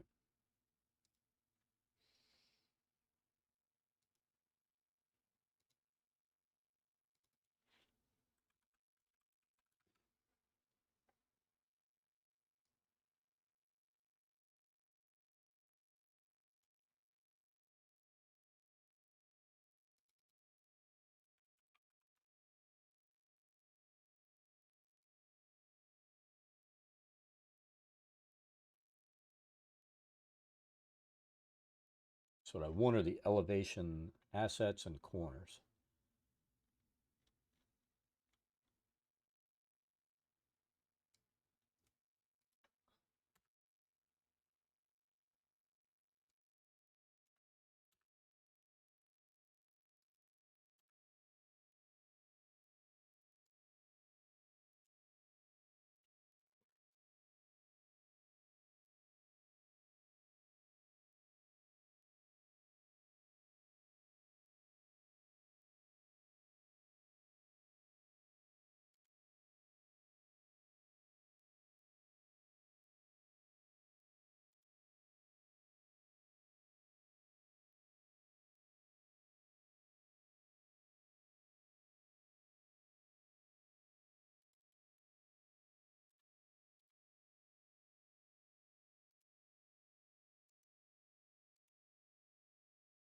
And then this is what? 3 steps, so we need 3 steps up, which is there.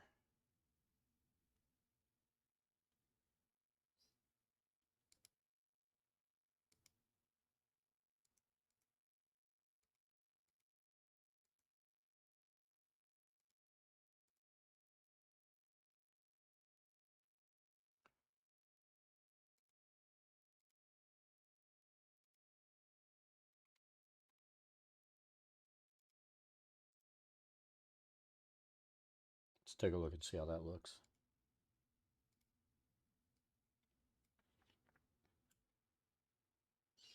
Oh, that looks good.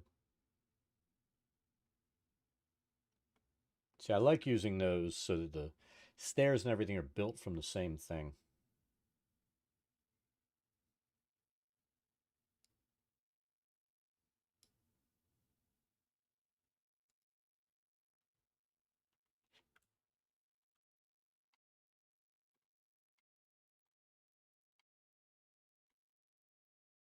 All right, now the temples.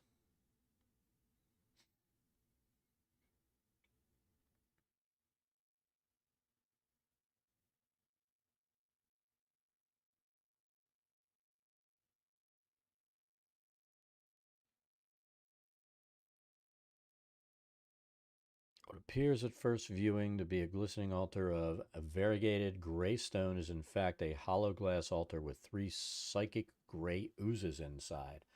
Awesome.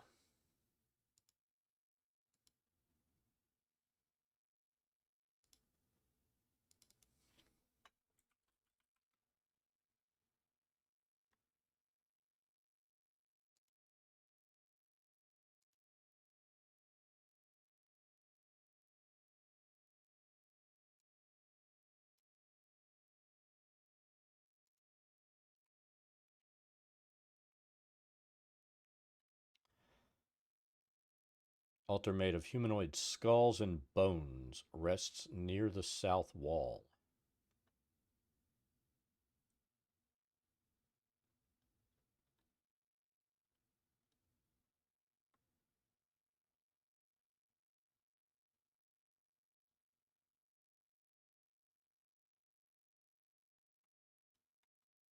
How did we do that? Did we do it that way?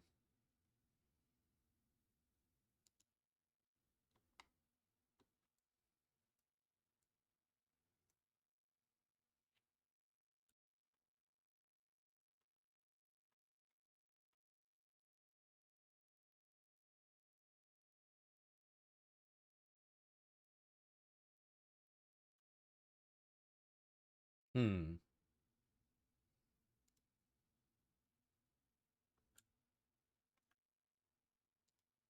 So we're going to place that there.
All right.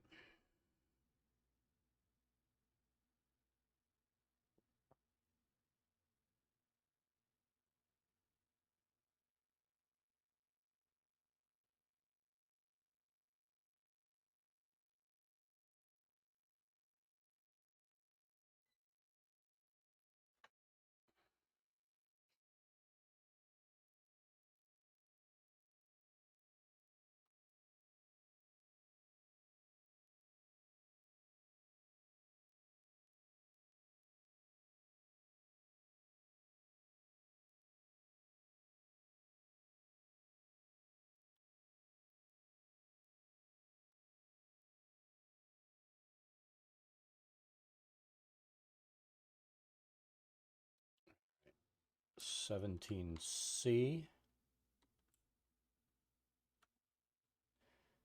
Streaks of blood form web-like patterns on the walls and floor.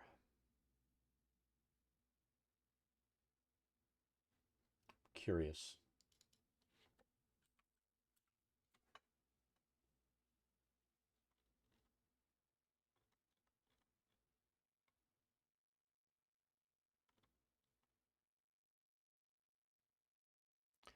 Wrought iron altar as bloody indentation of a right hand atop it. Non-magical sword floats a foot above.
Let's look for blood.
17D, altar of blood red stone, stands near the south wall.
Ooh, that's right. We have these path curtains that are black, right?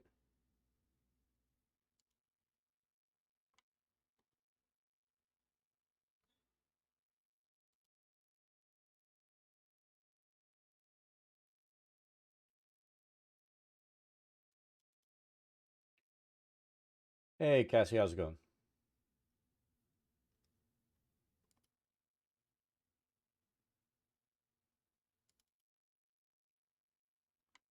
Doing well.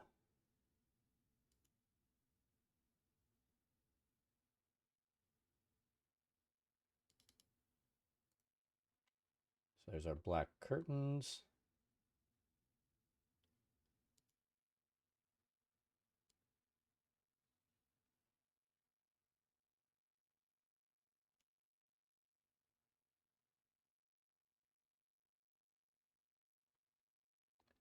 And I think that's it. Temple of Elistray. Beautifully carved stone altar supports a harp-shaped sculpture. I don't have a harp.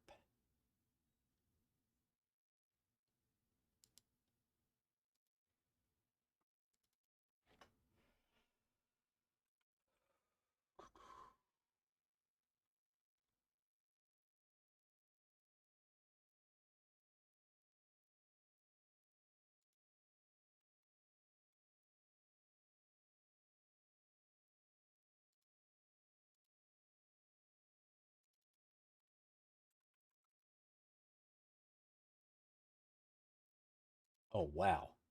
We do have something.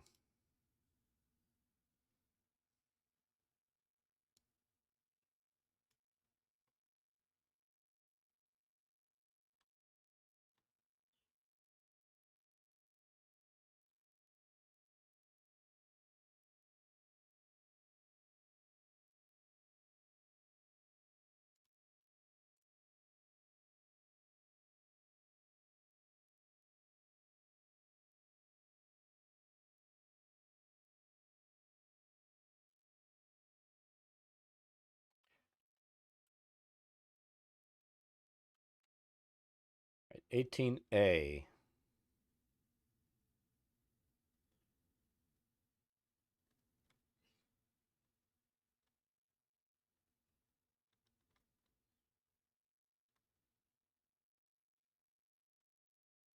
Just a corridor. 18B. Bunch of drow. Fresco. 4 giant spiders. Wrecked furniture lies piled in the southeast corner.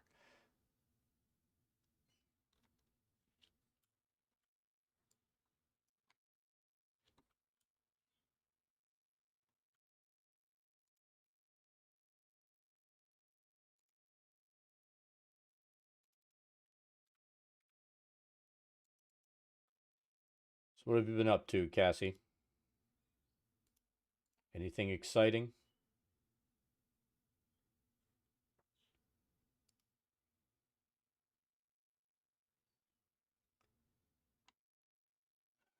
Need some broken furniture. I think we're going to do it this way. And we'll go like this.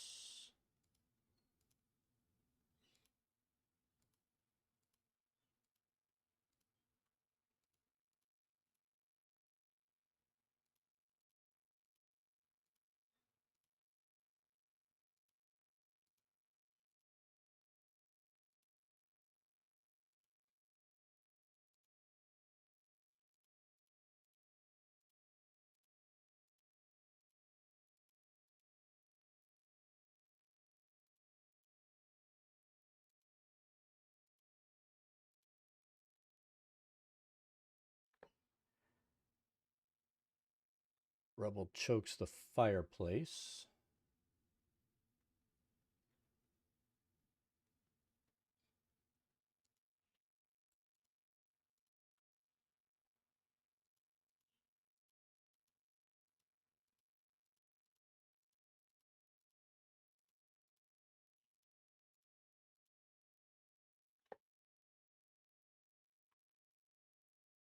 And that's good.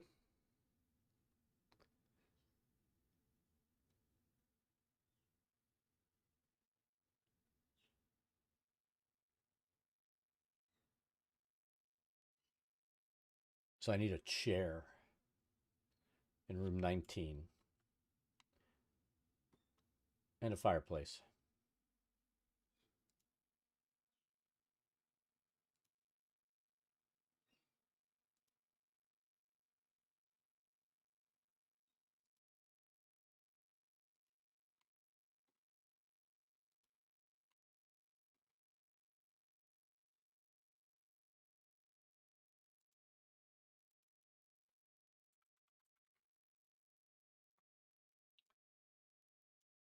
It's supposed to be an iron chair, but I don't think I have an iron chair.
All right, so that one's done.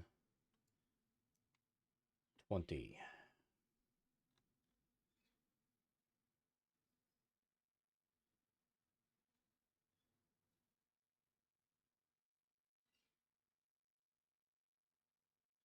Ooh, we need more rubble.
Get a webbing, some webbing in here.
All right, that's done.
All right. So webs in the corners, that's it.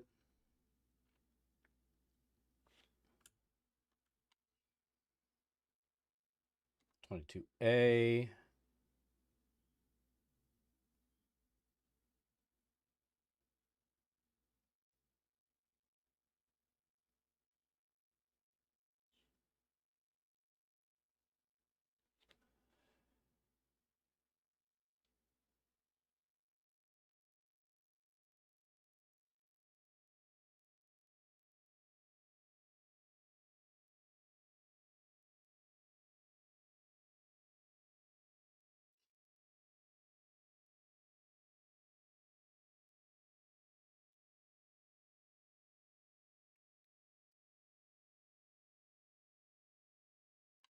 Seriously, I need to make a throne out of garbage.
think we're just going to put a throne there and describe it as made out of garbage because.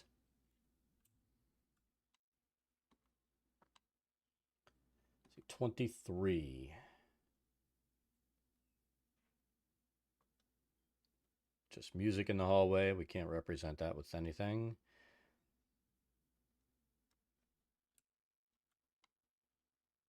$24A.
All right, close enough.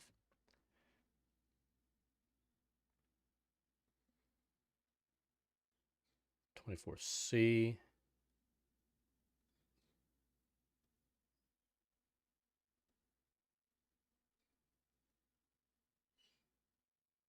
We need corpses.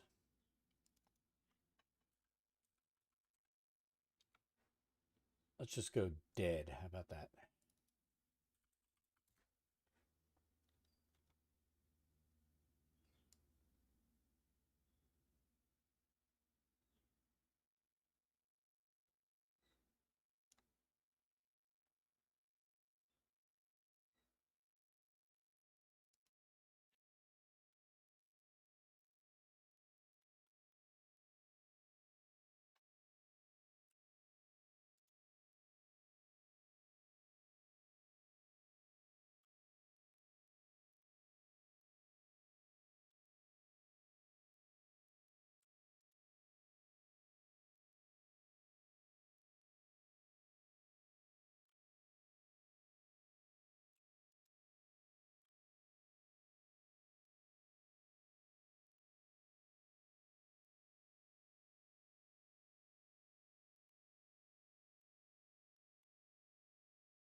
Lots of dead bodies.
There's 6 statues in the fountain.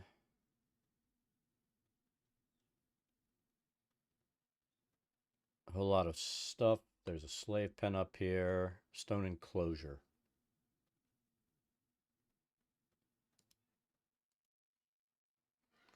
So what we need is a stone wall.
All right, so we have that done. We need a throne down here.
There's our throne.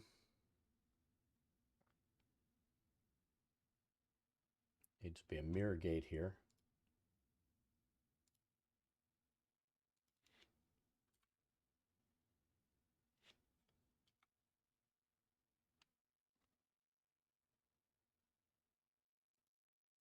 Right there.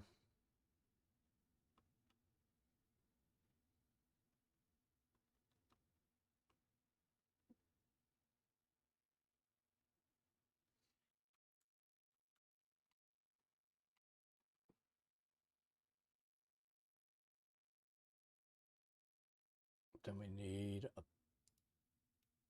path of stone steps again.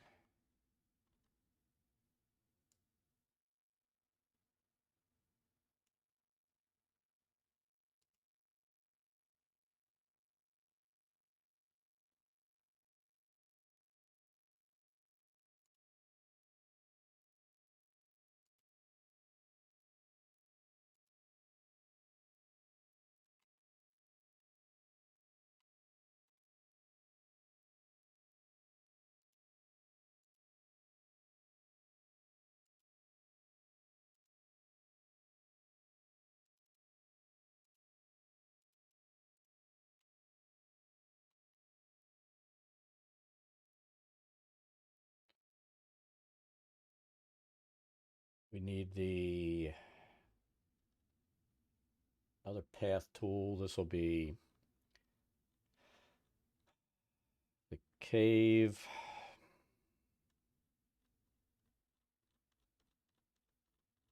Where the hell is it?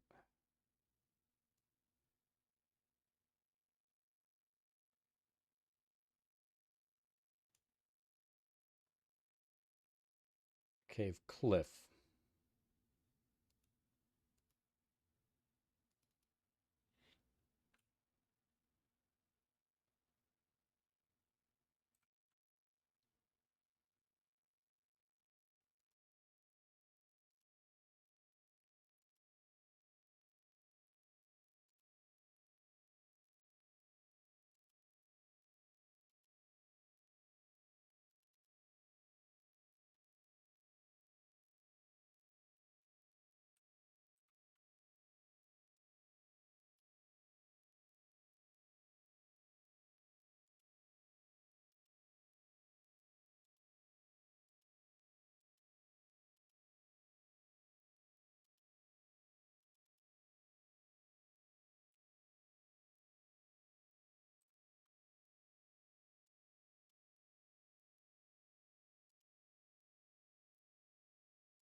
Oh, come on.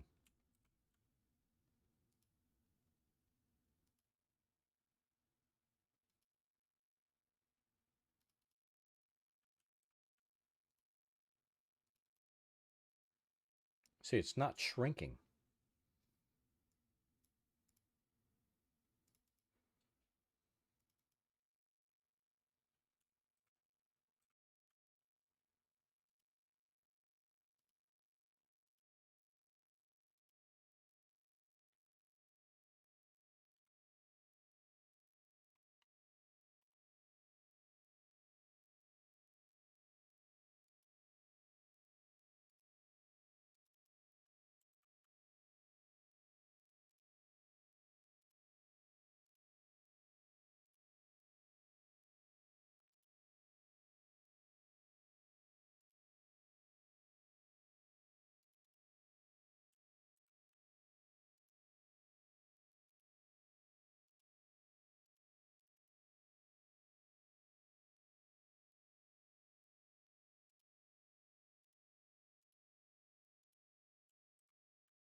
Leave it like that.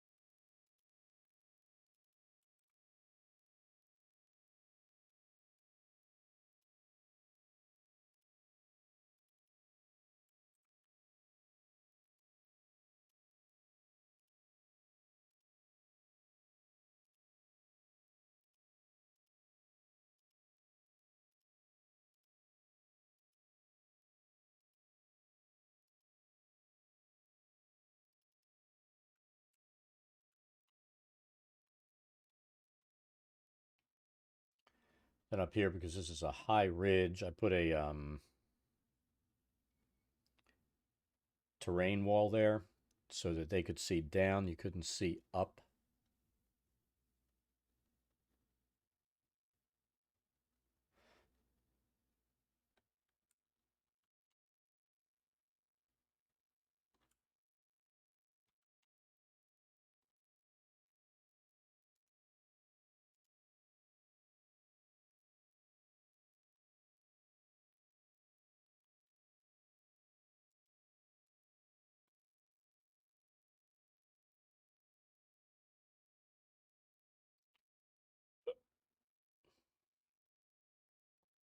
I know we saw a portcullis here.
See if there's some rough stairs here, maybe. Ooh, I know what we can put.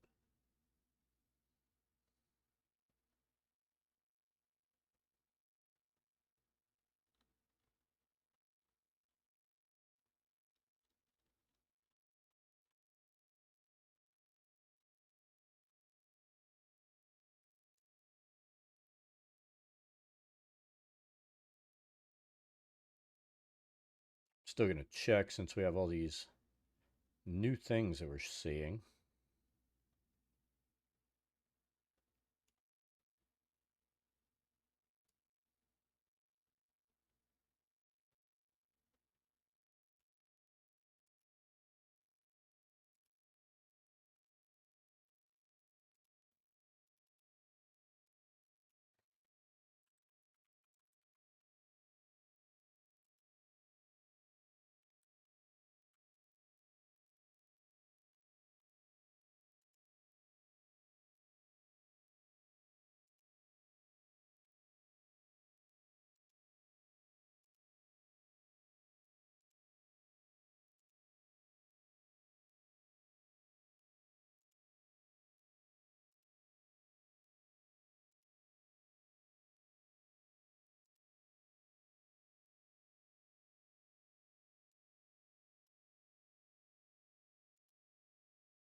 Takes care of that.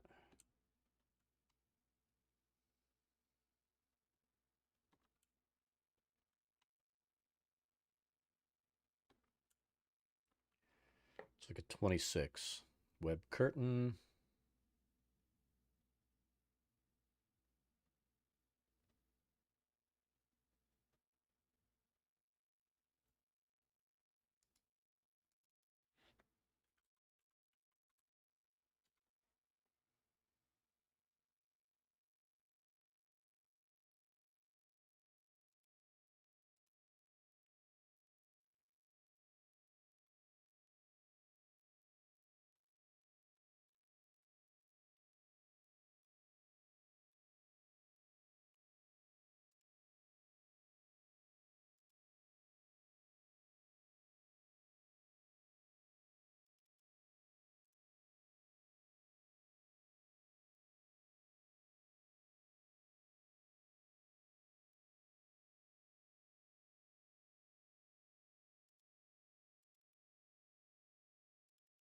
Now,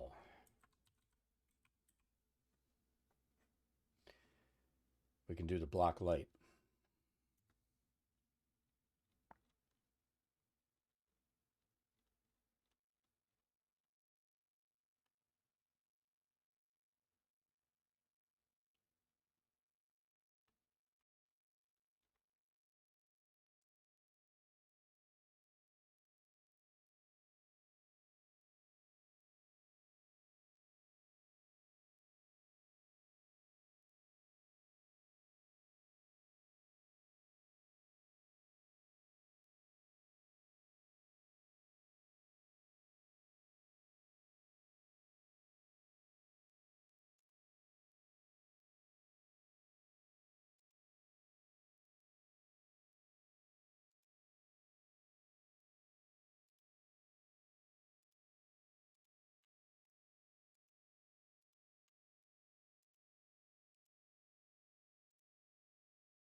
Let's see if there are any other assets I can pull.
All right, let's let this stuff load and see if we can pick anything up that'll take care of this room.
All right, we actually used a statue.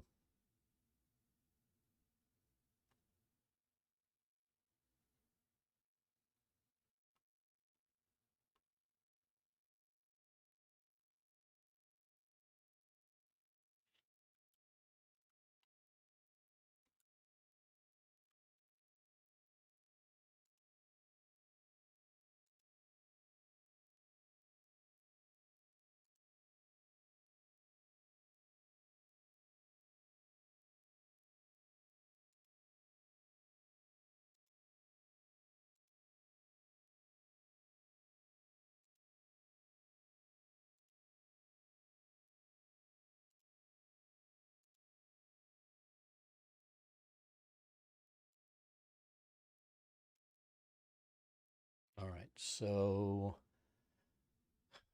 room to the west contains large spider-shaped table of sculpted stone.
So giant spiders go in here.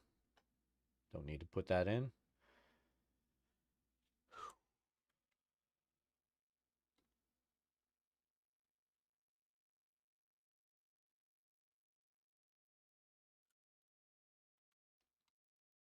So it looks like we have what? 1, 2, 3, 4, 5 rooms plus the cave. Then we need to go up to this mid-level and work on that.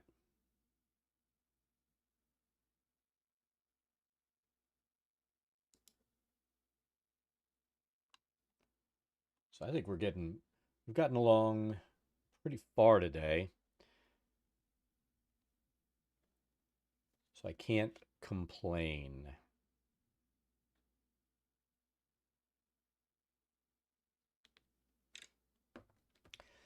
So I think we're going to save our work.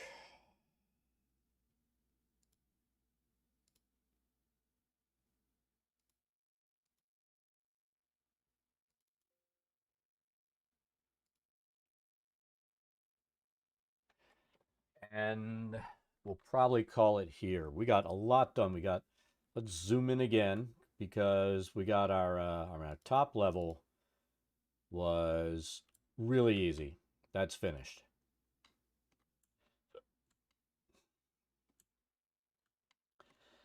Our mid-level's built. We need to work on the details there. And then our lower level,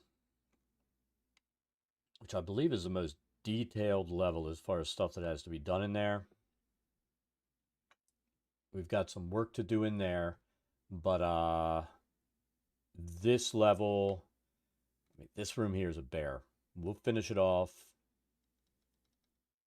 next time we get in as far as working on this. And if we can get this done, I think what we'll do is Monday work on the maps again. And hopefully finish them off and maybe get started testing inside of Dungeondraft. I've got to do all my updates on Dungeondraft for my local server, download that, make sure everything's in there, as well as the new modules that I want to use to make this work.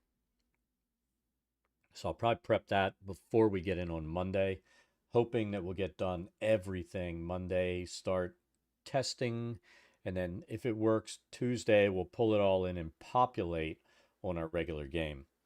But that's going to be it for tonight. Hope everybody has an awesome rest of your evening, and we'll catch you tomorrow. We'll probably get back in and play some Assassin's Creed tomorrow. Have a great night, everybody.